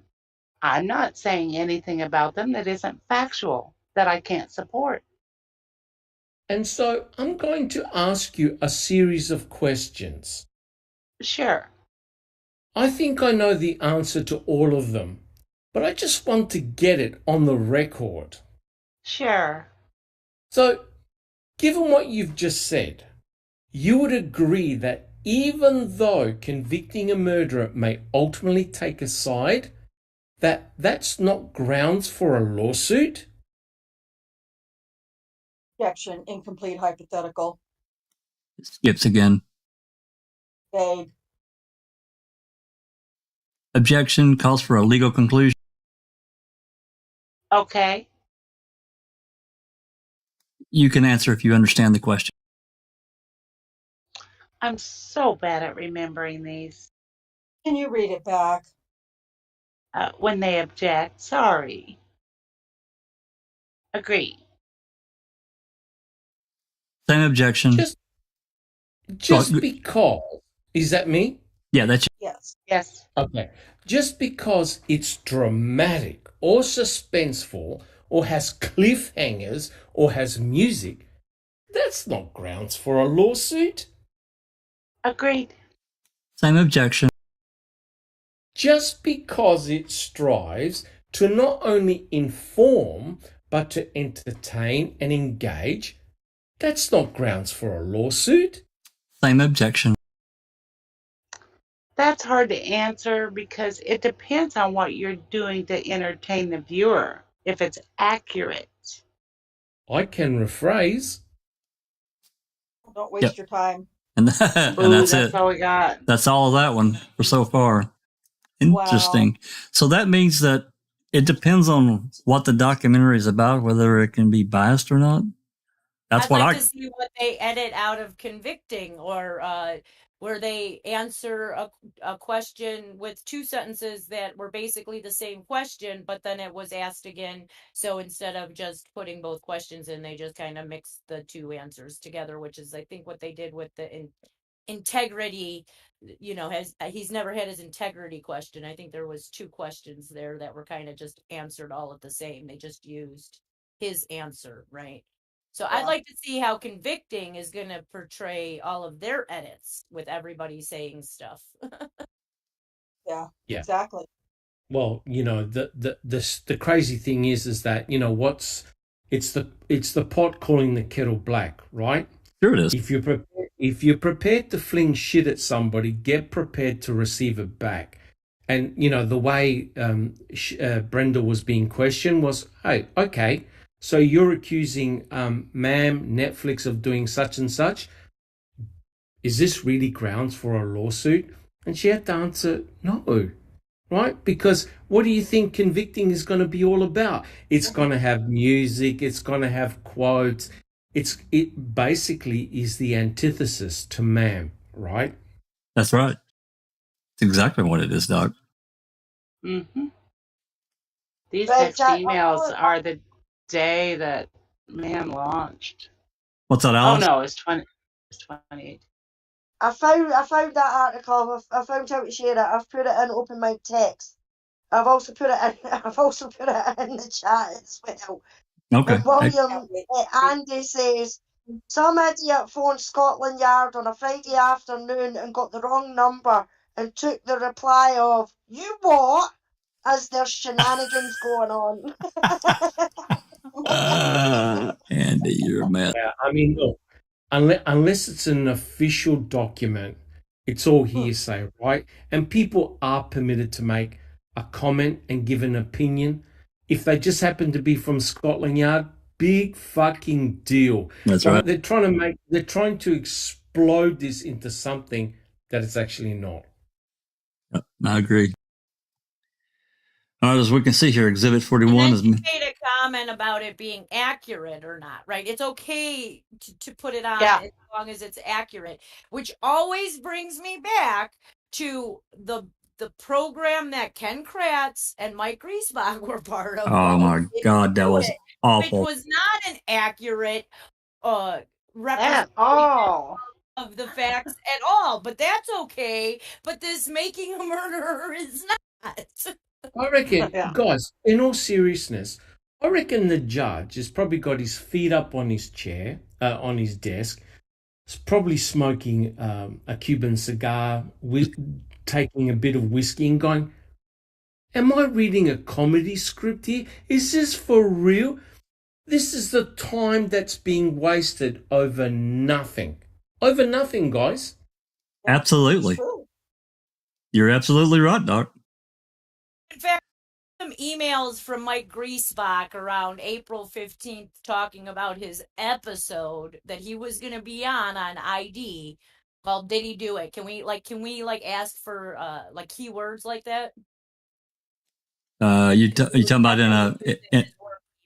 you talking about in an ORR? Absolutely, you can. If he sent it from his work computer, absolutely, you can ask for it. I would love to see how they boasted everyone after that episode came out. Right.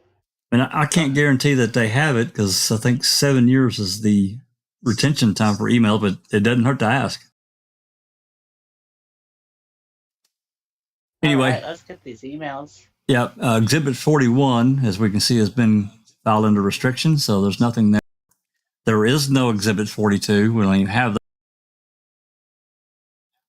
I'm sorry, this says Exhibit 42. I've got that labeled as 43. I'll have to fix that. Yeah, they started getting jacked up at some point, Jack, with the exhibit numbers and the document numbers. We have 44. 43. But I've got to close this and open some more here.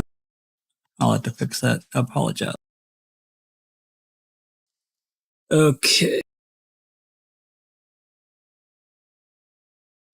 Turn this off and pull up some more.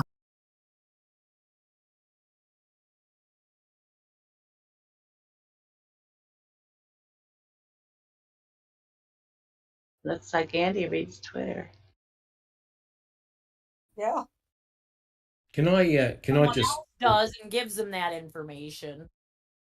Can I just read the comment out? Yoga for the Ageless made a very interesting comment. He goes, I quote, "The whole lawsuit is some kind of promotion for convicting a murderer, but I do not think it will ever happen. Not enough interest."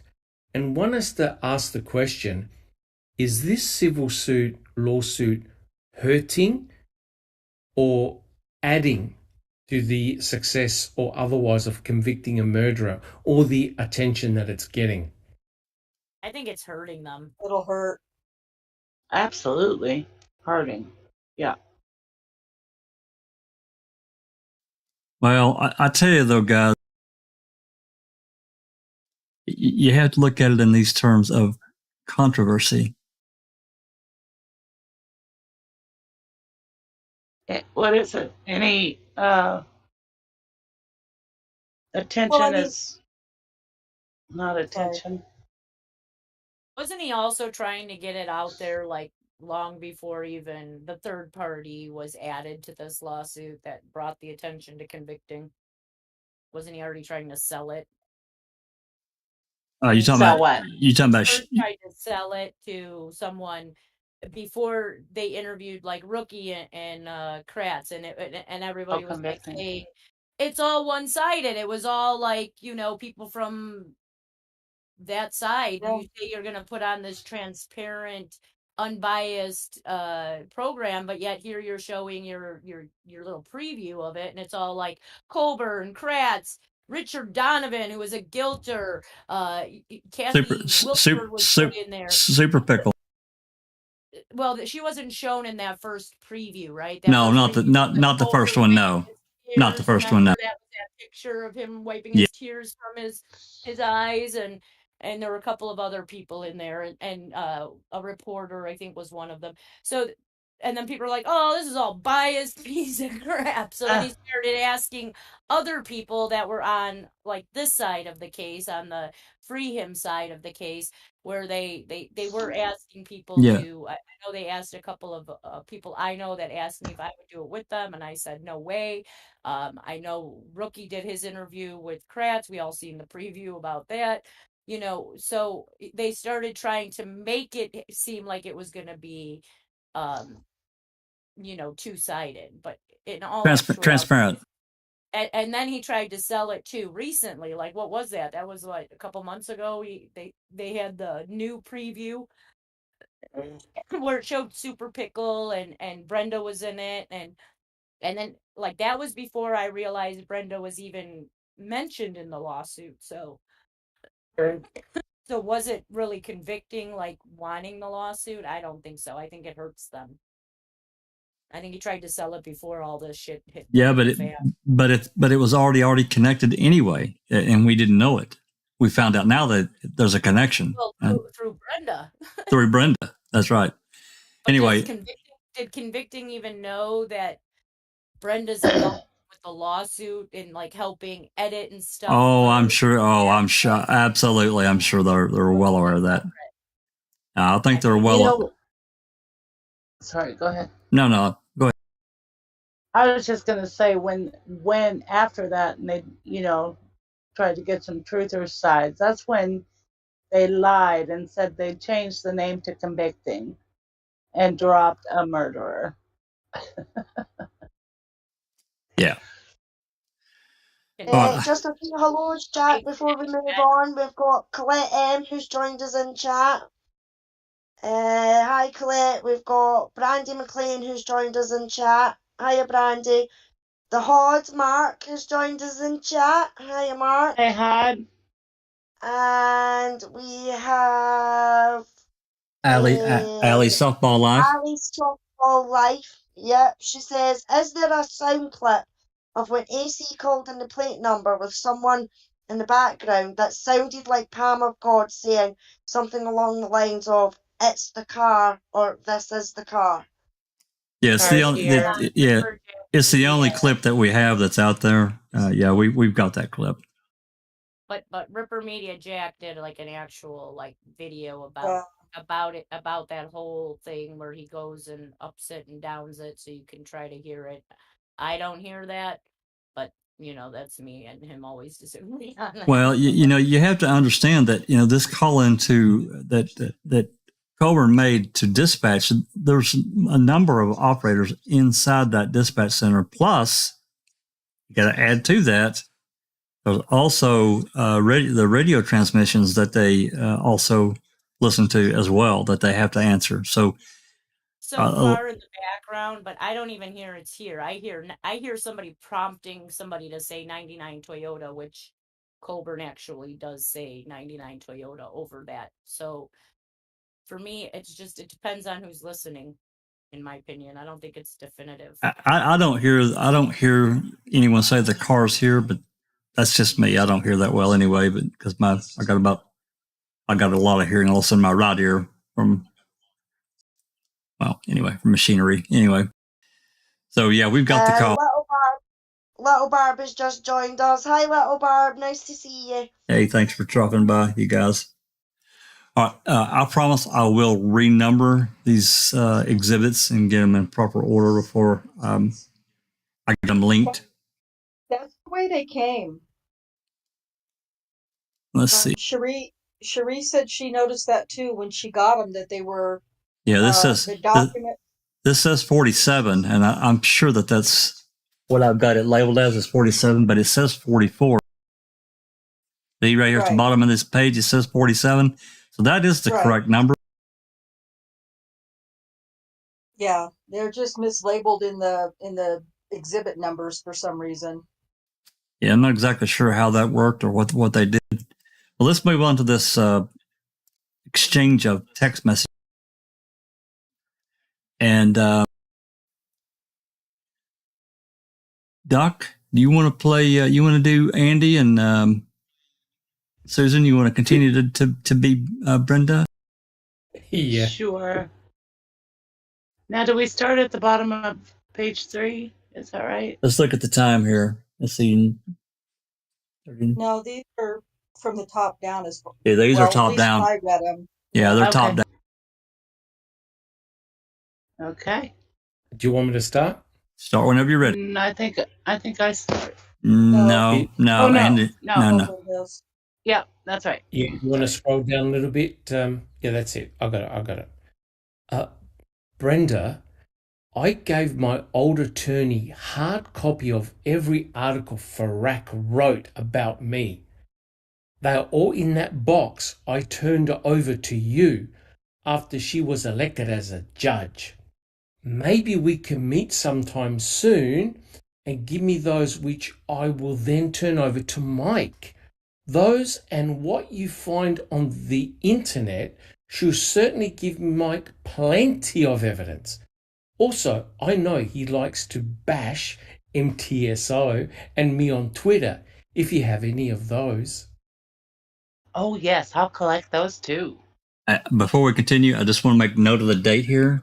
Guys, read the date. It's December 18th, 2018. So this is right. It was filed, the lawsuit. I think it was filed this day or maybe a day or two. They were a day or two late. So it was around this time. And this is actually 3 years after Making a Murderer premiered. Mm-hmm. Okay, Doc, you can continue. I'll scroll. It's my birthday. I sent this because I see Mike is asking you about that on email today. You have all those hard copies, right? No, I shredded them. Just kidding.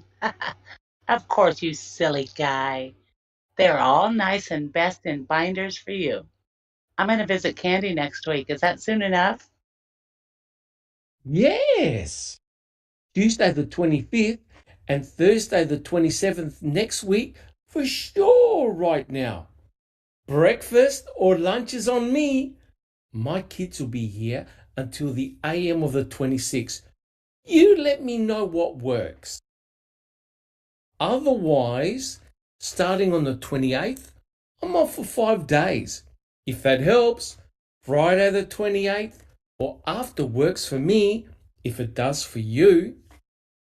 Friday the 28th, maybe we can all go to dinner again. Is that soon enough to get that to Mike? I can send him pics in the meantime. Let's plan for it. Between the links and the pics you sent, I'm in hopes that will be sufficient until then. Varrock has a lot of his crap online. I have it down. I sent a note to Tom and Kathy too. Brad and I are open, so plan on you for at least that night. We will come to you though. Ooh, sounds great. Have you seen Buting's tweet? I haven't, but I would guess he wasn't very supportive, or did he back off? I wonder if Varrock knows what's coming. If he does, he'll be yanking stuff down, so I'm glad we have hard copy. Oh, Jesus. Oh boy. And then here's a tweet from Buting.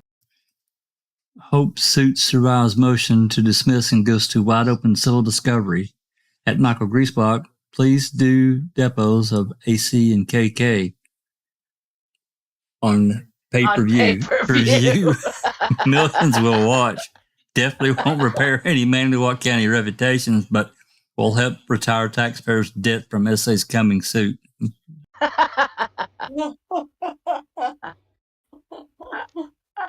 Oh boy. Files defamation lawsuit against Netflix. Internet leaving.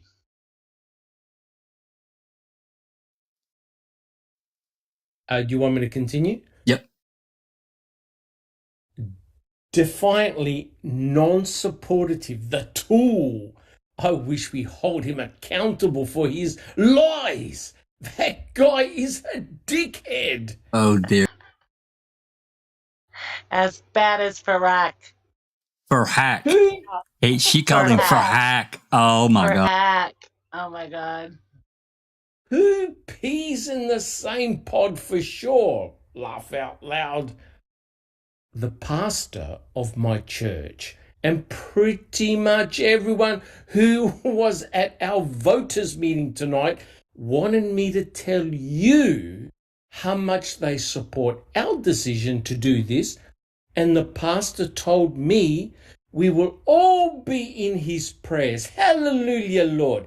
Thought you would like to know that, Brenda. Oh, thanks so much. That is wonderful to hear. You betcha. Nice to have the support of a church, and people seem happy about what we are doing. Sean sent me this text. Coverage seems pretty straightforward and even right now. He seems at least objective now. That's better news. Hey, quick question. This shows that you had off on the 4th, 5th, and 6th of October. You didn't work Friday, but were called in Saturday and Sunday. Is this a schedule and it doesn't get updated since it's just a schedule? Any variances to that would just show on a timesheet, such as being called in on Saturday or Sunday? That stupid ass Andy, rookie, thinks he's so smart by pretending the schedule doesn't match your testimony. Stupid ass. That rookie. schedule should be for November, not October. I had to fill out a 2-week time card as well. You have that time card in all that stuff I gave you from my attorney? it also shows I was off 4, 5, 6 of November. And I wrote in my time for 5 and 6 when I worked on scheduled days off. I just didn't include the 4th. Exactly what I thought. Thanks much. You betcha. Those are only the schedules, so you know when you're working and when you're off. Deputies fill out a time card daily. Sergeant and above filled out a 2-week time card, and that would encompass the entire 2-week pay period. Fools.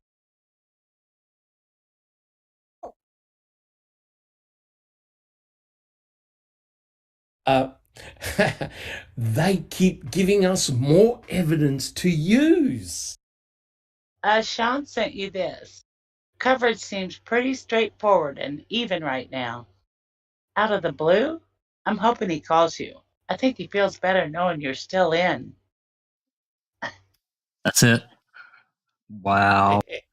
Still in the lawsuit or still in convicting? Still in convicting. I think convicting if Sean's contacted him. Yeah, they're talking about Sean Reck, right? Yeah, Absolutely. Yeah. Absolutely. And Wow. Can I just say, oh, the irony. Oh, the irony of that reading. I know.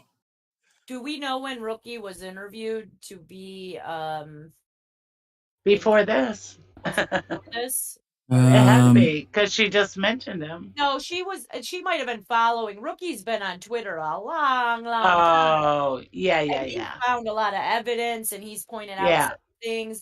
And wasn't it around 2018 that Ram Lau was saying that he had saw Colburn at the Senex on the force. So this might have been one of the topics that was on there, and she's trying to prove that he didn't work the fourth, which I honestly believe he didn't work. He didn't get paid. If he during the other parts of the framing, if he is actually framing, he's getting paid, and he's getting paid overtime. So, you know, that's kind of how they rectify getting their pay, right? Like, I don't think he actually worked on the fourth.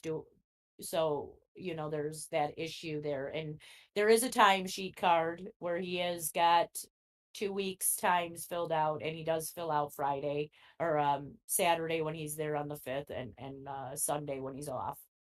And that was his time schedule. He was supposed to be off those days.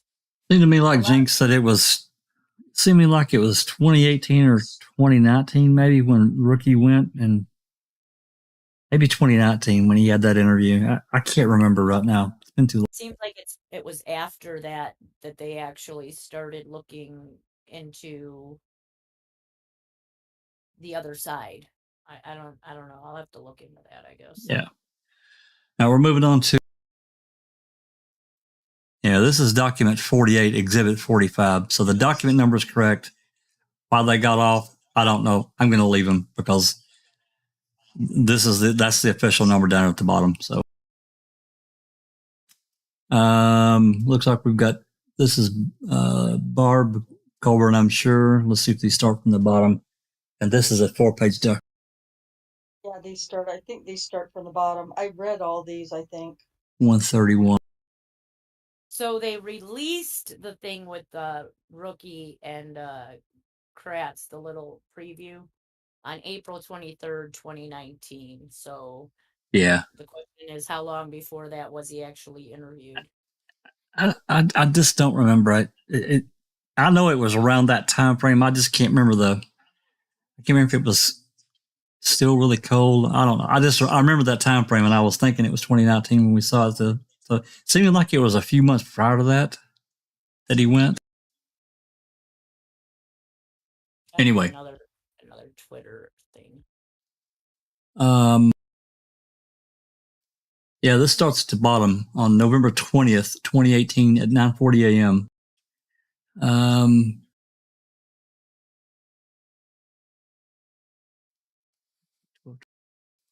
Yeah, this starts at the bottom. It looks.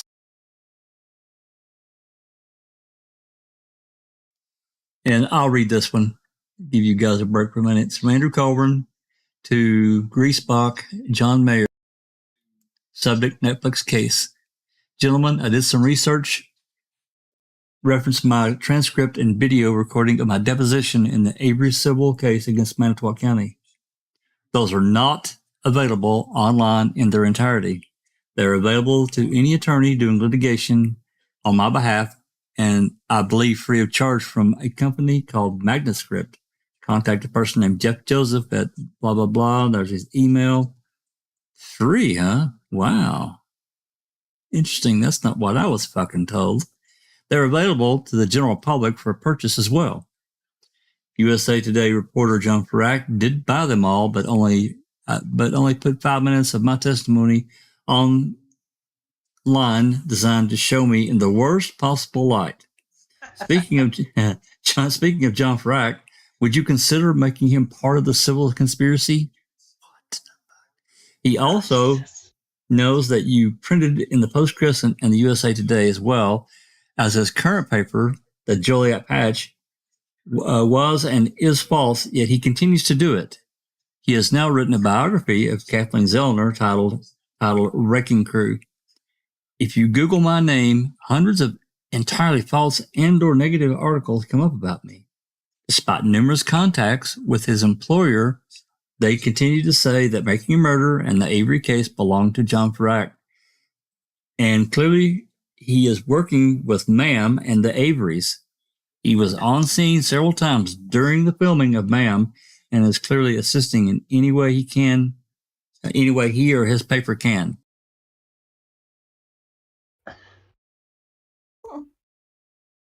And then a reply. Hundreds of entirely false. I've never Googled him, but maybe I will just for shits and grins. Rhonda, you want to read this reply from Greasebuck, November 20th at 12:59 p.m.? Yes. John, see this for the complete trial transcript. StephenAveryCase.org. There's more excellent info here. StephenAveryCase.org. Links. Oh, okay, I read that wrong. Anyway. The Ma'am transcripts were also online when I wrote my book, but I can't find them. They may have been removed. Andy, I'm sure Brenda will have them. Could you ask her to forward them to you and then you send them to both me and John? John, I think you've hit the nail on the head regarding our problem of the defamation claim and how to surmount it. Even if the defamation claim is bounced on summary judgment, I don't see how the negligence and infliction of emotional distress would not survive. Well, we know better. I posted this a while back on Reddit. It's what we will hear by the way. Okay. What the hell that mean? I'm not sure, but that's a Making a Murder Reddit article. On Tuesday, November. He's asking for it. Okay, yeah, he says, can anyone get me a trial transcript? I also need depo transcripts and a transcript of the Ma'am film. Yeah, that's where he answered him. I missed that. It's another little sneaky in part there.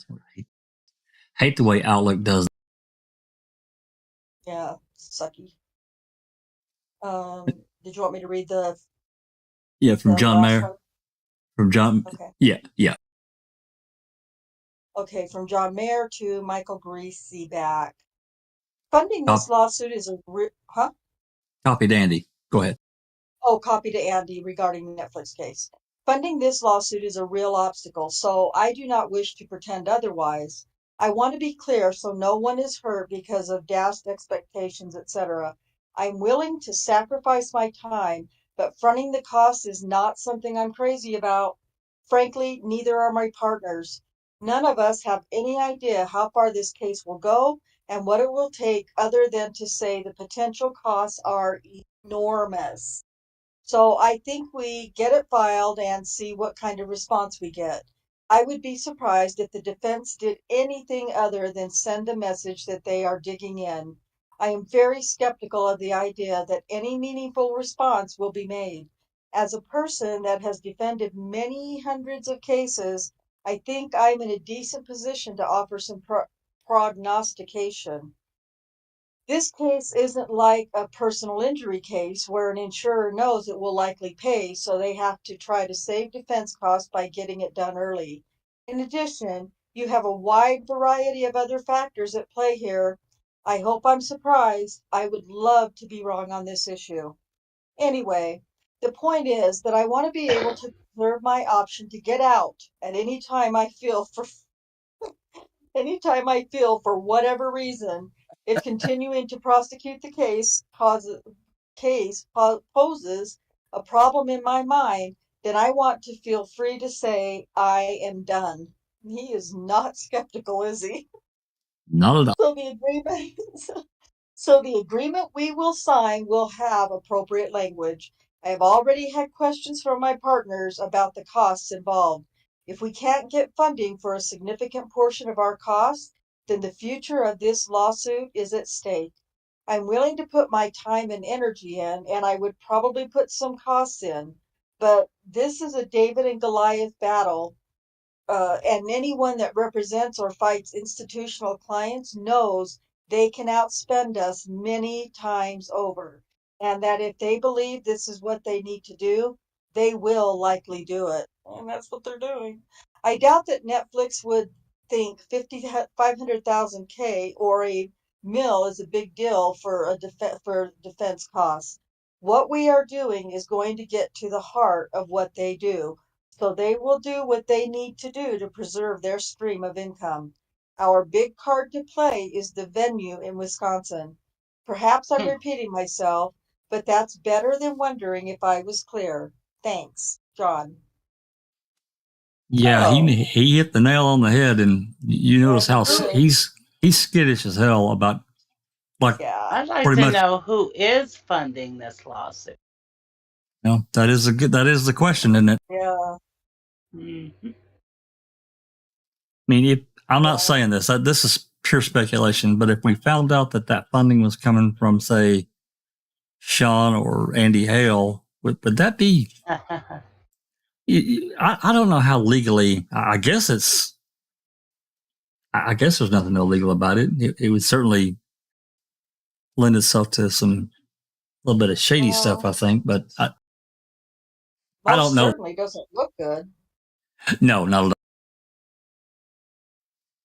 So anyway, interesting email. And definitely John Mira said, yeah, I don't know, guys. This doesn't look too damn good. And this is, let's see, this is almost 4 years later. This thing's been going on. Yep. You know, it's costing a fortune. Absolutely. We know Andy don't got it. No, not that kind of money. This is document 49. And it probably starts again at the bottom. This is a short one. It does not. It starts at the top. Sorry, I read this, so I looked ahead. Sorry. It does start at the top. Son of a gun. It starts at the top, and then there's one at the bottom, and then you go into the middle. But yeah. Crazy. Freaking Outlook. It's just, anyway. All right, Susan, you're Brenda, so.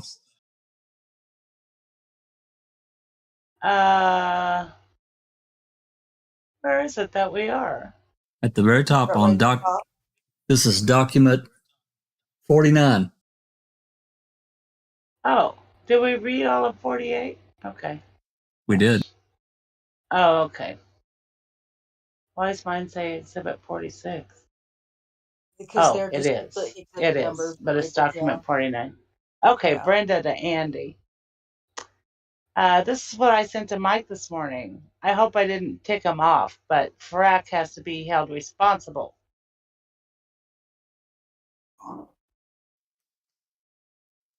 No, she's forwarding this what she sent to FRAC. And this, and it was from Andy. I was promoted from deputy to sergeant in 2003. I was a sergeant until 2011 when I was promoted to detective lieutenant. Mike, we got to talk about FRAC. This just isn't going to work unless we include FRAC and his publisher right away. I will defer to you on Gannett, but We can't do this without including Farak and his publisher. Wow. Wow. Gracebox says, could you give me the dates you worked as a patrol sergeant at MTSO? If not the months, at least the years. Thank you. Yep. Let's into that one. Ooh, he's pissed at Farak. Absolutely. Yep. Ramped up. A little gaslighting going on, maybe? What am I saying? Something from Gracebox to Colburn is redacted. The document 50, exhibit 47.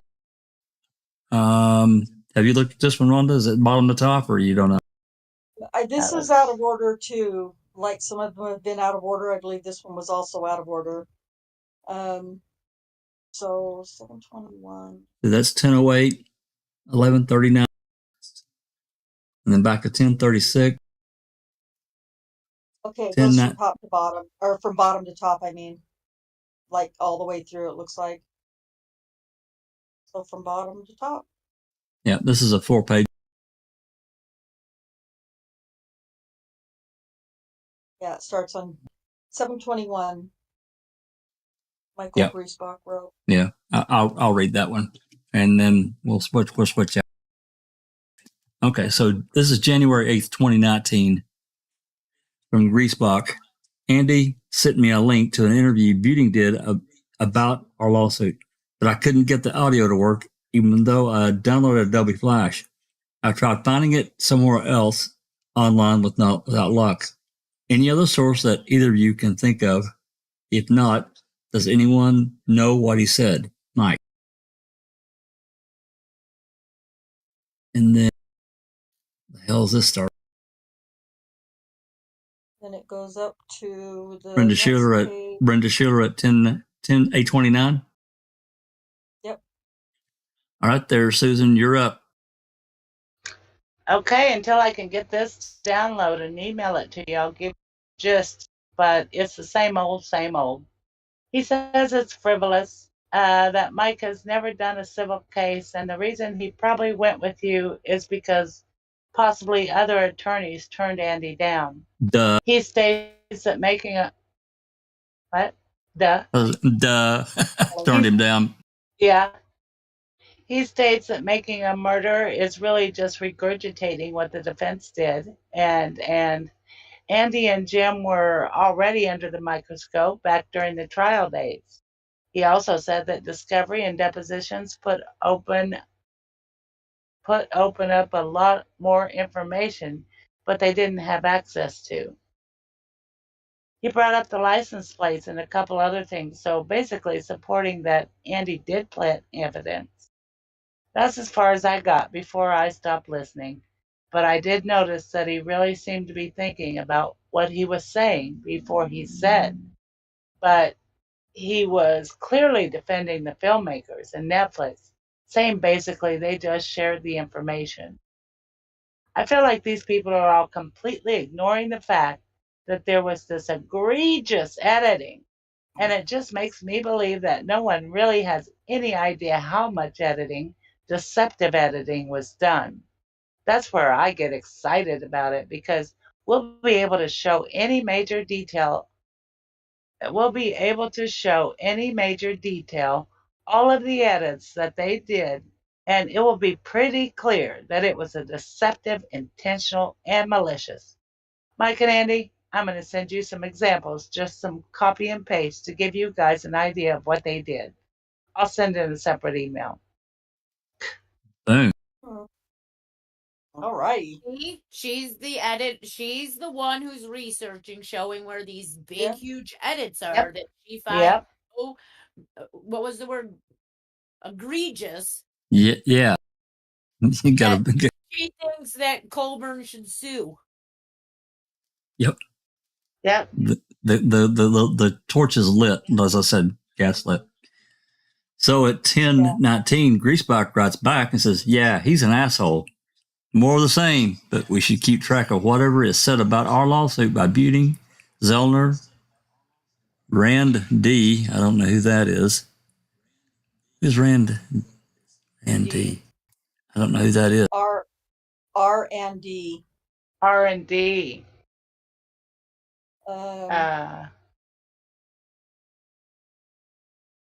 Demos and Riccardi. Oh, yeah. Yeah. Riccardi and Demos. Yeah, Andy? I was just about to say that, Susan, but you bet me. Andy, Brenda, I'll handle this. You don't need any more of this bullshit. You've had enough. Oh my God. My favorite part. I wish we could sue his slandering ass too. She wishes we Yep. can sue them too. Yep. Yeah. This is all Brenda. This is all BS in Wisconsin. And MG writes back at 11:39 a.m. Hey, we talked about it. Andy, me, and another lawyer who was almost on board a month ago. I'd love to sue Beauty, but it's a very bad idea strategically, even though it would defeat federal jurisdiction. Can't further explain now. Oh, brother. Oh, dear, oh, dear. I think you should sue Brenda when everything's all said and done. exactly. Exhibit 48, document 51. We're almost to the end, guys. Oh, I don't have. Oh my gosh, Oh. we're 5 hours in, Jack. I know, almost a record.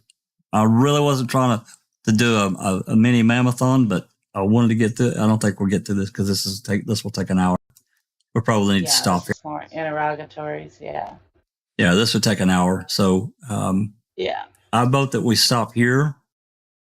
It's going to take me out. Yeah, it's with the Brenda stuff. Yeah, I think so. And I think for now, stop here is as long as we're not stopping in the middle of it. No, we're not. No, there's 2 more documents left. The other one is a interrogatory, and then this last one is a plaintiff Andrew Colburn's supplemental response to the defendant's Netflix interrogatory number 1. So this has got his replies to the that we need to get through. So, and this one is, well, it's only 8 pages. So basically, when we start tomorrow, we'll start with this interrogatory. It'll take us about roughly an hour to get through, and then an 8-page document, and that will finish document 279 and all the attachments that we have. And then how many other documents with attachments do we have? Because I saw there's quite a bunch. A lot. So tomorrow, same time? Yeah, I'm going to start early. Hold on just a second. Let me. Paul Ward has joined us in chat. Hiya, Paul. Nice to see you. He says, can they not request who is paying for AC's counsel in this case? What did he say? Can they we not request it? Yeah. Like, if you got a loan from some bank to pay for it, I don't think we can request that. There's no way. You got a loan. Somebody's funding. Well, who would be funding it though? Because even these lawyers did not want to fund it. They're like, they basically are saying at that moment when Colburn hears a lawyer say, I don't want to put my money, into this. Yeah, there's Jack. You're gonna lose, and you're gonna win nothing, and I'll be out money. So yeah. Why would anybody front this? I don't understand. Convicting? Do they have? That's the only thing I can think. If they're paying the lawyers, because and this whole thing about a point of view and stuff, like I think you guys should watch what is it on Netflix? It's about the bling ring. Oh, I just watched that. That was kind of interesting what the producers kind of did with some of the, reality TV footage and stuff that they were doing. And, but also there's a couple of interesting things in there. And I just think it's like, they need a point of view. Like, so when he said, could convicting be pushing this? I guess maybe in a way, because they might have needed a different point of view than just ma'am, because ma'am's been done. And maybe a lawsuit would be a good different point of view now, like after the fact. And this is full of Brenda's point of view. And it's right, which is basically, and then this would give her point of view a substance, right? Like he's suing somebody now. because it was so wrong, right? So yeah, I changed my stance on that question earlier. Who was that who asked that question about does it hurt or whatever? I think before that it was I think this was maybe something they pushed. Maybe they are funding it because it would help them sell their show. A lawsuit. Controversy sells, guys. Don't ever forget that. And They could. Does anybody know if he's had cameras following him around to these hearings or anything? We don't know. Haven't heard anything. Anyway, just to give everybody kind of an idea where we're at. This is, as you can see, you can read up here in I made a temporary folder. These are all the documents that we've been covering since we started the new document coverage. These are all the attachments for 279. And we're all the way through. Well, we've got 2 more to go. And then if you go back, we're all the way up. We've got all the way up to document 296 now. And you can see that you got 279, 283's got. Yeah, we skipped from 279 to 283. Well, not every document has attachments with it. Some documents are just standalone. They're only one document. Right. Yeah. I'm just saying there's no 80, 81, or 82, at least from what I got. It goes from 279 to 283, I think. There's no 280. There is a 281. Oh, okay.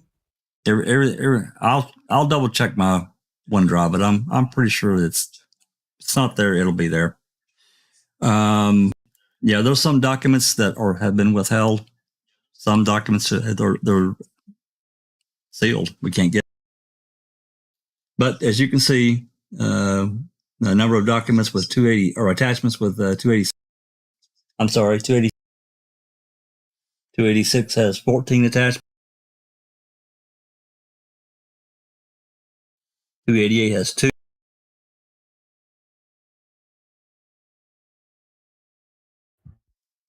289 has 8. Those are going to be all exhibits.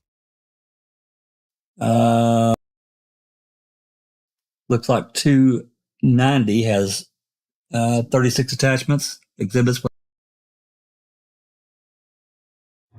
293 has 1. So We still got a lot. we do. So with that said, damn. The deeper I read into this, and I just see this as a disaster. I'm not a legal person. I'm not a lawyer, but as we continue to read more and more of this, of things that happened, stuff that's happened almost 4 years ago, that was going on that we had absolutely no idea about, and there's still things that I still think there's a number of things that were done at the time in real time that could be relevant that we may never know. Yeah.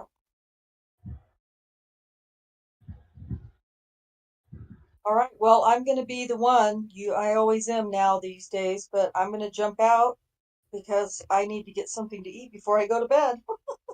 Well, you're right on time because I'm fixed to end it. Okay, good for us. Good for me. Yeah. Hey, thanks for everybody for sticking with us. Yeah, absolutely. Yeah. We are 5 hours. I'm sorry. Sorry, Jack. Paul Ward's T1's joined us as well. Hi, T1. Where you been? You're 5 hours late. He says, "No kidding. I thought this was the playback." For real. No, not yet. It's gonna take me an hour to get the video description edited, but it'll be up.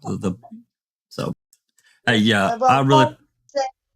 AC has came to the poker table with a poor hand and trying to bluff for an early payout from Netflix. Netflix has a better hand and much more money to see the hand out. No doubt. Yep. 100% agree. Absolutely. Yep. So with that Behind said, the Magic joined us as well. Hello, welcome Behind the Magic. Nice to see you. You'll have to go back and probably watch the replay because we're just about to wrap things up. But thank you very much for joining us. absolutely. Yep. Sorry you missed us, but the replay is going to be there. And as I said, I will add these individual document attachments, so you don't have to go digging. You can go straight to it. It's going to take me a few minutes to get those added. And I'm like Rhonda. I have to eat. I haven't eaten dinner yet, so we've been here 5 hours and 10 minutes, almost 11. So with that said, can't tell you how much we appreciate you guys staying along, your questions, your comments. Comment in the comment section down below once the video gets finished and does its thing. We'll try to answer any questions. Join our Discord if you're not in there. Absolutely. I don't know if anybody's put the Discord list link up. I certainly have. A bit ago, but I can do it again. Thank you so much. Visit Rhonda and Jinxie and Jeff Jones. Give them some love as well. Give them a like and subscribe. They're doing great work in their own individual way. We're all part of the same community. So anyway, just please. Right now. Yep. Also, if you don't mind subscribing to Brendan Talks, she's looking to get 500 so she can use her community page. So I'm not sure how far she is off, but if you haven't subscribed, head over Becca at Brendan Talks. Absolutely. Well, I'll put a link to her video channel as well in the video description and the rest. Yeah, we need to support each other and continue to do so and keep talking about these cases. Even in this aspect of this lawsuit, it's still a part of it. It just is. Anyway, with that said, appreciate everybody. If you like what we've done, give us a like and subscribe. And we will again be starting at 3:45 Central tomorrow. I don't know how far we'll get. We'll get as far as we can, and we'll go from there. Appreciate it. This has been a Foul Prey production.